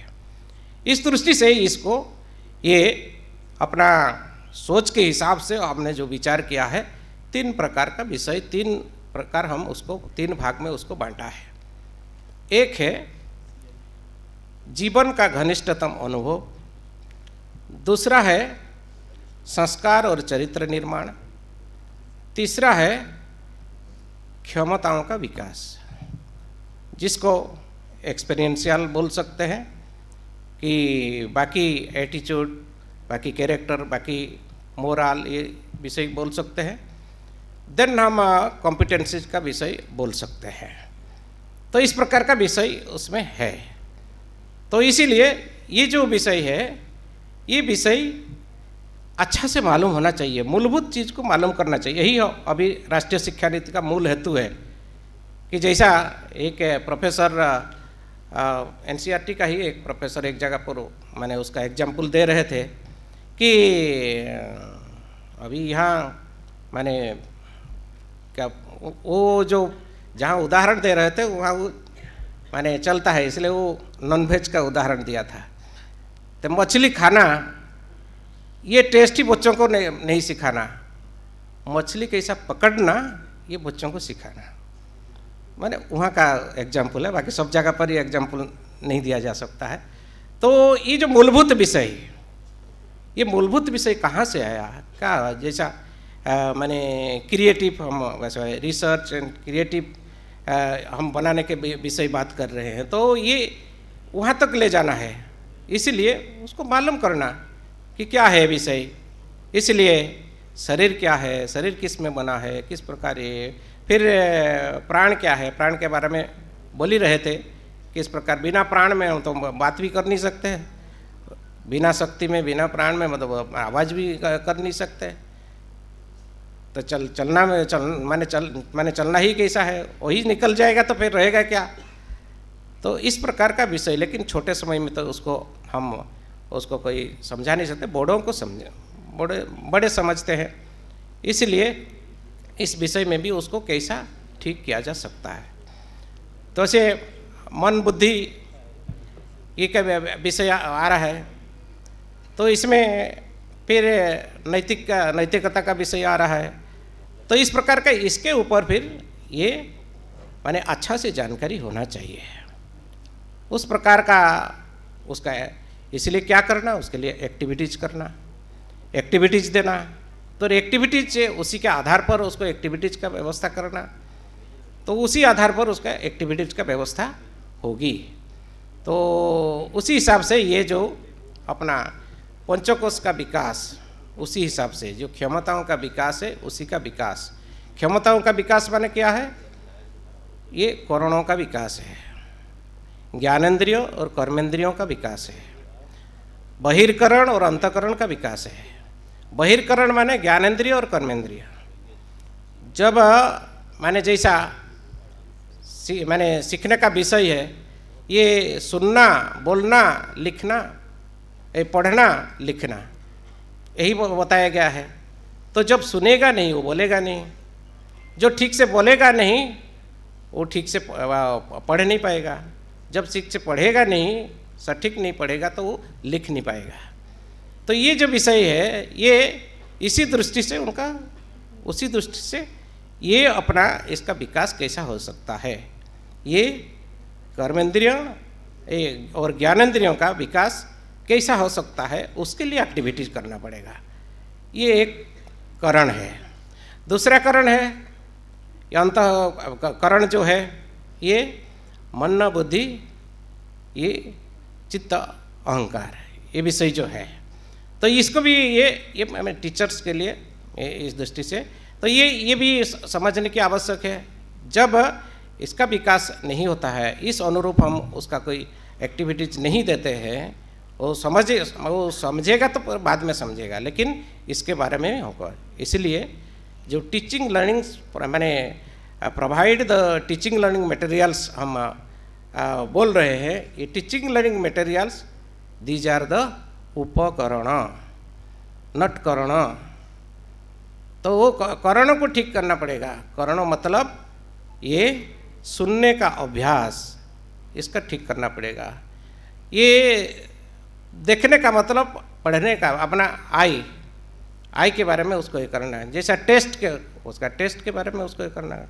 स्पर्श, इसके बारे में उसको अनुभव कराना। इस प्रकार का एक्टिविटीज, इस प्रकार का एक्टिविटीज जब हम देते हैं तो धीरे धीरे उनका विकास होता है और आगे चलकर ये फिर जो सर्वांगीण विकास की ओर ये प्रक्रिया बढ़ती है तो फिर उस प्रकार का बच्चों का विकास होता है। इसलिए ये माने फिजिकल, वाइटल, मेंटल, इंटेलेक्चुअल, ये जो विषय है तो ये फिर आगे ये बढ़ सकता है। तो इस प्रकार का ये हो सकता है और ये संभव है और निश्चित रूप से ये आगे एक अलग प्रकार का अपना शिक्षा का एक मार्ग प्रशस्त करने वाला है ये NCF। तो इस प्रकार हम इसको आगे बढ़ा सकते हैं। ये 3 to 6 और 6 to 8, 6 to 8 क्या है, लर्निंग आउटकम्स का विषय, ये भी एक विषय बताया जाता है कि लर्निंग आउटकम से, लर्निंग आउटकम उसमें होता है जो एक्टिविटी बेस्ड होगी। विदाउट एक्टिविटीज लर्निंग आउटकम हम उसको ऑब्जर्व नहीं कर पाएंगे। नॉट इवैल्यूएशन, टू ऑब्जर्व, इस प्रकार का बताया गया है। अवलोकन करना है, उनको देखकर उसको माने पहचान करना है। और गुरु जैसा शिष्य को देखकर सब पढ़ लेता है, सिर्फ इसी प्रकार का शिक्षक भी अपना छात्र को देखकर सब कुछ समझ जाता है। माता पिता बच्चों को देखकर सब कुछ समझ जाते हैं। इसलिए ये जो विषय ये इसको भी 3 भाग में उसको हमको विचार करना पड़ेगा। एक है चाइल्ड, दूसरा है टीचर, तीसरा है अपना पेरेंट्स। ये तीनों का काम है, तीनों को हमको ध्यान देना पड़ेगा। इसलिए हम उसको विचार किया है कि शिशुओं के लिए शिक्षण, ये जो शिशुओं के लिए जो एक्टिविटीज़ बाकी ये शिक्षण है ये 50% है, टीचर्स के लिए 25% है, पेरेंट्स के लिए 25% है। ये माने ये जो तीनों के लिए हमको अभी जो हम सोच रहे हैं आफ्टर माने NCF, हम जो सोच रहे हैं सिलेबस एंड बुक्स, इसमें तीनों के लिए हमको इस प्रकार का एक हैंडबुक हमको बनाना पड़ेगा, तब ये फिर ठीक हो सकता है कि सबको माने उसको ठीक से गाइडेंस मिल सकता है। तो इस प्रकार तीनों का भूमिका इसमें हो सकता है। और कहाँ कैसा माने हो सकता है, ये नॉन टू अननोन होगी, नॉन टू अननोन होगी। जैसा एक बात आई थी कि कहाँ वो GDP के विषय कोई एक प्रश्न पूछे थे, GDP हम कितना हम घर में कर सकते हैं, हर एक विषय कोई रिलेटेड इस प्रकार का नहीं है, हर एक विषय। इसलिए ये तीनों का जब इन्वॉल्वमेंट होगी और माने लो कॉस्ट में कितना हो सकता है, लो कॉस्ट में अपना पेरीफेरी में, और हम नॉन टू अननोन कैसा जा सकते हैं, चारों मैंने चारों पार्श्व में मेरा क्या है उसको लेकर हम क्या कर सकते हैं, तो उसको किस प्रकार कर सकते हैं। तो उस प्रकार भी अपने विद्यालय में इस प्रकार ये टीचर्स, पेरेंट्स ये मिलकर बच्चों के लिए जो आवश्यक है उस हिसाब से साधन सामग्री उस हिसाब से क्या कर सकते हैं, इस प्रकार का उसको किया है। कारण बच्चों के लिए अधिक आवश्यक नहीं है, इसलिए उसको किस उस दिशा में जाना है, क्योंकि लर्निंग आउटकम्स की जो बात बताया गया है आगे जाकर उसको फाउंडेशनल लिटरेसी एंड न्यूमेरेसी में उसको अचीव करना है। तो फाउंडेशनल लिटरेसी न्यूमेरेसी में अचीव कैसा करेगा, तो उसी प्रकार एक्टिविटी से उसको अभ्यस्त कराना होगा। जैसा हम सोशल बोल रहे हैं कि कोई मैंने इस प्रकार का एनवायरनमेंट देना है, इस प्रकार का मैंने नेचर के बारे में उसको समझाना है, कि पूरा संपूर्ण जीव जगत के बारे में उसको समझाना है, ये पंच महाभूत के बारे में उसको समझाना है, ये समझ में आएगा। तो आज जो पर्यावरण का विषय आ रहा है, पर्यावरण शायद मैंने पढ़ते हम पर्यावरण को इतना भूल गया है कि अभी पर्यावरण को हमको याद करना पड़ता है, बच्चों को बताना पड़ता है कि ये। और अच्छा है कि अपना यहाँ जो सेमिनार हो रहा है ये इको फ्रेंडली हो रहा है, कोई कहीं भी हम इस प्रकार का नहीं देखते कि कोई अभी इतना अवेयरनेस हमको लाना पड़ता है। तो ये अवेयरनेस हम बच्चों को शुरू से हम, इसका मतलब बच्चों को शुरू से हम सिखाया नहीं। आज जिस बच्चे इस प्रकार का हो रहा है कि हम भी जिस प्रकार का अभी है उस प्रकार का हमको उतना मैंने ध्यान दिया गया नहीं, इसलिए आज तक तो फिर हम ऐसा ही सोच मैंने बात करते थे कि नहीं ये तो फिर ये कोई सोचने का बात नहीं, ये कुछ नहीं है। लेकिन जब एक कोरोना वायरस आ गए तो फिर सबको सोचने का सब रास्ता दिखा दिया सब। तो ये जो विषय है, इसलिए ये हमारे ये जो एक वैश्विक के आधार पर इसको विकसित करने वाला है, जिसको हम समग्र विकास की ओर उसको ले जाते हैं। व्यक्ति है, परिवार है, समाज है, राष्ट्र है, विश्व है। तो इसके बारे में उसको माने उसको रिलेट करना पड़ेगा उसको। केवल ये नॉट माने डिसकंटिन्यूड एजुकेशन, माने continued education in every subject. ये कंटिन्यू एजुकेशन कैसा हो सकता है? नहीं, इतिहास जाते जाते वहाँ ब्रेक हो गया, भूगोल जाते जाते वहाँ ब्रेक हो गया, बाकी फिलोसफी जाते जाते और कहाँ पहुँच गया। वो माने इंडिया सेंट्रिक है कि यूरोप सेंट्रिक है, उसको हम समझ नहीं पाते हैं कि कहाँ जाकर हमारा ग्रेविटेशन जाकर पहुँच गया। माने ये इसको हमको सोचने का आवश्यक है। इस दृष्टि से हमको ये छोटे से ही इस विषय में क्या है, मैं क्या हूँ, समाज क्या है, परिवार क्या है, ये अपना राष्ट्र क्या है, देश क्या है, इसके बारे में उसको समझाना पड़ेगा। तो इस दृष्टि से इसको हम विचार कर सकते हैं और उसी दृष्टि से फिर हमको करिकुलम माने आगे जाकर करिकुलम तो हो गया है, अभी आगे जाकर सिलेबस और बुक्स का जो विचार करते हैं उसके बारे में हम देख सकते हैं। एक छोटा सा इसमें केवल 3-4 मिनट लगेंगे। एक फाउंडेशनल लिटरेसी न्यूमरेसी का एक हम डेवलप किया है, उसको ये 0 to 3 और 3 to 8 इस प्रकार का इसको देखा है। आगे ये अपना हम बोलते हैं कि भारतीय ज्ञान परंपरा क्या है, यहाँ से शुरू होता है। इसमें लिखा है कि माने ओंकार क्या है, उसमें एक डेफिनेशन के साथ उसको वहाँ से ही हम शुरू करते हैं। जब बच्चों को हम सिखाते हैं कोई, तो वहाँ से ही हम शुरू करते हैं, बिंदु से शुरू करते हैं, शून्य से शुरू करते हैं, एक बिंदु से शुरू करते हैं। ओंग लिखे माने लिखना नहीं लिखना अलग बात है, लेकिन एक बिंदु से तो हम शुरू करते हैं, शून्य से हम उसको शुरू करते हैं। आगे उसी प्रकार का ये विषय है। आगे ज्ञानदायिनी माँ सरस्वती के ऊपर हम बात करते हैं। आगे भाषा, इसमें लिखा है माने लिटरेसी एंड न्यूमरेसी का विषय है। शरीर का ऐसा अदृश्य अंग है, भाषा शरीर का ऐसा अदृश्य अंग है जिसमें मनुष्य का सब कुछ दिखाई देता है। ये फिलोसफी है। तो मैंने इस दृष्टि से हम विचार करें, क्योंकि हम माने कड़वा बोलते हैं कि मीठी बोलते हैं कि करते हैं, ये भाषा ये दे देते माने समझ जाते हैं, बच्चे भी समझ जाते हैं कि आप गुस्से में है कि कैसा बोले, तो छोटा बच्चा नहीं समझता, इस प्रकार में नहीं समझ जाता है आगे जाए। इसलिए इसी को आगे हाँ, इसमें कहाँ से कहाँ ये निकलता है, इसका एक प्रकार एक साइंटिफिक इसको दिखाने के लिए प्रयास किया है। माने अक्षर कहाँ से किस प्रकार का निकला, मूलाधार चक्र से सहस्रार चक्र तक किस प्रकार, हम योगा को हम एजुकेशन में इन्वॉल्व किया है, तो ये इसको हम समझ सकते हैं कि मूलाधार चक्र से सहस्रार चक्र क्या होता है। आगे ये अपना भाषा के दृष्टि से इसको बताया गया है। अब listening, speaking, reading and writing का विषय इसमें दिखाया गया है कि सुनना, बोलना, पढ़ना, लिखना का विषय कैसा हम ज्ञानेंद्रिय और कर्मेंद्रियों का कैसा हम समावेश करते हैं। लिखने में ये ज्ञानेंद्रिय कर्मेंद्रिय समावेश होता है, हम पढ़ने में ज्ञानेंद्रिय कर्मेंद्रियों का समावेश होता है, आँख में देखते हैं, मुख में पढ़ते हैं, जीवा में पढ़ते हैं।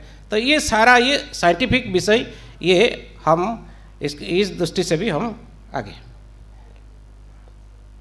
हाँ, इसमें एक दिखाया गया है, बाद में इसको दिखाएंगे आगे। सुनने का एक चित्र है आगे।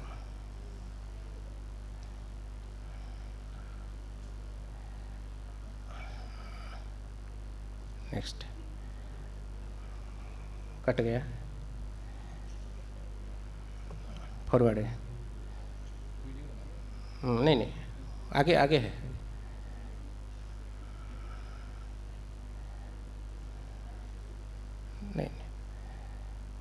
नहीं उसको दिया नहीं सर, नहीं हाँ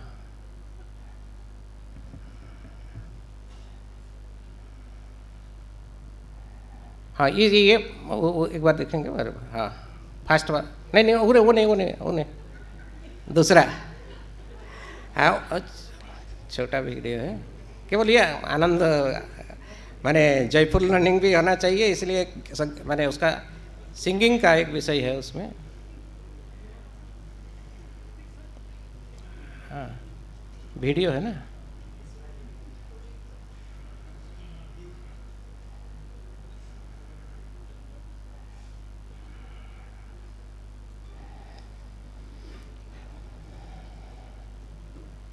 ठीक है छोड़ दीजिए। तो वो टेबल जो है टेबल दे दीजिए। हाँ ऊपर वाला वीडियो, ऊपर वाला हाँ बस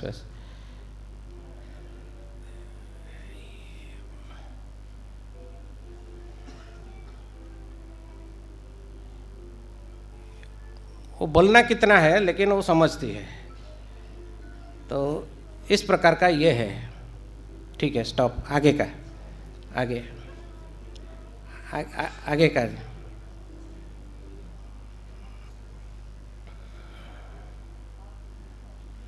हाँ, ये अलग अलग एक्टिविटीज है, टेबल है ना, आगे टेबल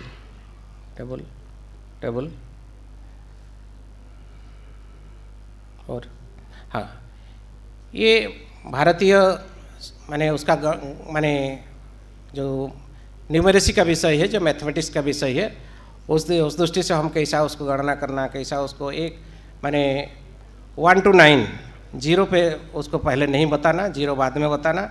एक्चुअल तो 10 डिजिट होता है, लेकिन ये 9 डिजिट को उसका कैसा उसके हिसाब से उसको परिचय कराना, उस हिसाब से उसको कैसा हम कर सकते हैं उस विषय में। नेक्स्ट, तो इस प्रकार का माने जोड़ा घटाना, एडिशन सब्सट्रैक्शन के विषय उस समय आया था, तो उसको हम कैसा कर सकते हैं उस प्रकार एक आगे। तो इस प्रकार का एक विषय है। बाकी हम कैसा उसका एक्टिविटीज बाकी ये विषय कर सकते हैं, हम खुद ही उसको विचार करें। इस प्रकार करके मेरा विषय को समाप्त करता हूँ। नमस्कार।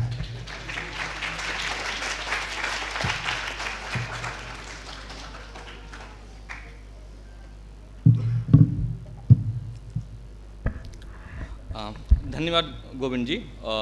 शिक्षा को मानवीय दृष्टिकोण से देखने और सांस्कृतिक और पर्यावरण के अनुरूप उसको कैसे ढालते हुए कैसे विद्या भारती अनेक स्कूलों में शिक्षा दे रही है, उसको लेकर के आपने प्रस्तुतिकरण दिया। मुझे लगता है कि जहाँ तक आपको मालूम होगा कि 15,000 से ज़्यादा विद्यालयों में राष्ट्रीय शिक्षा नीति लागू हो चुकी है या लागू करने का प्रयास हो रहा है, और वो कैसे लागू कर रहे हैं इसका एक प्रस्तुतिकरण माननीय गोविंद जी ने दिया। मैं अभी प्रोफेसर हमारे सामने प्रोफेसर दिनेश प्रसाद सकलानी जी हैं। आप अभी वर्तमान में एनसीईआरटी के निदेशक हैं। आपके नेतृत्व में एनसीईआरटी राष्ट्रीय शिक्षा नीति 2020 के आलोक में राष्ट्रीय पाठ्यचर्या पर कार्य कर रही है। इसके पूर्व आपने विभिन्न अकादमिक प्रशासनिक दायित्वों का निर्वहन किया है। आप नेक में विभिन्न जिम्मेदारियों पर रहे हैं और विभिन्न जिम्मेदारियों का निर्वहन आपने सफलतापूर्वक किया है। आप इंडियन एडवांस स्टडीज़ के फेलो भी रहे हैं। इसके अलावा आप विभिन्न राज्यों के राज्य प्रशासनिक सेवाओं में विशेषज्ञ के रूप में आपने सेवाएं दी हैं। मैं शिक्षा विभाग के डॉक्टर ज्ञानेंद्र जी से अनुरोध करूंगा कि वह पौधा और अंगवस्त्र देकर आपको सम्मानित करें।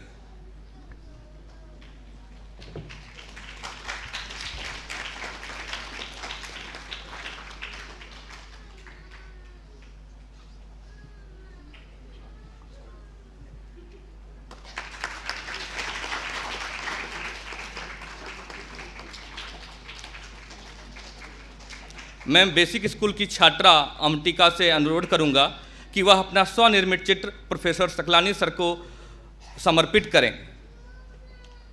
सर, यह चित्र इन्होंने अपने हाथ से बनाया है और इसी कार्यक्रम के लिए बनाया है।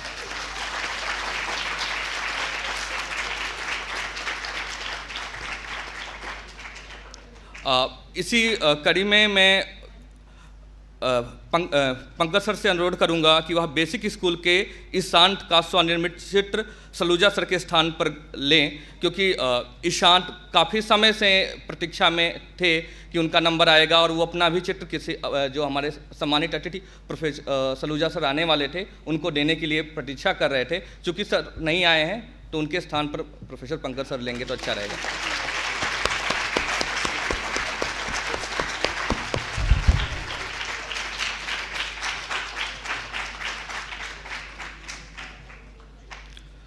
मैं institute for educational development studies के general education and allied science के विमोचन के लिए माननीय रघुनंदन जी, राष्ट्रीय संगठन मंत्री, विद्या भारती शिक्षा संस्थान, प्रोफेसर सुधाकर, डॉक्टर अनीस और जर्नल के प्रकाशक को मंच पर आमंत्रित करता हूं विमोचन के लिए। सुधाकर सर आइए। अनीस जी।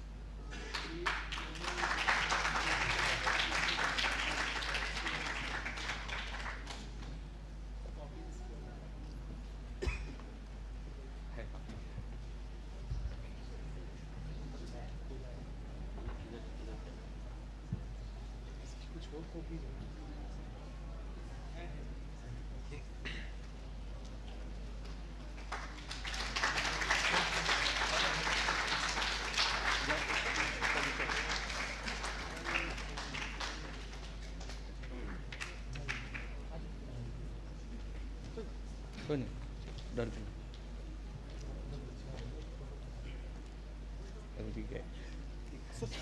हाँ। हमारे आज के इवेंट के जो को-ऑर्गेनाइजर हैं institute for education and development studies, उनका ये जर्नल है और यूजीसी केयर लिस्ट में है और ISSN नंबर है। तो जो शोधार्थी फैकल्टी मेंबर्स अपने बाइलिंगुअल पब्लिकेशंस हिंदी और अंग्रेजी दोनों में ये चाहते हैं, तो आप अपने जर्नल्स के लिए अपने इनपुट्स, अपने आर्टिकल्स यहाँ भी प्रेषित कर सकते हैं।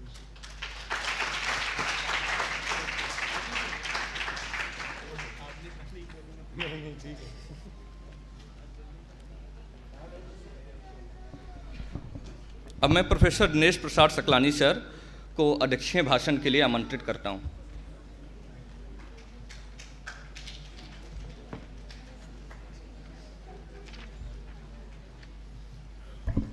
धन्यवाद। सभी को नमस्कार। सबसे पहले मैं क्षमा चाहता हूँ कि विलम्ब हो गया और ये मेरे हाथ में नहीं था क्योंकि मेरी फ़्लाइट लेट हो गई।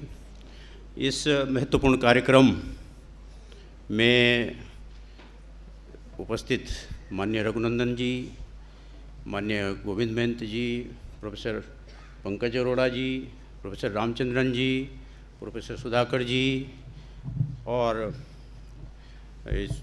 CIE के जो फैकल्टी मेंबर्स हैं, प्रोफेसर परमिला जी और अन्य सभी फैकल्टी मेंबर्स और जो यहाँ पे छात्र छात्राएं हैं जिन्होंने इतना सुंदर चित्र बना करके सबको भेंट किया है और तमाम सुधीजन जो यहाँ पे बैठे हुए हैं, सभी को मेरा नमस्कार। और इस कार्यक्रम का पूरा ये समापन है। मैं दिन भर था नहीं कार्यक्रम में, मगर मुझे एहसास है कि ये कार्यक्रम किस प्रकार का कार्यक्रम है, क्योंकि जैसा आप देख रहे हैं सुबह से माननीय मंत्री जी, राज्य शिक्षा मंत्री जी डॉक्टर सुभाष सरकार वो यहाँ पे थे और इस कार्यक्रम में जो तमाम और सहयोगी लोग थे, मुख्य वक्ता के रूप में प्रोफेसर अनुराग बेहर थे और प्रोफेसर प्रदीप कुमार जोशी थे। हमारी NCERT की फैकल्टी प्रोफेसर रंजना जी का यहाँ पे था और professor Sridhar Srivastava joint director वो हैं, प्रोफेसर भारद्वाज हैं। अनीस गुप्ता जी ने इसको बहुत समय से, बहुत मेहनत से इसको आगे बढ़ाया। तो इस कार्यक्रम में सभी लोगों के व्याख्यान हुए और व्याख्यान क्या मतलब, एक जो NCF है और NEP 2020 की जो मूलभूत संस्तुतियाँ हैं, अनुशंसाएँ हैं, उनको आगे ले जाने के लिए, क्योंकि कोई भी पॉलिसी बनती है, नीति बनती है, तो नीतियाँ सब अच्छी होती हैं, मगर ये नीति अपने आप में अद्भुत है और ये याद दिलाती है हमको कि ये पहले क्यों नहीं लागू की गई। 1937 में महात्मा गांधी जी ने काफ़ी कुछ बड़ा स्कीम ऑफ एजुकेशन में कहा था और उसका काफ़ी लगभग 70% इस नीति में है। और उससे भी पुरानी बात करें, प्राचीन भारतीय जो पद्धति शिक्षा की रही है और जो प्रकृति के साथ मिलकर के संवाद करना, प्रकृति के साथ मिलकर के जुड़ना और प्रकृति के से सीखना, वो भारतीय शिक्षा पद्धति का आधार रहा है। Focal point of the Vedic civilization, and Vedic civilization germinated out of the dialogue, harmony and communication with nature. That was the crux of our education system and which built our civilization. And because of that, ours is the most ancient living civilization. तो ये क्यों हुआ, ये सब देखने के लिए बीच में जो सारा कालखंड रहा है, सबको पता है क्या क्या हमारे इतिहास में किस तरह का हुआ और क्यों हुआ, क्योंकि उस पर भी विचार करने की ज़रूरत है. Why we could not protect our civilization for a long time. We protected our civilization in crisis also, but why we could not be free nation as others were? Why we were enslaved time and again? Why the invaders became the adventers? Now we teach that the advent of the invaders are invaders. वो क्यों हमने ये सब किया? क्योंकि हम अपनी जड़ों को भूल चुके थे और हमें कहीं ना कहीं ये लग रहा था कि हमारी जो दासता की भावना है वो बलवती हो गई थी। उसको किसी तरह से पॉलिटिकल स्लेवरी से हम आज़ाद हुए। और मैं हमेशा कहता हूँ कि cultural slavery is more dangerous than political slavery, क्योंकि सांस्कृतिक गुलामी कभी मिट नहीं सकती है, और सांस्कृतिक गुलामी अगर मिटती है तो वो देश को भी मिटा देती है, जैसे हमने देखा है। तो राजनीतिक गुलामी से हम मुक्ति पा सकते हैं, पर सांस्कृतिक गुलामी से मुक्ति पाने का एक ही तरीका है कि हम अपने को पहचानें। इसी के परिप्रेक्ष्य में शिक्षा नीति, नई राष्ट्रीय शिक्षा नीति 2020 बनी, और मेरा सौभाग्य है कि मुझे इस शिक्षा नीति के महत्वपूर्ण एक चरण में मुझे ये दायित्व मिला है। और उस शिक्षा नीति, जैसा आप सबको पता है, प्रोसेस उसका राष्ट्रीय पाठ्यचर्या बन रही है 4 स्टेजेस के लिए, एक के लिए बन चुकी है, जो आपके सामने सुबह से हमारे तमाम वक्ताओं ने, क्योंकि डॉक्टर अनुराग बेहर मैंडेट ग्रुप में हैं, वो इसमें मुख्य रूप से थे। हमारी NCERT की जो तमाम फैकल्टी है वो उसमें रहे हैं, और आदरणीय रघुनंदन जी और सभी का सहयोग उसमें हमें मिला। प्रोफेसर रामचंद्रन जी मैं सैल्यूट करता हूँ, क्योंकि इतना बीमार होने के बाद भी he was not able to stand, but despite of that he was so much committed from hospital. He was having dialogue with us, discussion with us, and he guided. And we know that Kasturi Rangan ji का क्या nation के लिए contribution है। ऐसे मनीषियों के साथ बैठ करके ये राष्ट्रीय पाठ्यचर्या का काम बन रहा है, चल रहा है। और जो हमारा ये फाउंडेशनल स्टेज का NCF बना है, आप सबके बीच में उसको सेंसिटाइज करने के लिए आप सबके बीच में कार्यक्रम रखा गया है, बहुत महत्वपूर्ण है। क्योंकि कोई भी डॉक्यूमेंट बनता है, अगर वो डॉक्यूमेंट के रूप में रह जाता है तो फिर उसका महत्व नहीं आ पाता। उसको हम कैसे लागू करें, इस पे दिन भर विचार विमर्श हुआ होगा, आप लोगों की जिज्ञासा भी रही होगी, और उसको शांत किया होगा विद्वान वक्ताओं ने, मुझे ऐसा उम्मीद है। अभी माननीय गोविंद जी आपको बता रहे थे, बहुत रोचक ढंग से उदाहरण दे करके समझा रहे थे। उन्होंने भी ये बातें की होंगी कि किस प्रकार से भारत केंद्रित जो शिक्षा नीति है कैसे शुरू होनी है। और क्योंकि कोई भी एजुकेशन बिना फिलॉसफी के नहीं हो सकती है। अभी तक हम देख रहे थे, हमारी फिलॉसफी अगर थी तो वो जो भी फिलॉसफी थी वो क्या थी, कॉलोनियल माइंडसेट से थी। जो कॉलोनियल एजुकेशन था वो ठीक है, उनके लिए ठीक था। कॉलोनियल सिस्टम जब था तो उन्होंने अपना देश चलाना था और उन्होंने अपना शासन चलाना था। अपना शासन चलाने के लिए उन्होंने हम लोगों को जो भी शिक्षा दी, we were used as a tool. मगर जब उससे पहले का हम अपनी शिक्षा के बारे में देखते हैं तो धर्मपाल जी की जो किताब ब्यूटीफुल ट्री है, अगर आप लोगों ने पढ़ी होगी सबने, तो वो उसमें देखिए कि हमारा शिक्षा कितनी समृद्ध थी। वो तो ज़्यादा पुरानी बात नहीं, 1837 में उन्होंने मद्रास प्रेसिडेंसी का सर्वे किया था और सब बताया था कि किस प्रकार से भारतीय शिक्षा एक सुंदर वृक्ष था और उसके शाखाएं ब्रांचेज जो थी किस प्रकार से विकसित थी। तो इतने लंबे अंतराल के बाद भी हमारी शिक्षा की जो जड़ें थी वो विद्यमान थी। बट मैंने कहा कि जो सांस्कृतिक गुलामी है वो बहुत खतरनाक होती है, और ब्रिटिशर्स ने यही किया कि हमारा शिक्षा को उन्होंने ध्वस्त किया। तो अब हमारे पास समय है, अब हमें बोलना नहीं है, अब हमें काम करना है। और ये शिक्षा नीति बनी है, ये शिक्षा नीति धरातल पर उतरनी है। और आप जैसे सभी विद्वान लोग इस NCF के माध्यम से अब जो हमारा पाठ्यक्रम बन रहा है, पाठ्यचर्या बन गई, राष्ट्रीय पाठ्यचर्या, अब पाठ्यक्रम बन रहा है। पाठ्यक्रम हमारा लगभग तैयार है फाउंडेशनल स्टेज का, और उस पर पुस्तकों की रचना की जाएगी। और ये कुछ बातें इसकी बड़ी अद्भुत हैं। वैसे तो सब आप लोगों को अभी तक विदित हो गया होगा, मगर जैसे एक्सपीरियंशियल लर्निंग है। और अभी जो भाई साहब बता रहे थे कि कैसे उदाहरण के द्वारा बोल करके हम ज़्यादा नहीं सिखा सकते, करके सिखा सकते हैं। खुद हम काम करेंगे, करके दिखाएंगे तो बड़ा अच्छा लगेगा।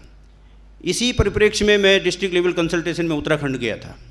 कैसे सीख सकते हैं, अब जैसे आप देखिए, एक छोटा सा उदाहरण है हमारा जो आंगनबाड़ी, क्योंकि ये जो बच्चे हैं इस स्टेज के आंगनबाड़ी में जाएंगे तो हमें बच्चों को तैयार करने से ज़्यादा पेरेंट्स को, टीचर्स को तैयार करना है। पेरेंट्स और टीचर किस प्रकार से बच्चों से संवाद करेंगे, किस प्रकार से उनको बताएंगे बातें, वो बहुत ज़रूरी है। और पेरेंट्स पहले आते हैं, माँ सबसे पहले आती है, क्योंकि गर्भावस्था से लेकर के बच्चे के जन्म तक और उसके बाद के समय तक कितना महत्वपूर्ण समय है दोनों के लिए, ये समझना बहुत ज़रूरी है। तो इसमें एक्सपीरियंशियल लर्निंग की बात है, तो उत्तराखंड का मैं उदाहरण दे रहा था कि 2 पक्षियों का जिक्र उन्होंने किया, एक उदाहरण दिया, एक छोटी सी कविता बना रही थी बच्चों के लिए कि ये 2 पक्षी हम बच्चों को बता रहे हैं, ये हैं, एक गौरैया है और दूसरा फाख्ता या गुप्ता जिसको कहते हैं। तो मैंने उनको पूछा कि ये 2 पक्षी आपने क्यों इनका उदाहरण दिया, आप कैसे समझा सकते हैं कि ये 2 पक्षी अच्छे हैं? तो उनका कहना था कि नहीं अच्छे हैं। मैंने कहा नहीं, अच्छे कैसे हैं ये बताइए ना, क्या क्वालिटी है इनकी। तो अगर आप ऑब्जर्व करेंगे तो ये 2 पक्षी अद्भुत हैं। क्यों? जो गौरैया है, आप देखिए उसको, कितना भी बड़ा झुंड होगा पक्षियों का, वो जाकर के अपना दाना ले लेती है, किसी से झगड़ा नहीं करती है, कभी झगड़ती नहीं है, और अगर ज़रूरत पड़ी तो छोड़ भी देती है, शेयर करती है, केयर करती है। ऐसे ही फाख्ता है, काफ़ी बड़ा होता है, मगर वो औरों को आने देता है, शेयर करने देता है। अब देखिए ये शेयरिंग एंड केयरिंग जो है ये कितना महत्वपूर्ण है। बच्चे को अगर सिखाना है, ये 2 पक्षी अच्छे इसलिए माने जाते हैं कि ये दूसरे पे आक्रमण नहीं करते, दूसरे से झगड़ा नहीं करते, अपने लिए नहीं करते हैं, त्याग देते हैं। क्योंकि ये कहावत है कि यही पशु प्रवृत्ति है कि आप ही चरे। मगर ये पक्षी होने के बाद भी इनके अंदर ये संयम है, ये उदारता है, ये सहनशीलता है, ये केयर करते हैं दूसरे की। तो शेयरिंग एंड केयरिंग अगर सिखाना है, 2 पक्षियों को आप बता रहे हैं अच्छे हैं, मगर बच्चा लॉजिक से समझता है ना अच्छे क्यों हैं। वैसे तो बहुत सारे सुंदर पक्षी हैं दिखने में, मगर ये 2 पक्षियों के गुण जो हैं वो अद्भुत हैं। ये अगर हम बच्चों को ऐसे उदाहरण देके समझाएंगे, इस पाठ्यचर्या में सबसे बड़ी बात ये है एक्सपीरियंशियल लर्निंग। हमको कैसे पुस्तकें बनानी है, कैसी चीज़ें बतानी है बच्चों को। अगर हमने बता दिया अच्छे हैं तो वो समाप्त नहीं होगा चैप्टर, क्योंकि उस पर प्रश्न उठेगा अच्छे तो और भी हैं, फिर क्या जवाब है आपके पास, आपको उनकी क्वालिटी बतानी पड़ेगी। और जब हम शेयरिंग एंड केयरिंग की बात करते हैं तो हमें अपने उपनिषदों में जाना पड़ेगा, जहाँ हम कहते हैं कि हम सभी साथ खाएं, सभी साथ चलें, सभी साथ शेयर करें चीज़ों को और सभी साथ बोलें। तो ये भारतीयता, रूटेडनेस इन इंडिया उपनिषदों तक जाता है। 2 पक्षियों के माध्यम तक आप उपनिषदों तक अपनी बात को पहुंचा सकते हैं। बच्चे को देखो उपनिषद का पता चलेगा, बच्चे को पता चलेगा कि अगर हम झगड़ा करेंगे तो हमें अच्छा नहीं माना जाता, बच्चे को पता चलेगा अगर हम स्वार्थी हैं तो हमें अच्छा नहीं माना जाएगा। वो 2 पक्षियों के माध्यम से आप सुन, ऐसे तमाम सारे उदाहरण हैं। इसकी अद्भुत बात है कि स्थानीयता की बात करता है। हम राष्ट्र की बात करते हैं, राष्ट्र का कल्याण करेंगे, राष्ट्र सेवा करेंगे, राष्ट्र कहाँ है, कहाँ ढूंढेंगे? बच्चा कैसे समझेगा राष्ट्र क्या है? उसका राष्ट्र वहीं है जहाँ वो काम करता है। मेरा राष्ट्र इस समय NCERT है। अगर मैं कहूँगा मैं राष्ट्र की सेवा कर रहा हूँ और अपना काम करने के बजाय जगह जगह भाषण दे रहा हूँ, घूम रहा हूँ, तो वो राष्ट्र की सेवा नहीं है। अगर मुझे कोई जिम्मेदारी मिली है तो मैं उस जिम्मेदारी को पूरा करूँगा, उस संस्था को अच्छा बनाऊँगा, तो मैं अपने राष्ट्र की सेवा कर रहा हूँ। ऐसे ही अगर बच्चे को समझाया जाएगा कि उसका घर, उसका परिवार, उसका स्कूल जहाँ वो पढ़ता है वो उसका राष्ट्र है, तो वहीं से राष्ट्र अचानक नहीं बनते हैं। और राष्ट्र की सेवा करना केवल सीमा पर जाकर लड़ना नहीं है। ये चीज़ हम स्थानीयता के माध्यम से बच्चों को समझा सकते हैं। तमाम स्थानीय उदाहरण बहुत ज़्यादा हैं। अब हम बात करते हैं London bridge is falling down, तो how far we are concern with that, is it actually falling down और नॉट? ऐसी कविता पढ़ा करके हम क्या सिखाते हैं बच्चों को? हम अपने गांव की, अपने आसपास की, अपनी चीज़ों की बात क्यों नहीं बताते? इस समय मौका है कि हम इस प्रकार की कविताएं, इस प्रकार के पाठ्यक्रम, इस प्रकार की उदाहरण दें जो बच्चे के परिवेश में है। क्योंकि मैंने जब बताया ना वैदिक संस्कृति से इसलिए शुरू किया कि dialogue and harmony with nature, आज देखिए दिल्ली में कितना मुसीबत हम लोग मोल ले रहे हैं। प्रत्येक शहर में, शहर को क्या कहा जाता है? Cities are the centre of civilisation, but I call them city centre of savagery as of now. Because why I call center of savagery? We don't have safe water to drink, we don't have safe air to inhale, we don't have safe social environment to walk out. तो ये सभ्यता की निशानियां हैं क्या? ये तो नहीं है। फिर मैं डिक्लाइन ऑफ द वेस्ट की बात करता हूँ। आपने पढ़ी होगी किताब, तो ऑसवाल्ड स्पेंगलर की किताब है डिक्लाइन ऑफ द वेस्ट। आप पढ़िए उस किताब को और देखिए कि ये हमारे पढ़े लिखे लोगों के बीच में ये सब चीज़ें हैं जो कि 17वीं सेंचुरी के वेस्टर्न सिविलाइजेशन के परिप्रेक्ष्य में स्पेंगलर ने लिखा था, वो हम लोग आज चरितार्थ कर रहे हैं। तो हमारी शिक्षा कहाँ जा रही है? तो शिक्षा अचानक जो है ऊपर जा कर के ग्रेजुएशन में जा कर के नहीं बदलेगा बच्चा। छोटी उम्र से परिवार में अब कोई भी हम में से जिसके बच्चे हैं वो क्या ये बर्दाश्त करेगा कि उसका बच्चा मानसिक रूप से विक्षिप्त हो जाए, जैसे हम डिप्रेशन देख रहे हैं, इंटॉलरेंट हो जाए। देखिए कितना ज़्यादा इंटॉलरेंट बच्चों के अंदर इंटॉलरेंस आ गया है, कितना सेल्फिशनेस आ गया है, कितना स्वार्थ आ गया बच्चों के अंदर। एक बात अगर आपने नहीं मानी बच्चे की, अमूमन सब घरों में लगभग ये शिकायत है कि बच्चे हमारी बात नहीं मानते। तो क्या कौन सी शिक्षा हम देना चाहते हैं बच्चों को? हम क्या ऐसी शिक्षा देना चाहते हैं बच्चों को कि जो स्वार्थी बन जाएं? और किस प्रकार की खबरें मिलती हैं, किस प्रकार का आप समाचार पढ़ते हैं न्यूज़पेपर्स में हम सब लोग, ये क्यों हो रहा है ऐसा? बेसिक जो संस्कार हैं वो संस्कार हम भूल चुके हैं, शिक्षा से हमने उनको मिटा दिया। क्योंकि एक समय ऐसा लग रहा था कि ये संस्कार की बात करने वाले पोंगापंथी लोग हैं, मगर उसका खामियाजा, उसका अंजाम हमको आज भुगतना पड़ रहा है। हम कहीं सुरक्षित नहीं हैं, न घर में सुरक्षित हैं, जिसको हम ढोते आ रहे हैं आज तक। सो कॉल्ड मॉडर्निज्म है। अब मॉडर्निज्म की बात करते हैं, what is modernity then? If you try to define the modernity, then you will find that modernity has basic components: individualism, humanism, liberalism. And this individualism is the most disastrous element. जब मैं बच्चों को history पढ़ाता हूँ तो ये कहता हूँ कि मॉडर्निज्म में मॉडर्निटी ने इंडिविजुअलिज्म सिखाया। तो इंडिविजुअलिज्म से सेल्फिशनेस फैलती है, प्रत्येक व्यक्ति अपने को सब कुछ समझता है। Can we afford to be that? हमारा जो समाज है, हमारी जो संस्कृति है, हमारा जो अभी तक का, क्या हमारा देश इस प्रकार का है? हमारा देश इतना विविधतापूर्ण, इतना बड़ा देश है, क्या हम एक किसी छोटे से देश का उदाहरण दे करके ले सकते हैं? वो लोग, उन देशों का हाल देखिए तो क्या है। वहाँ पॉपुलेशन की प्रॉब्लम है। जो डेवलप्ड इकोनॉमीज हैं, हम डेवलप्ड इकोनॉमी में बनना चाहते हैं, but not at the cost of the human being and humanity and human resource. Singapore का हाल देखिए, जो एजेड लोग हैं ना 65+, डॉक्टर हर हफ्ते उनके घर में जाता है देखने के लिए कि आप ठीक ठाक हैं कि नहीं है। और जो 70 ईयर्स प्लस हो जाते हैं उनके घर में लगभग 2-3 दिन में जाता है पूरा किट लेकर के। अरे इतने बुजुर्ग लोगों को आप कितने दिन बचा सकते हैं? जब बच्चे पैदा नहीं होंगे तो समाज चलेगा क्या? हमारी सभ्यता आगे चलेगी? और व्हाट फॉर व्हाट? ये ग्रोथ किसके लिए है फिर? किसके लिए ग्रोथ है फिर बताइए? अगर ह्यूमन रिसोर्स नहीं है, बच्चे नहीं हैं, तो फिर किसके लिए है सब कुछ? तो ये जो सुसाइडल टेंडेंसी है, इसको ख़त्म करने का जो संकल्प है वो हमारी राष्ट्रीय शिक्षा नीति में है। और इस समय हमारे पास चुनौती इस बात की है कि हम इसको सही ढंग से सामने रखें।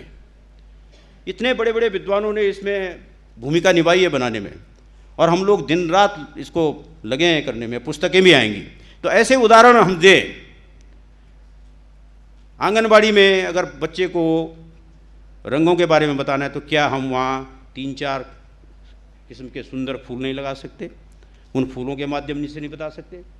फूल क्या है बच्चा वो भी सीखेगा। फूल का रंग क्या है, पीला है, नीला है, कैसा होता है, काउंटिंग भी सीखेगा। और ऐसे औषधीय पुष्प नहीं लगा सकते जिनकी वजह से कि वातावरण शुद्ध हो। तो ये बहुत सारी चीज़ें हैं जो कि हम चाहते हैं कि आप सबके सहयोग से हम पाठ्य पुस्तकों में लाएंगे, और इसी क्रम में आगे का राष्ट्रीय पाठ्यचर्या बन रही है, पाठ्यक्रम बनेगा और पाठ्य पुस्तकें बनेगी।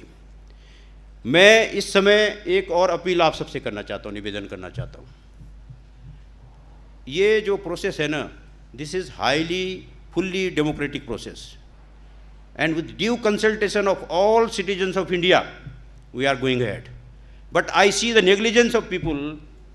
They don't try to notice, because on the 2nd anniversary of NEP 2020 on 29 July, a mobile based survey was launched, Disank, और सबसे निवेदन किया गया था 1 करोड़ नागरिकों से फीडबैक लेना था। आप पाठ्यक्रम कैसा चाहते हैं, पाठ्यचर्या कैसी चाहते हैं, पाठ्य पुस्तकें कैसी चाहते हैं। 10 प्रश्न एनसीईआरटी ने बनाए थे और उसको माननीय गृह मंत्री जी ने लॉन्च किया था। मैंने बहुत लोगों से निवेदन किया और देखिए 3 महीने बाद भी हमारे केवल 11 साढ़े 11 लाख उसमें इनपुट आए हैं। मैं यहाँ पे अरोड़ा जी को शेयर करूँगा और मेरा निवेदन है कि हर आदमी कम से कम 100 का टारगेट लेके चले और 2 मिनट लगता है। आप पढ़ेंगे तो आपको भी पता चलेगा कि क्या पूछ रहे हैं हमसे। जब आप लोग बताएंगे ना सब लोग, तो उसी में से तो हम पाठ्यचर्या ले जाएंगे। लोग क्या चाहते हैं, हमारी जो मेहनत है वो सफल होगी ना, क्योंकि हम सोचेंगे कि हमने सब लोगों की बात रखी है और आप सबको भी लगेगा कि अरे ये किताब में आया है, ये तो हमने बताया था। You will feel elated and in that way you can contribute positively in the formation of the NCFs and in execution of NEP 2020।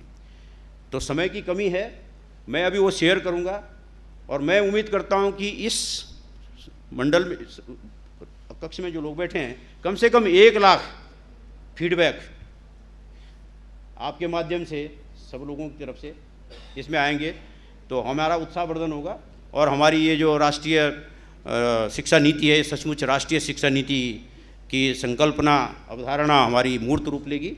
इसमें सबका सहयोग हमें चाहिए। तो मैं इसके साथ आप सभी का बहुत बहुत धन्यवाद देता हूं कि मैं बहुत विलम्ब से पहुंचा और आप सब ने मुझे समय दिया और प्रतीक्षा की। और सबसे महत्वपूर्ण बात है कि इतनी बड़ी चर्चा, जो राष्ट्र निर्माण के लिए सबसे बड़ा काम है वो शिक्षा का काम है और उसका आधारभूत जो स्तंभ है वो है बुनियादी शिक्षा। वो बुनियादी शिक्षा के लिए ये कार्यक्रम हो रहा है। बुनियाद हम सही डाल रहे हैं तो हम उम्मीद करते हैं कि हमारा भवन भी बहुत मजबूत बनेगा और हमारा राष्ट्र भी इससे आगे बढ़ेगा। धन्यवाद। जय भारत।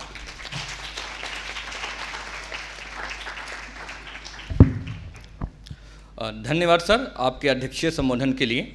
आपने हमारे सामने राष्ट्रीय पाठ्यचर्या के सांस्कृतिक और ऐतिहासिक दृष्टिकोण को सामने रखा और पूरी प्रक्रिया को हम के बारे में हमें विस्तार से बताया। आपने सरल और सहज उदाहरणों के द्वारा बच्चों को केंद्र में रखा और मैं इस बात के लिए आपका और सभी वक्ताओं का आभारी हूं कि बेसिक स्कूल के छात्र हमारे साथ सुबह से बैठे हैं। और अब मैं वोट ऑफ थैंक्स के लिए डॉक्टर अनीश जी, जो वर्तमान में डिपार्टमेंट ऑफ इकोनॉमिक्स के अध्यापक हैं, मैं उन्हें धन्यवाद ज्ञापन के लिए आमंत्रित करता हूँ।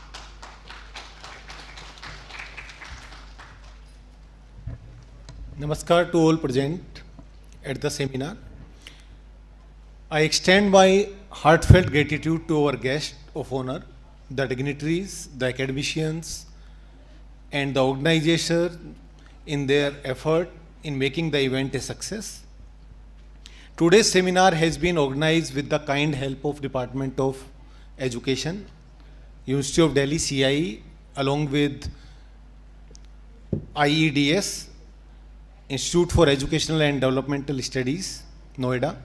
I express my sincere gratitude to everyone involved in the process. Our chief guest of honor has been Dr. Subhash Sarkar, the Honorable Minister of State for Education, who had been kind enough to accept our invitation to address us at the inaugural program of this event. His enlightening words regarding the need for inclusive elementary education, the state of education in India, and the aims of the government have contributed to a greater understanding of the context which concerns us. I heartily thank him for his address. I express my gratitude to Professor Pankaj Arora ji, Head, Department of Education, who has delivered the welcome address to this program. His kind words had set the tone for the event. I remain grateful to Professor Pradeep Kumar Joshi, Chairperson IEDS, for his introductory address. His illuminating presence and his address has resonated with us regarding the sincerity of the issue. It has been a pleasure listening to him. I remain extremely grateful to Professor Anurag Beherji, member of Steering Committee NCF, for the keynote address and his inspiring words on the subject. We had 2 sessions today that witnessed some intensive discussions. The first session had been on pedagogy, approaches and learning outcomes. We heard Professor Ranjana Arora, ma'am, from NCERT, who addressed us regarding the requirement of inclusive and efficient pedagogical practices to transform the future of education in India. I thank her for her illuminating words. Professor Dhananjay Singh ji addressed us on the need for providing an environment that would facilitate greater connection to the nature. The second session was on contextualizing content and assessment. Professor Sudhakar Venupalli, in his illuminating address, discussed the problems of reaching out to children against the advances of neoliberal and the market economy. His insight into assessment against understanding young minds was truly inspiring. Professor K. Ramchandran sir, our second speaker of this session, addressed us on the problem-solving abilities that promote their holistic development. His wonderful instances on the context in the learning process were very inspiring.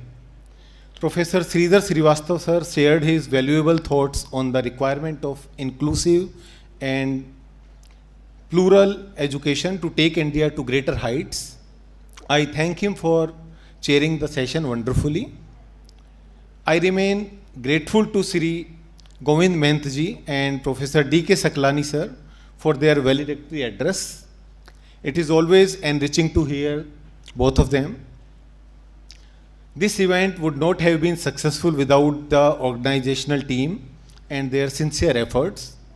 I would like to thank the teaching and non-teaching staff of Department of Education, University of Delhi. I heartily thank all the members of ILLL and Institute for Educational and Developmental Studies for their committed assistance and sincerity. We remain indebted to the Global Study Center also for their benevolent help. It is the active support by all of these 3 institutions which had made this event very successful.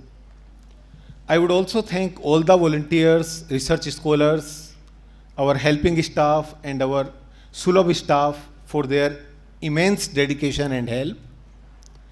I am very grateful to the security staff for their support. I am also grateful to the audiences for their participation at the event. I am also very grateful to the engineering department, University of Delhi, and to the Delhi University Guest House for nice refreshment services. Most importantly, I heartily express my sincere gratitude to Raghunandan ji, Joint Organizing Secretary, Vidya Bharati Uch Shiksha Sansthan, for guiding us throughout this endeavor. I remain grateful to every individual who has contributed to the success of this event. Thank you all once again.